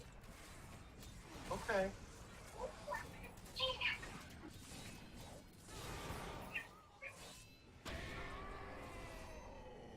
You just missed. She's such a nerd.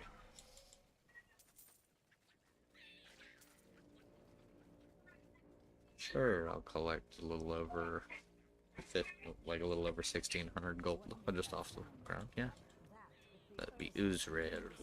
Uzrael is the angel who commands Malthael's forces in the city. I think you made him angry. Yeah, good. I'm gonna go kill him. Fucking problem? My teeth.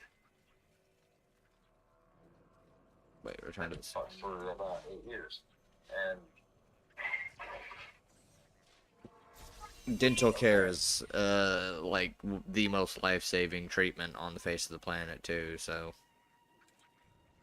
bro, they did a $90 consultation at the Lebanon College here, and by the end of it, basically, they told me I had to go to a dentist.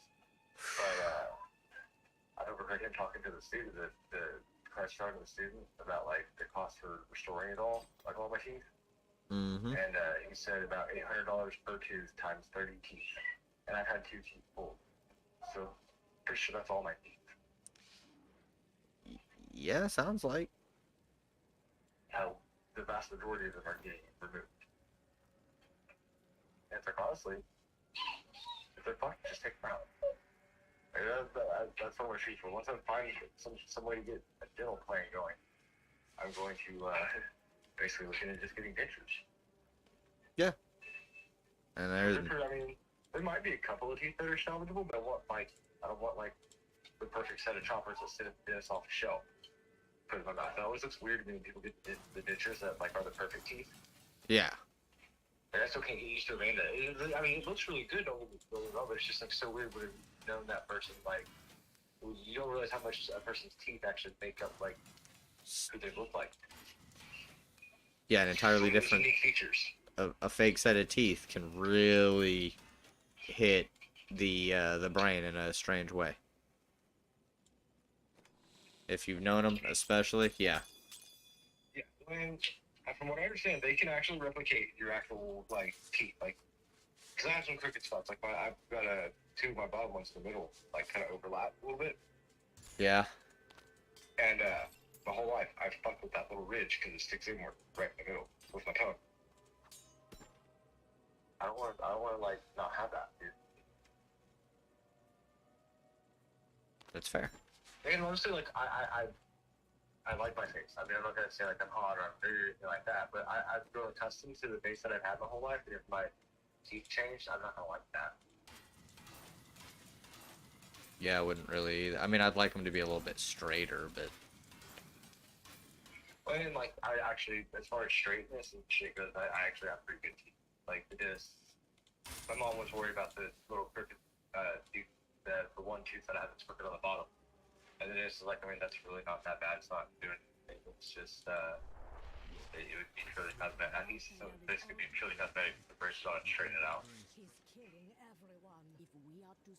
Like it's not gonna hurt me. It's not gonna ever, do the damage. Some of mine could potentially. One of my canines is pretty fucked. I'm actually getting kind of hungry. I should probably go get some dinner. One of my molars only has one wall. The rest of it's gone. Just the outside. I would say the dude did pretty good with the hook. Like, that's the part that makes me fucking nervous about it is when they break out that goddamn hook. Oh, the hook is my favorite thing. Oh, I hate it. I love it. Hurts. It almost hurts so bad. Oh, it hurts, but in a good way, to me. I've never had like a real issue. I love Especially it. as I've gotten older, it hurts so much worse because like they touch the inside of those broken teeth and shit. It breaks apart that plaque and looks for. And they have to. I know they're doing what they have to. It's just like, oh god damn. Like especially when they hit that. Actually really fucking gentle with. There's only like 1 or 2 times that it actually hurt like that. And outside of that, like dude was pretty good at us. Can I have periodontal disease? Not gingivitis, the other stuff. I've got the one that makes your jaw slowly degenerate. I think the one that makes plaque build up under your gums and like basically cause your gum line to recede till your teeth fall out. And my jawline's gonna recede until that point. On top So of the huge holes. yeah. Not cavities, guys. Holes. I hate almonds because like halves, sometimes whole almonds will get stuck in my teeth. Which is not the way you want to be. I miss almonds so much. You gonna go pee, honey? Oh, just come tell me you don't take pee on the bathroom floor. One day when I can really trust you, we'll take the door lock off. Until then.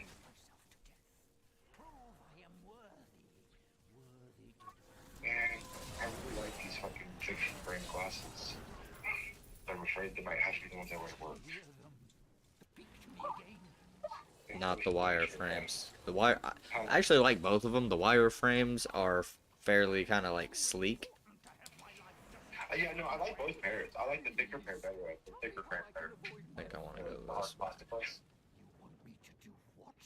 The ones with the more brown. The big frames.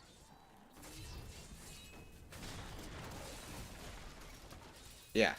Those are the ones that I actually like better, but and I'm pretty sure they're the ones that'll hold up better at work. Yeah. Man, I want to drop these cups. I like them. team glasses, they actually look really fucking nice. The other pair is wireframe, and I feel like I'm gonna break that shit at work. What? We must stop them before they do this. Oh yeah, this guy.